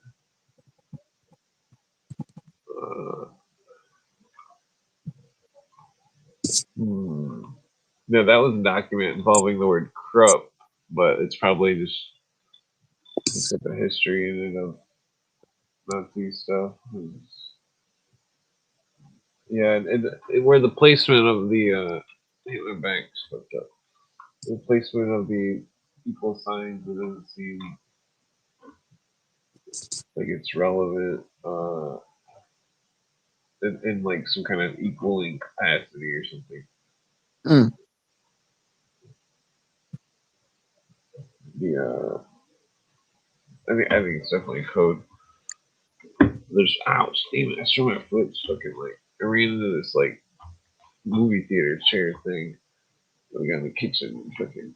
I was like making a Lego or a Eggo waffle. Oh, you're making an Eggo waffle? Well, I was making one and I like ran and like walked into the. It's got like a foot thing that's like sticks way far out compared to the like chair thing.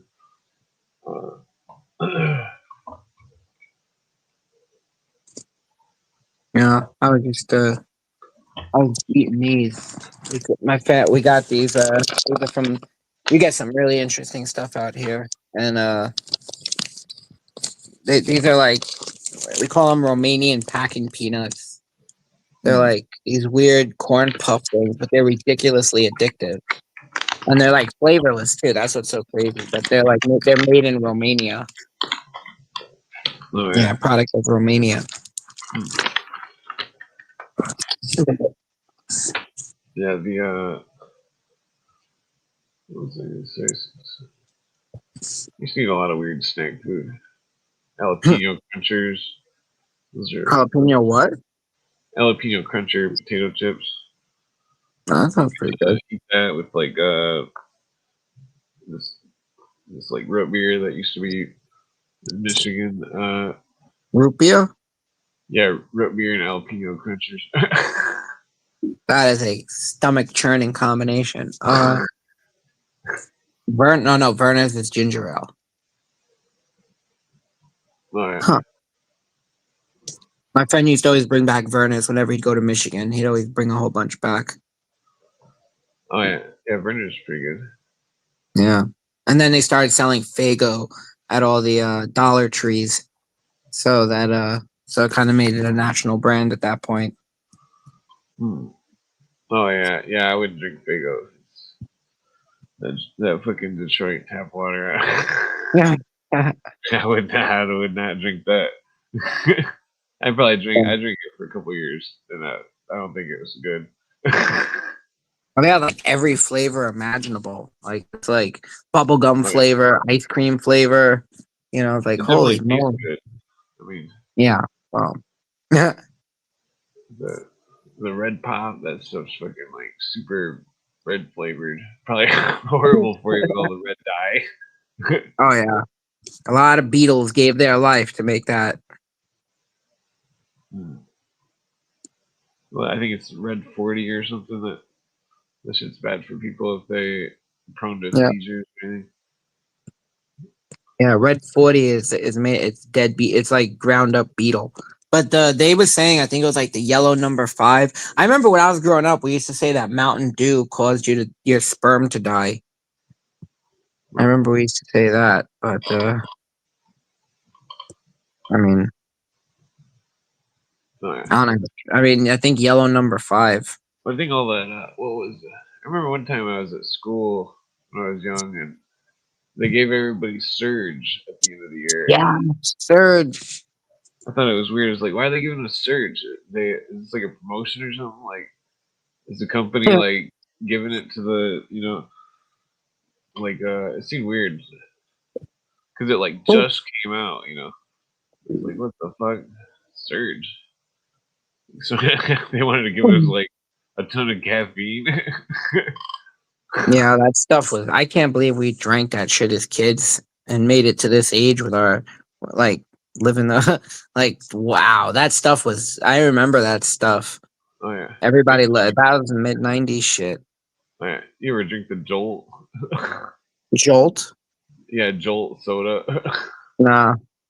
It was super strong. It was super gut rat. Oh, that sounds like that. Right. It was way too caffeinated. It had like a lightning bolt on it or something. And it was like it tasted like normal orange pop or something. And freaking, it's like, oh man, my stomach hurts. Oh, like way too caffeinated.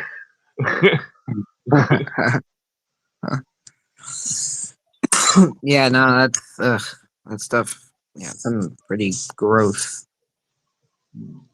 Yeah, they had some pretty. I mean, yeah, I don't know. Alright. Yeah, usually I drink those stupid Sobe drinks. Like a lizard island or some shit. Those are pretty good. Oh, I never tried that. I don't think I've tried that. Oh man, you missed out.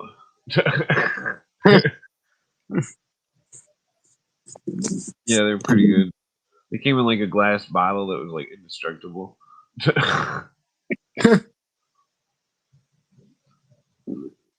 Yeah. Yeah, I don't think I've seen one of those bottles in quite some time. I had like an impression of a lizard on it or something. I bet somebody could go to a dump and dig one of those up and sell it for some money. Say again? Somebody could sell a Sobe bottle on eBay for money. Go to the dump, New Jersey. No. Remember that orbit stuff?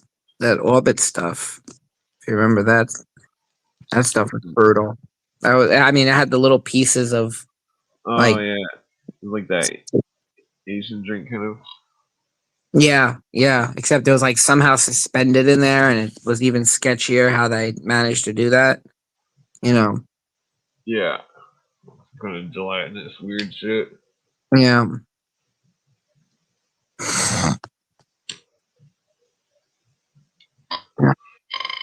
Time is it? Damn, I've been here like 4.5 hours already.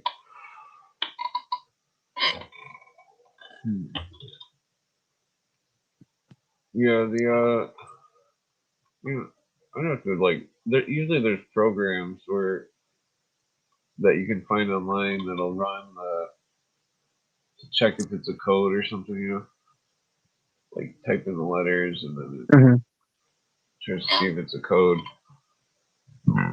Excuse me. Yeah, I'm sure. I mean, I looked up quick to see if there's a way to like if there's any codes or ciphers using the equal sign, but all that comes up is like equal sign encoding. Yeah, Yeah. So that's not really going to give you an answer to much. yeah, because there's no way that he copy and paste a document and all these plus signs are in there. Or say he there's no way that somebody went through this and made all these fucking equal signs. I've never seen any writing or anything like this with equal signs. Yeah. Except for coded writing. That was each mess up was part of the code. This is weird because he's got an equals at the end of a sentence. Span equals span. Mm. I wonder if this that just doesn't make sense.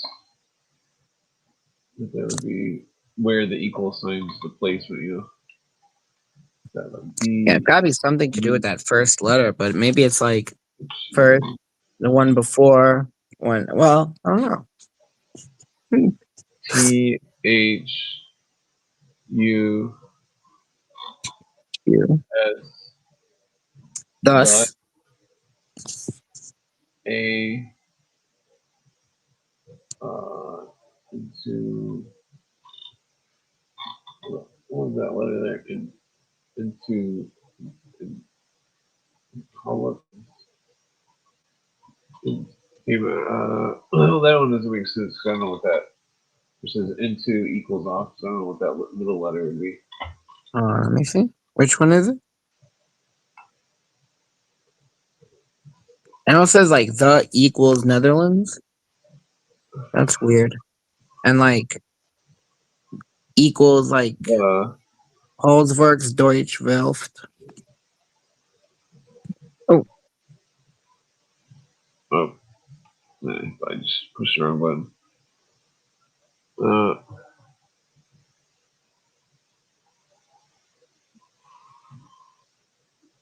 Yeah, this is it's got to be coded. Oh, let's see I'll hang out for a few, but I'm getting pretty tired. No, Yeah. I,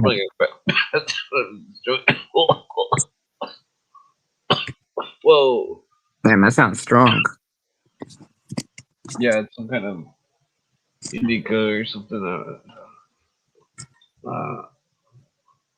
Let's see. Dolphin class submarine. 1989. Yeah, I think they got some submarines that can move at extreme capabilities, Mm-hmm. and that can even fly in the air. I mean, because if the I don't know, maybe that's what that fucking giant cigar tube thing I seen in the sky was. Because I've seen pictures of those near water. Mm-hmm. Cooper claimed that the UFOs are always getting water. They're always Getting like, water. yeah, like stealing water. I don't know what maybe they run on water or something. Could be true.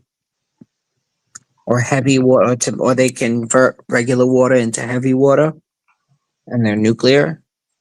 Well, maybe they got some kind of fine-tuned way of hydrogen for fuel or something. You Yeah. know? Let's mention UFO, but I'm not sure why. Okay. Mentioned UFO. Yeah, and Epstien. Just looks like some According to that, quote. when you stumbled upon every 20%. Yeah, this is like nothing bigger. I don't know. Like even that email, like there's, they put so much effort into, the bold. They made the letters bold. They did. It's like I don't know. I have a lot of trouble believing all this to be true. I just it's just I don't know. I really do. I have a feeling that this is being done just to get people riled up or to get people distracted and to have everybody like, oh yeah, look what we found. There's 3 million emails to go through. People are gonna find, words and stuff, and they're gonna, I don't know. I just, I wish people cared more about, protecting due process rights than they did about like, you know, distractions like this, and that's unfortunately what we see a lot of. You know, Weird. Saying I don't know. Most people like just quoting a books or something, but what are they quoting? it's got the word hypnosis in it. Uh, Huh. Where did it? Let me search this. Oh, there it is. Well, there's a bunch of times. Participants. Hypnosis, it says. iMessage. G iTunes. Whatever that is. Funny how they Well, yes, we are part of the social universe. It doesn't like dissent. dissent. Like dissent. Why are they saying that over there? What are they in a fucking cult? You know, look up some kind of cult words. Look up Jew. What is it called? Trying to think of let's see. The what should I look up? Comrade. Say again. He's using the word comrade. I mean, he could be a Comrade Obama. Comrade Obama. Comrade Obama. Yeah, comrade is a communist term. Yeah. The Jesuits, I think you said the Jesuits also used it. They're the ones who coined. Yeah, they use it to describe it, to refer to each other. Khrushchev.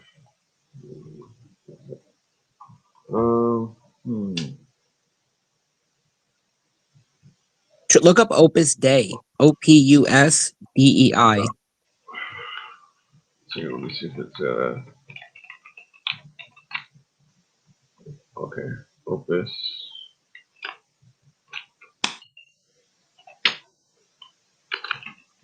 No, Wait, you're right. DEI. Yeah. Oh, interesting. I wouldn't expect golden. Golden. Funny because when they did like the emails, the Biden emails, when they leaked that, like the word Jesuit comes up a bunch. Yeah, I wonder how many people connect from there to there. Like, I wonder how many like names. Oh, look at that. Well, I think these first three are probably quotes His from books or something. No, wait, what's that say? Wait, click on dataset. Oh, wait, it's dataset. EFTA05. The second one was not modeled. Let me see what that. Let's see what that says. It's like it's. The material company needs to copyright usage contract. Oh, from there we go. United States versus Donald J. McGuire. Sounds familiar. Positive the defendant travels to us to engage in illicit sexual conduct. Oh, that's Testimony of adult witnesses concerning child abuse defendant was admissible, affirmed. What do I? Interesting that they use a key. You notice the key symbol? Key. Yeah. Oh. Common law. Oh, criminal law. Yeah, I wonder if this is just. He used. Well, I wonder why the word Yeah. Jesuit would come up there in Ignatian spiritual exercise. Oh, yeah. Jesuit. Damn, I gotta look through some of that myself. McGuire was a prominent Jesuit priest. Yeah, it did sound familiar. Spiritual director. Mother Teresa's. Oh yeah, I don't want to. Mother Teresa and yeah, I'm not sure to read about Mother Teresa. She's fucked up. Oh yeah. Oh yeah. Yeah, I remember one time I was like, my friend's mom. He gave his. I didn't know how much money she gave the Catholic Church, but fucking and it may have been kind of rude of me asking this because I was like thinking of living there at the time or whatever. But like, I was like, how much do you give? Well, no, I didn't ask that. How did it go? I was like, I asked her something about the church, and I asked her, have you ever read the Bible? I think I was saying that the Catholic Church was heretics against Christianity, but like, and then she said no. I'm like, well, maybe you should probably read. Yeah.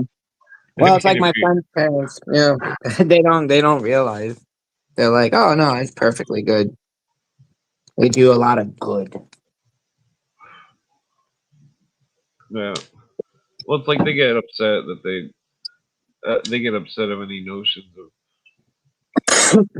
any type of Gnosticism because of the modern theosophists getting a hold of it and rebranding it.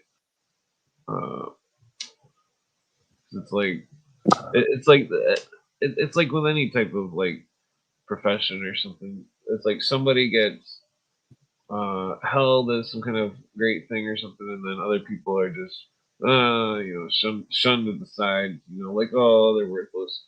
But like, and then some of those people are just like they've got some of this, like you see in music and stuff. Sometimes the shittiest, like nobody's ever heard of type of band somehow has like some amazing sound or something. And it's like, what the fuck? There's like all these other bands that are just, but like, what was it getting? Fuck, I forgot what I was getting. Something about the I forget. Oh wait. No, so it's so interesting. Like one of the MOs of the cultists, like the Scientologists, they buy a bunch of their own books, and so like they buy a bunch of L. Ron Hubbard books to inflate the numbers. So they're obviously doing that probably as well with like other movies or movies that they make. Or possibly. I mean, like this whole idea of like it's like I was googling or grokking. If somebody had $60 million into a movie and then they made the movie and it flopped and they only got $20 million, Yeah. what would would they be able to write off the movie or whatever in taxes? I was asking Grok, and it said they had said that somebody would be able to. Grok said that somebody would be able to write off the whole thing.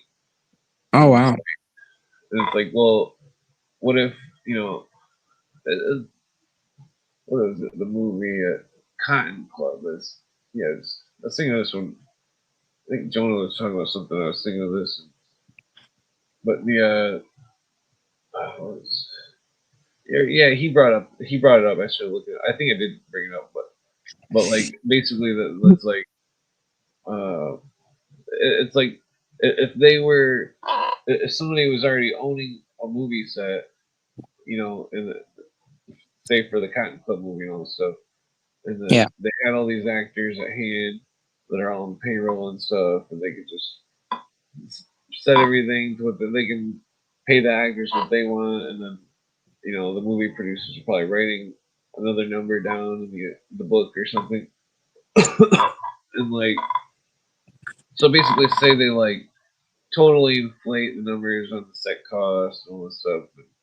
And they basically they inflate the budget up to 60 million, like say that Cotton Club movie, and then because there's no way it seemed like there could have been $60 million involved in a movie like that. It was really bad, but it's like what the fuck. Somebody could like make a movie, and they could buy like 30 fucking $1 million cars and fucking all drive along, crash them and shit. Fucking probably put it like on a racetrack or something. Put that on a fucking movie reel and throw some fucking words into it. They'd probably make more money than what I mean. Like there's no way that fucking like those movies cost what they do. Yeah. Well, movies are used for money laundering. Yeah.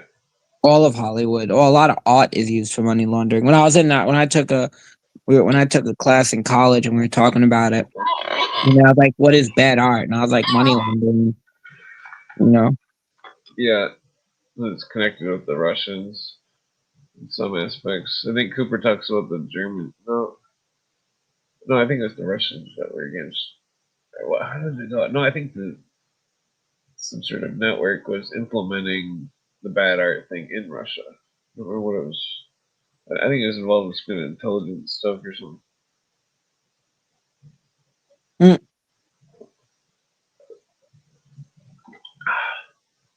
I mean, it's like say you were to look at stuff and like just like a generalized perception. Yeah. I would assume that there's. Just thought I saw my ghost cat. It was just smoke. So say there's a network of intelligence possibly connected with communists, one possibly connected with Nazis, and then one that's independent and pro-America, and then possibly others that are also independent but against America or something. And that like, well, I mean, that's not accounting for all sorts of different countries and all sorts of factors and stuff, but like the well, this has nothing to do. Show on the screen. What was I getting at? it seems like it seems like a imagine like you're at a fight or something, and Mhm. like and you didn't even do anything. You just like you like moved real quick and the dude flinched or something, and then Mhm. they ran or something, and you didn't do anything. You just like moved real quick, like.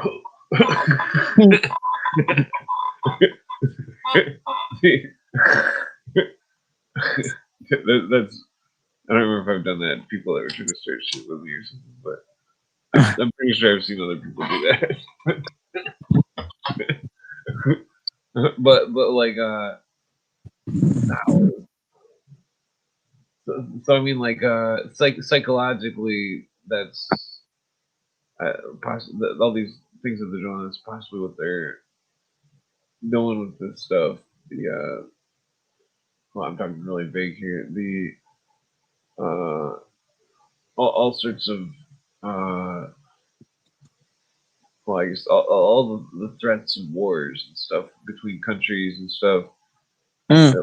Because it's like I don't know. Some of the writings Cooper talks about how they were like uh, when they have wars, they're just trying to lower the populations of peoples, Yeah. and then it's like I don't know. It seems like it's a strange thing how it's like I mean, there's also the factors of like countries not wanting to join the IMF or something, like Yeah, they say. Yeah. but like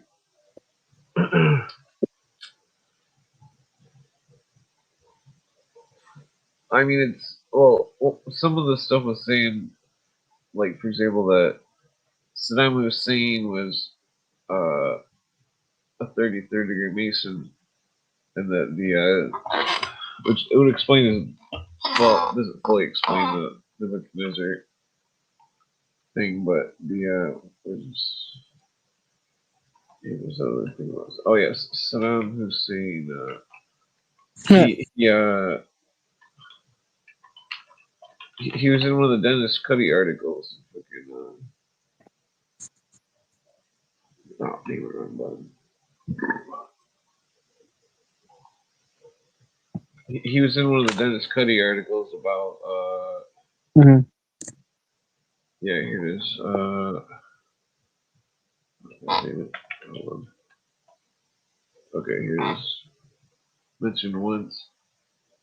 It's talking about, this is Secret Nazi Plan Part 16 of his thing. Mhm. Okay, so, we should start with Curacao. Returned to the U.S. while director CIA with his pledge of sense is important. Okay, so this isn't the article I'm looking for. Uh, looked at days and, yeah, this is not the one I was looking for. This is interesting though. Looking, Operation Bedman, the Aryans in the fucking Tibet. Church there. Yeah, they were doing a lot of crazy stuff. And Asia. Yeah. So, yeah, I gotta look up a bunch of these names. I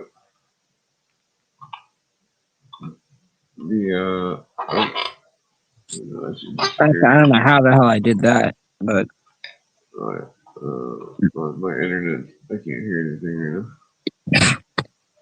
Where did that go? can't hear anything. Oh, no, I can hear. There you go. Yeah. Uh, It might be time to call it a night anyway. It's almost 3:30. oh, yeah. I'm getting pretty Alright, beat. let's take it easy. You too, man. Thanks for the invite. Have a good night. I'll see you again soon. Peace. Peace. Yeah, can't remember which. It's gotta be one of these. Which one was it? That's the one. Let's see. Pretty sure it said Nazi. Why is that opening so far away? Which, okay, I'll just go to it. Let's see. Where's Hussein? Where's Saddam? Okay, he's mentioned 5 times. Oh, god damn it, my pops. Okay. The lid was on. Son of a bitch. Okay, so, where's that quote? Damn it, there was a. Okay, I think I know what it was. One. He said one in the quote. I'm pretty sure one. Egypt. That's the one, isn't it? Damn it, it was maybe it was the Nazi article. So it was, but I'm pretty sure though it mentioned one of the Nazis though. With Saddam Hussein and the what's we call it?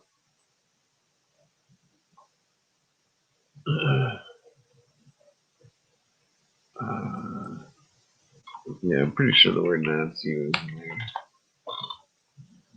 Saddam Hussein and Nazis. He trained under. Oh, I think this is it right here. Let's see. Let's see. Yeah, I think this is. Well, let's see. So this is 2012. Dennis Cuddy newswithviews.com. Where's Saddam Hussein's name? Muslim Brotherhood, Nazis. Oh, what the fuck is Saddam Hussein? Okay, hold on here. Okay, here's. Yeah, Dennis Cuddy, I think, thinks that the Oklahoma City incident was part of the Nazis' plan. I think that they could be right.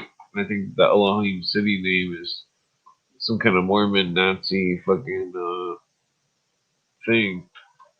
And the fucking because the Mormons had some kind of fucking. Even I pushed the button. The Mormons had some kind of fucking yeah. Saddam Hussein was tutored in the Al Hassani brand of Muslim Nazism. Blah blah blah. Al Hassani inspired Nazi. See, they're all a bunch of fucking. Saddam Hussein was a fucking Nazi. Like a fucking Al Hassani. That Hassani is fucking what the fuck? He indicates a sketch. Oh, that's fucked up because I'm pretty sure that in Oklahoma City, John Doe #2 is Michael Brezhnev. Almost perfect match. Restaurant worker named Husan Al Husani. Well, that doesn't make sense. Tattoo on his left arm indicating was to Saddam's elite Republic Guard. Furthermore, Micah Morrison in the Iraq connection quotes Patrick Lang that Al Hassani has likely never. Well, I'm pretty sure that's the name I was thinking of.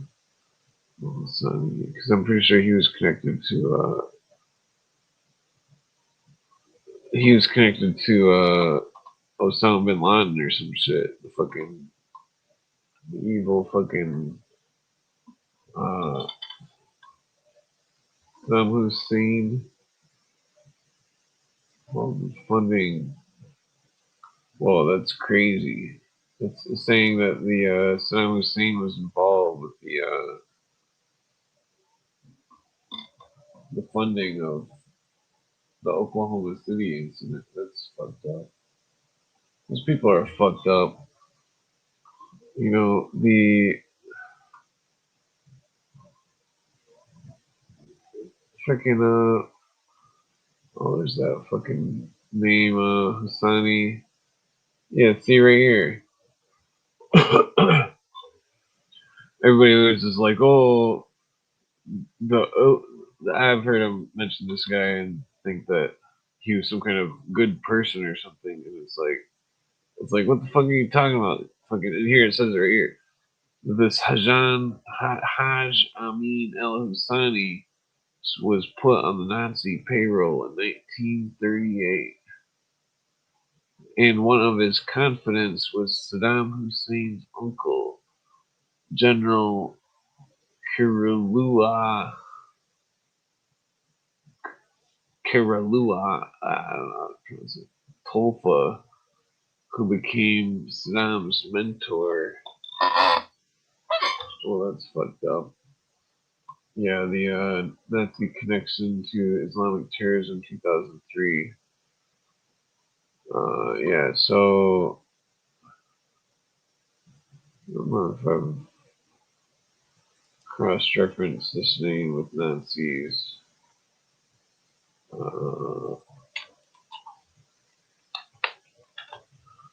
Let's see if anything comes up here.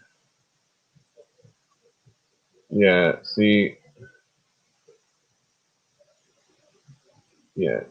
this dude was fucking Nazi. This guy that trained the fucking, what's his name? The guy that trained, the guy that was, Saddam Hussein's uncle was Islam Nazi. Yeah. Yeah, these fucking people are fucking evil.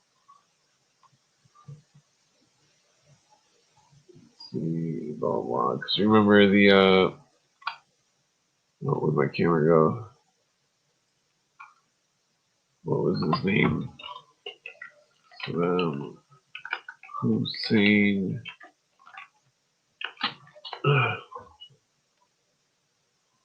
Right here, where's my camera? See, Saddam Hussein was evil. Super evil. See right here? Saddam Hussein gassed people. Literally. That's fucked up. Halabja massacre, 1988. 5,000 Kurds. Blah blah. The 1988. You know, that's, you know, there. I'm sure that was a low estimate as well. The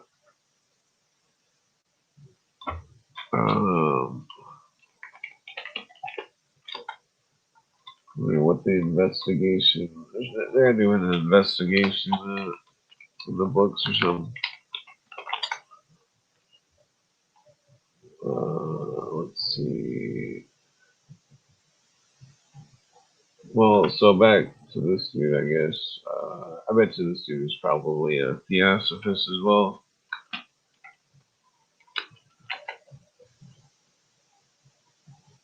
Or no, probably Baha'i.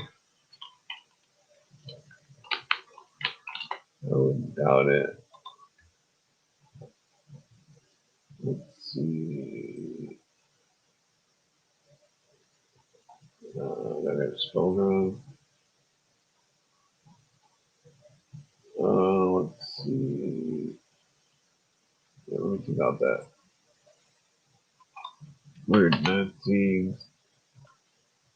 Get the Baha'i word in there because I think they're connected.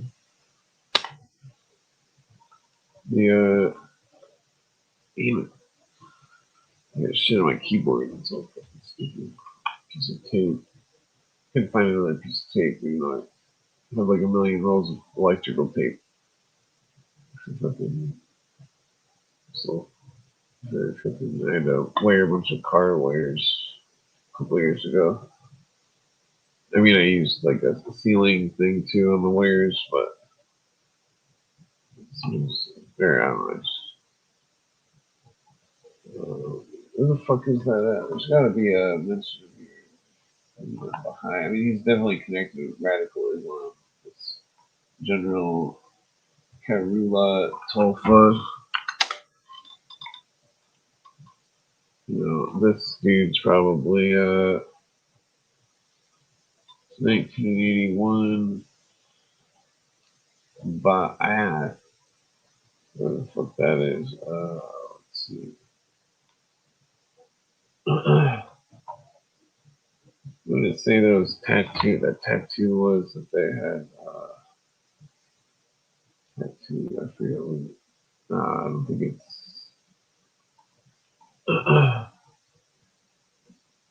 Well, I wonder if this dude has the tattoo. This Karila Telfa. This is. Let's say who his father was. What's going on here? Okay, let's see.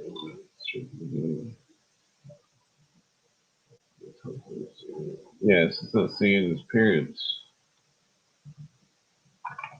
Well, that was my later. I'm gonna pass out here in a minute. You try British Rashid.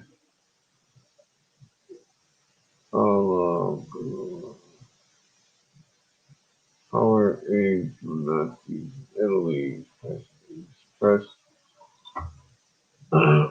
Okay, Anglo-Iraqi War. The British-led military, blah blah. Iraq, 1941.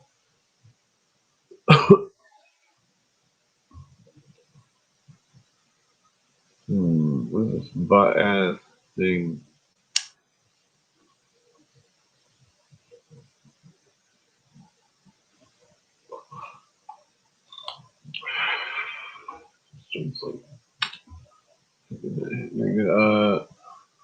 I wonder if this is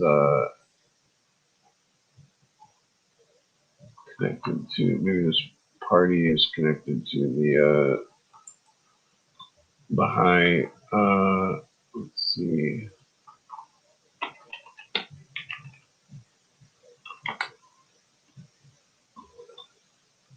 Let's see. Baha'i. Ba'ath. Butt-ass. We'll just say bad. Let's see.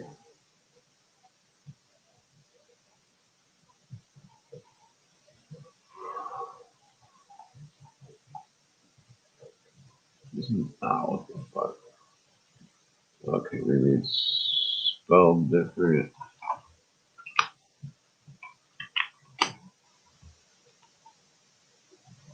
Baha'i. Let's see. Maybe I better just go back to the socialism.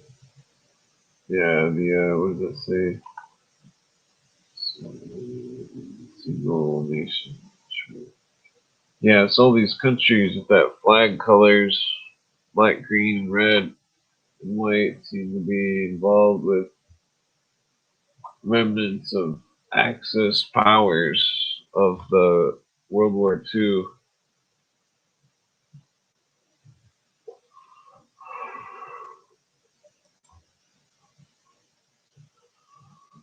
Let's see here. The eagle. Saladin. What the fuck? Oh,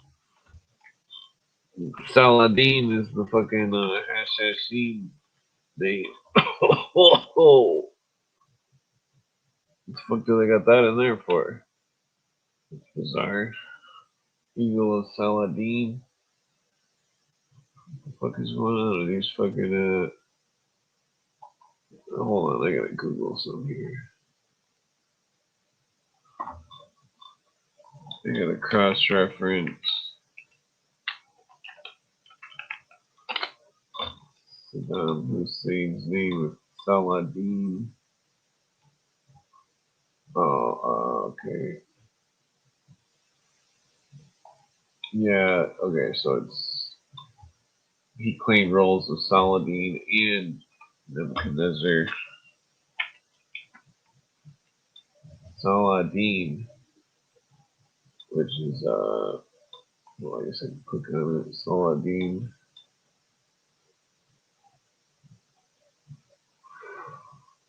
Third Crusade. Where's it at? Saladin. Yeah, this guy was Hashashin.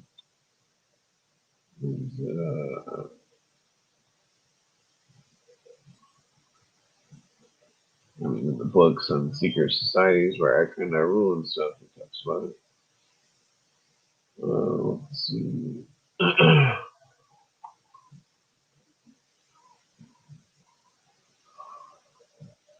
Yeah, so this here crossbow mounted inside a shield. Yeah, because they were evil. Let's see. British. Solid. Okay, so yeah, it seems like it's purposely not mentioning the hashtag sheep. I mean, they're using. Oh no, it is okay. Yeah, I'm just not saying hashtag sheep. Yep. Wait.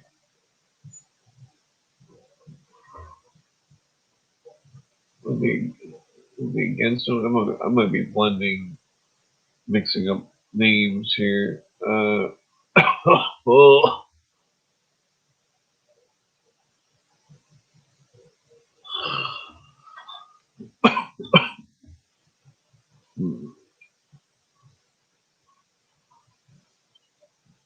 I'm pretty sure I built a model of this one of these castles when I was a kid.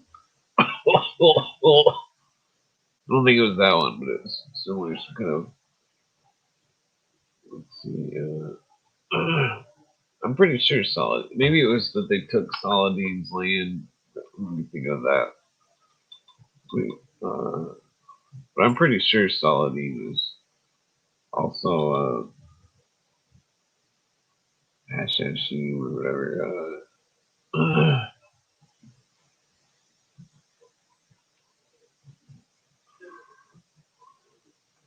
Let's see here. You know what? Hold on with this.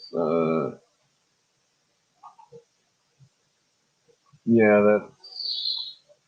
Yeah, that looks like the castle. Yeah, fucking built a model of it from like middle school.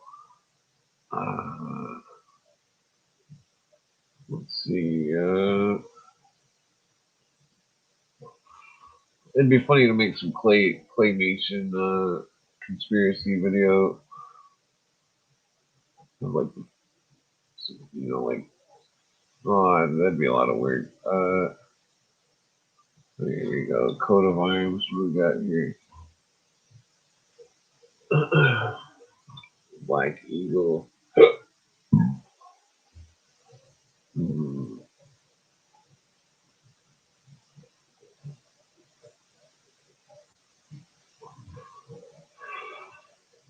Uh, hmm. Saladin.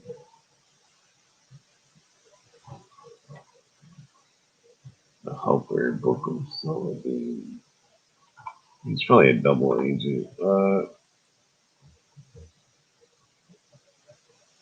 Alright, yeah, so Saddam Hussein's fucked up.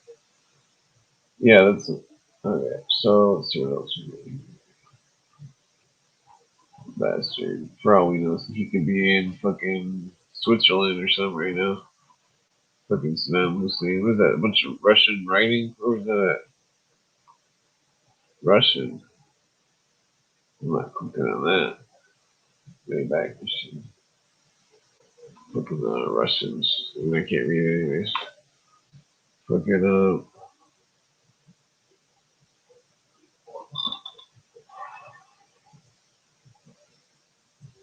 let's see.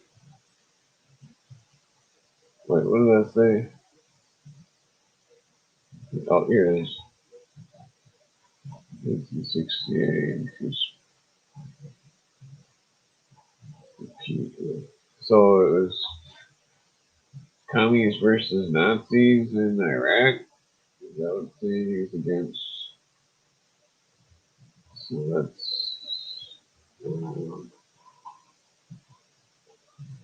This party. Hmm.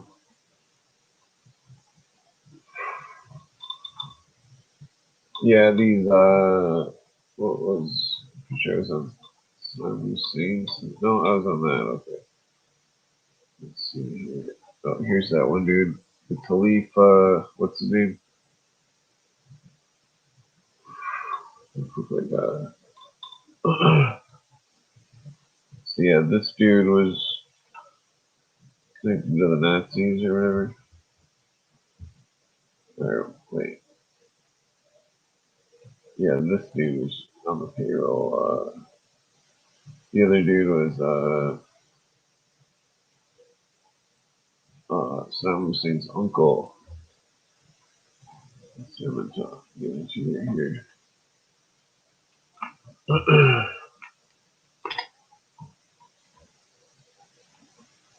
Yeah, so here he is, Nazi payroll, the Muslim Nazi leader dude. Fucking, look at his face. Yep. The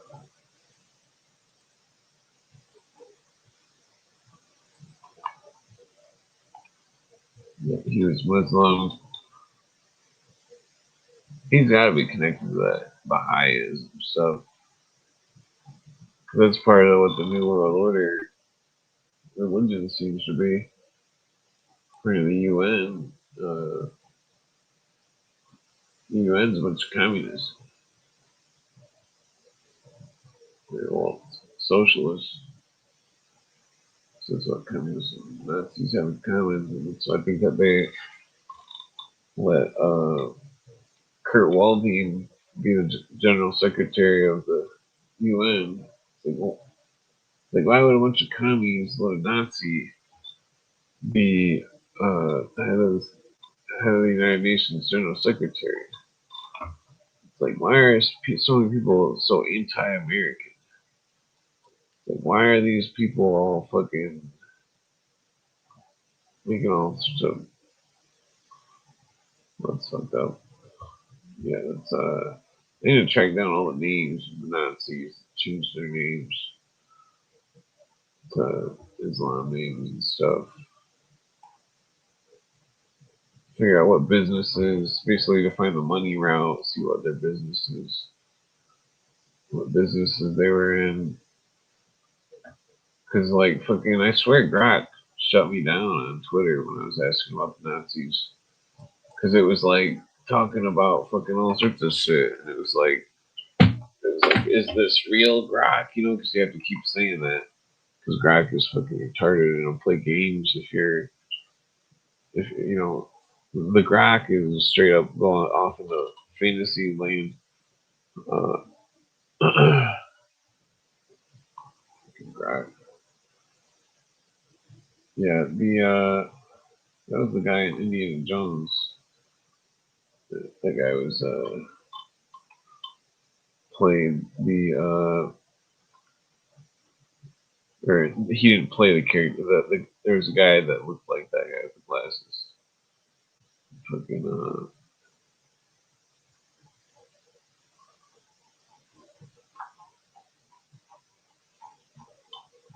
yeah, I definitely recommend reading those Dennis Cuddy articles.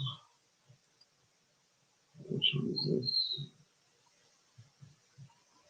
Well, it's on newswithviews.com.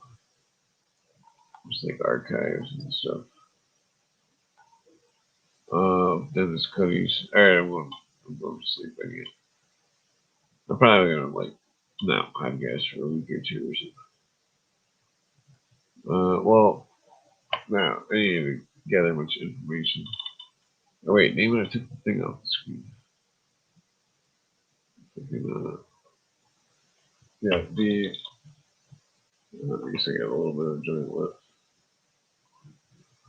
I'm like almost out of weed, though.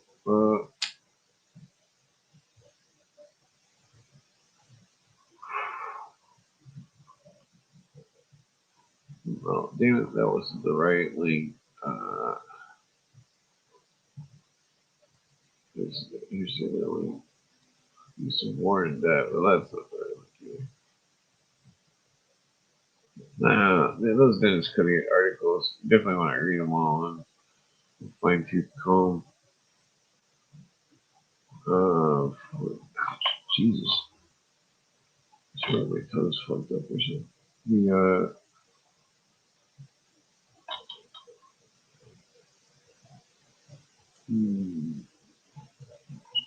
Okay, yeah, I need to stop trying to read that. Okay, yeah, I'm probably gonna pass out here. There's a lot of those Epstien files. Let me put that back on the screen for a second.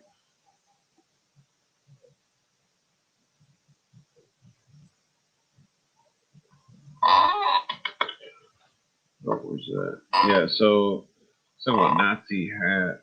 Sun Yi. Looks like a Asian name. So it's sort of he said Epstein or whoever this is who's in the Epstein files. Is the Nazi hat orthodontic original or is it a copy? So that's bizarre.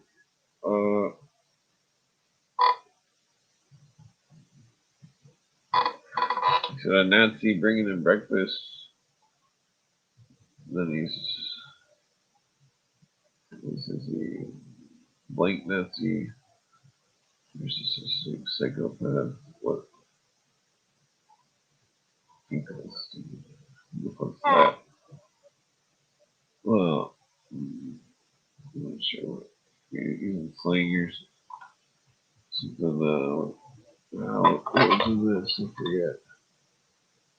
This is the letters as well. Asked about your eating habits and whether you need a Russian Nazi, it says. On the Epstein things. So I'm not sure what it's talking about there with that phraseology. Let's see, this Omega investor. Yeah, like some of this, I don't know. It's like, what if before Epstein, what if he didn't die or something? And what if before Epstein died, or maybe he was doing it the whole time. Maybe he was having possible AI make his emails, and then he was copying and pasting the emails that the AI was making. I mean, okay, so if this isn't a code, these equal signs. There's this Y,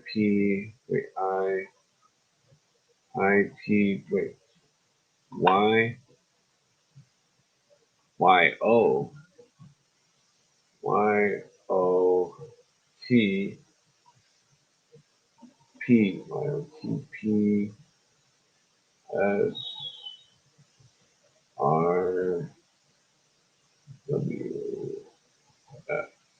Yeah, so YRTPSRWF. The that's not that's definitely either code or this could be made by AI. The AI was glitching out, nobody caught it. I mean, that's just a theory. You know, all this stuff I talk about, it's all theories. You know, research. I think research is the answer for everything. Just research. I mean, I think it's also that the solution is simply research. If everybody's educated, then you know,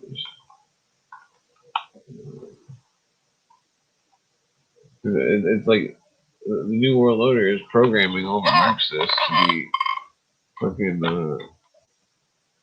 evil. Basically, it's like they want them to like break stuff and you know do evil shit. And it's like all these people are fucking idiots that are going along with what the New World Order wants, which is them to revolt and stuff.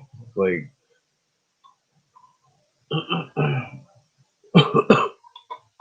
like people that really study the law and constitution and stuff. It's like there's no there just simply needs to be recognition of the constitution through you know possible acts of legislature or possibly even suing the government to you know try to have them compel performance of constitutionality basically through a civil lawsuit.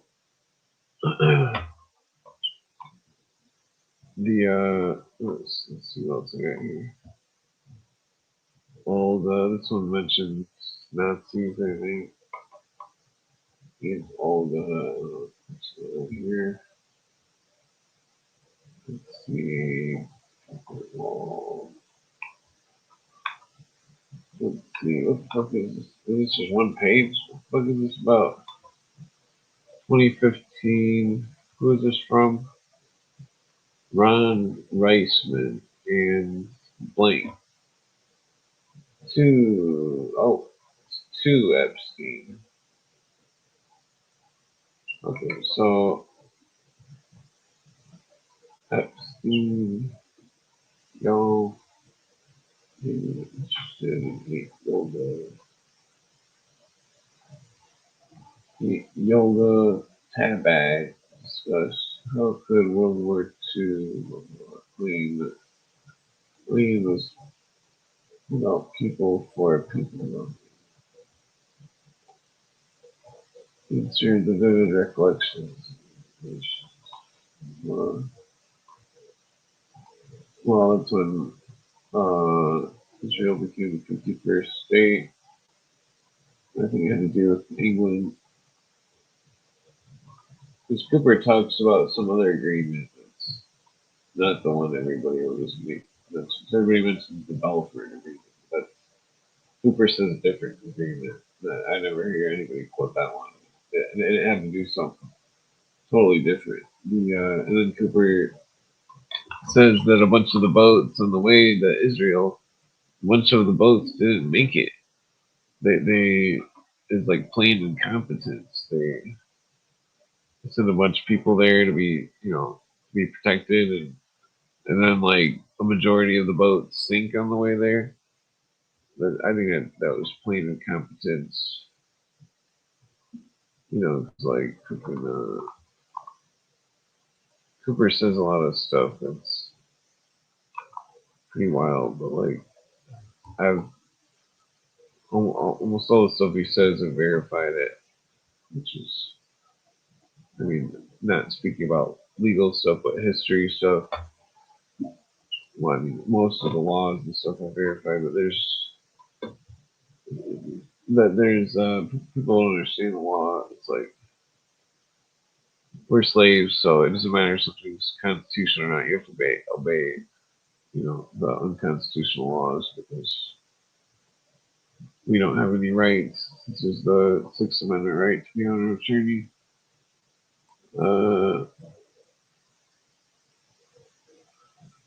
Let's see, a cartoon. This must be the cartoon, but I'm not clicking it. Why is it,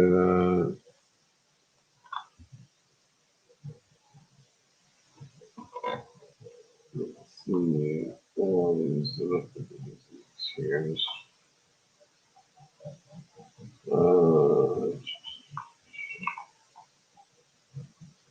Yeah, this whole thing is KGB at work.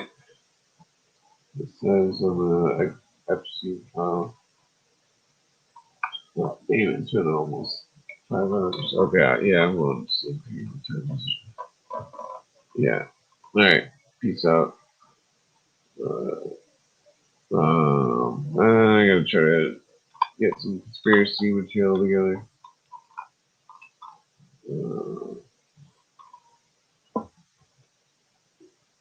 Let's see.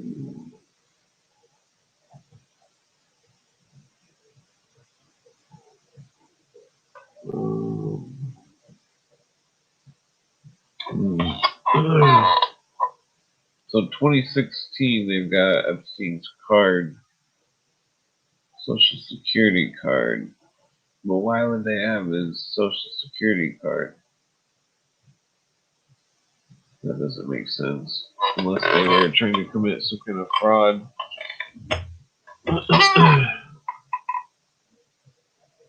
Yeah, 'cause it's like, look at the motive of the stuff that you see in history. And, like, what is their motive? Why, why did Jack Ruby do what he did to Lee Harvey Oswald? Was he doing it because it was a cover up and that he was in some cult that was brainwashing him? Like for all we know, Epstein was in a cult. He could have been in some kind of just more of the equal signs. Epstein could have been in some kind of fucking cult.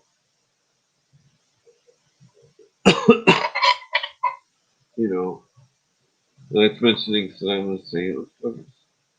There's so many equal signs, all these things. It's got to be a code. If it's not, then it's AI fucking up and putting equal signs and shit. Because I've seen, if you ask AI to write shit, when the older AI would have written weird shit, stupid shit isn't quite accurate. Because these emails claim to be from 2016, so back then the email could have had a different glitch, Because I've seen the glitches in the email where you ask it to write stuff and it like fucks up and like. I would say most likely though these equal signs are some kind of 4 or 5 digit moving algorithm or some shit, the letter algorithm. Or it could just be like one letter over or something, like let's see, there's an S I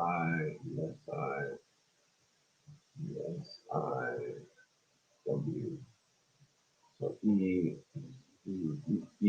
could become B.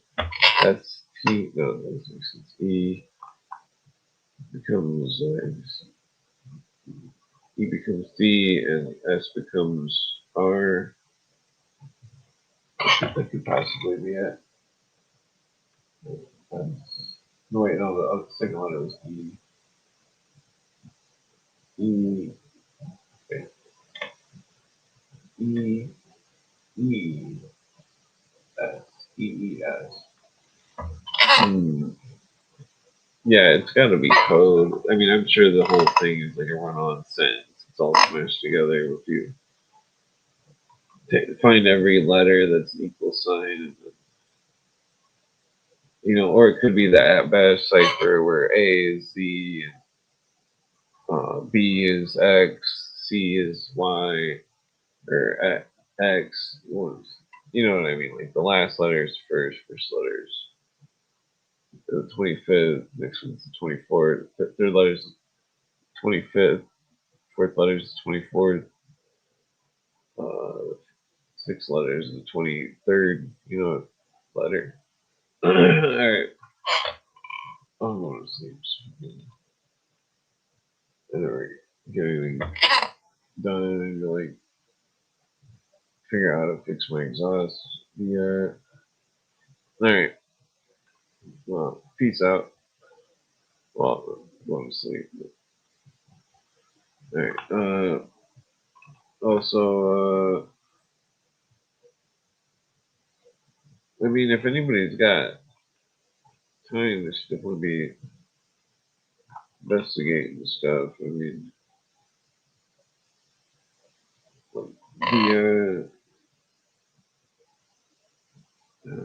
well, I think that I think that the biggest news about this Epstein thing should be these equal signs, possibly being some kind of code. So then somebody would figure the code out. I mean,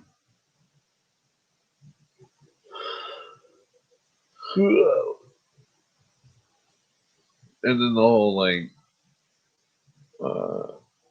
thing about Epstein, his body or whatever.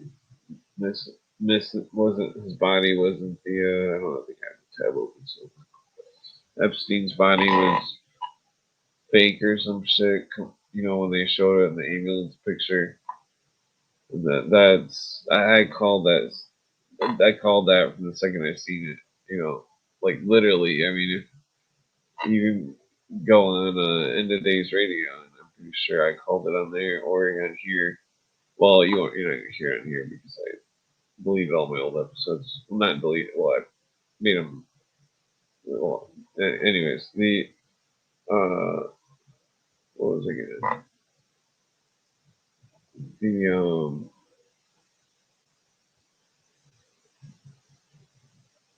I'm stoned. Let's see here.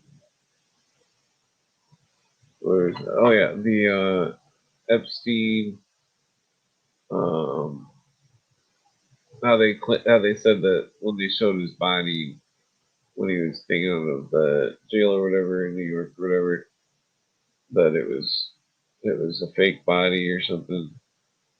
You know, how do we know they both weren't fake? You know, because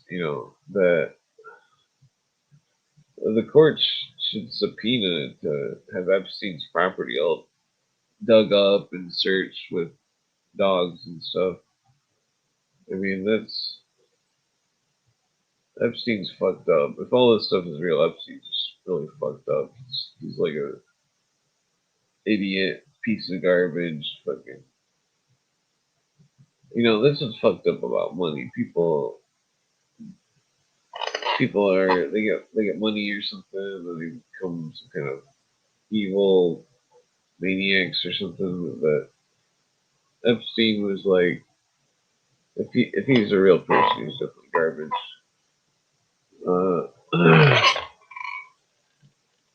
How's it going, Mr. McGuire?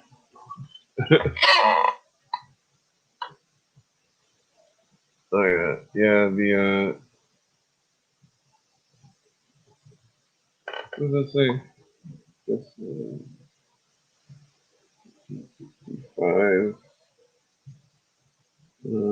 Yeah. So what? I don't think what this is saying is relevant. I think that the where the equal signs are or some kind of code or something possibly. I mean, I'm not gonna look at it anymore today, but the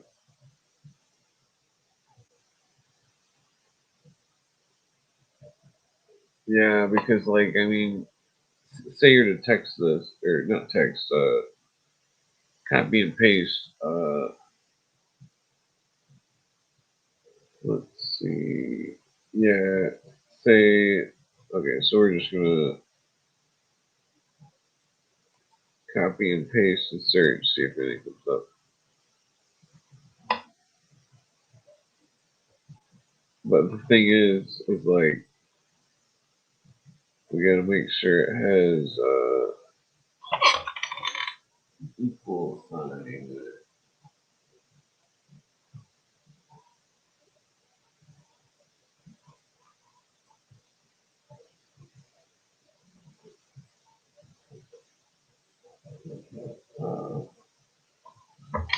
Where's this loading? Where's this not loading? Okay, I'm not seeing the comment here.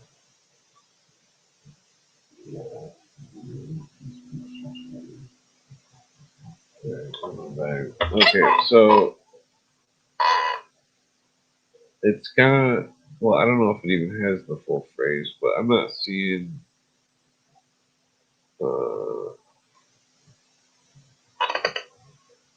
but see, if we were to look at, say, the books, let's see if there's a book.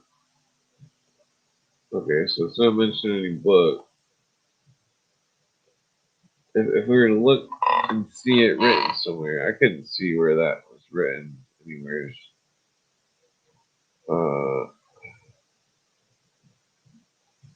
There's just no way that he copy and pasted this from somewhere. I mean, like, cause I'm not seeing let me just, I'll like put some quotations in there to elaborate. I mean, typically you would see some kind of quote or something that was, see, what the fuck? Did it just, what the fuck did you guys? Oh wait, I pushed control wrong button. Okay, so let's just put that phrase in quotations. No results for this. The equal sign, no results. So, I mean, this is obviously, say we even take those words out of there.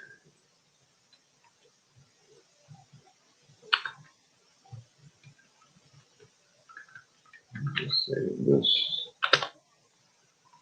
should show no results. Okay, yeah, so let's say we stop it there. Take away this wheat beer, and then, yeah, I'm not seeing wheat beer, and then, so, I mean, let's say we take this out, this whole figure.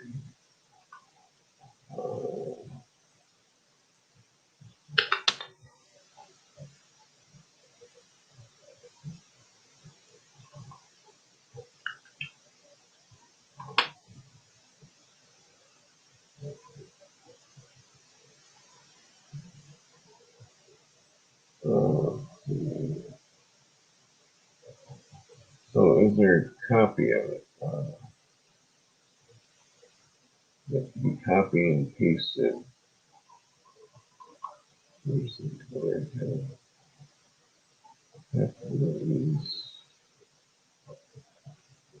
Okay. Um,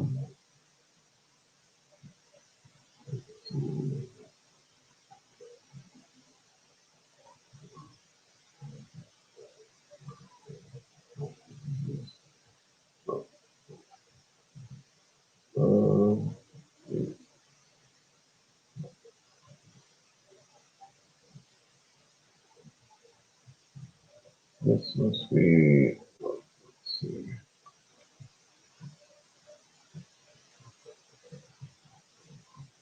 Okay, this, where is that Epstien?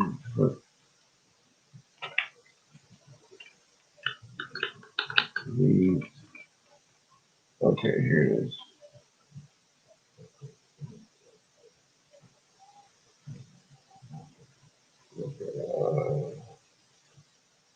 So it's got the language,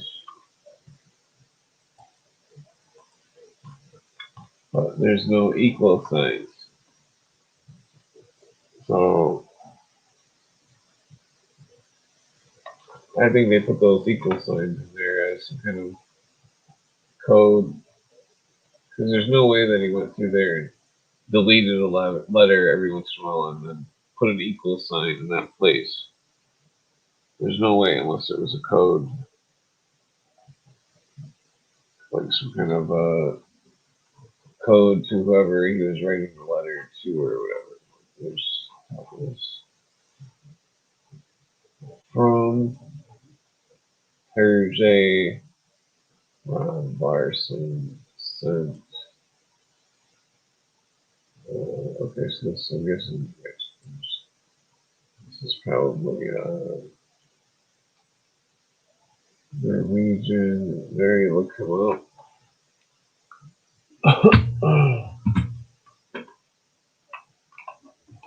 I think you already looked him up.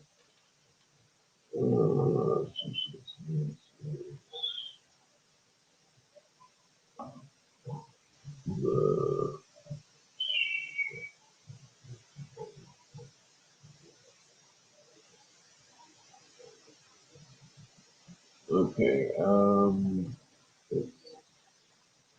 Yeah. So. Let's see. Yeah, I think the leftists are gonna use the Epstien idea to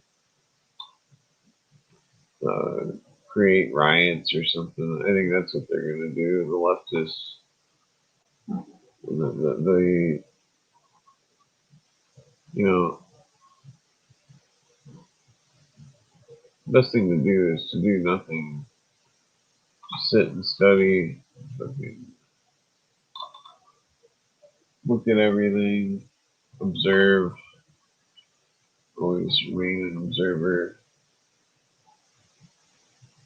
reading, and wasting your time podcasting.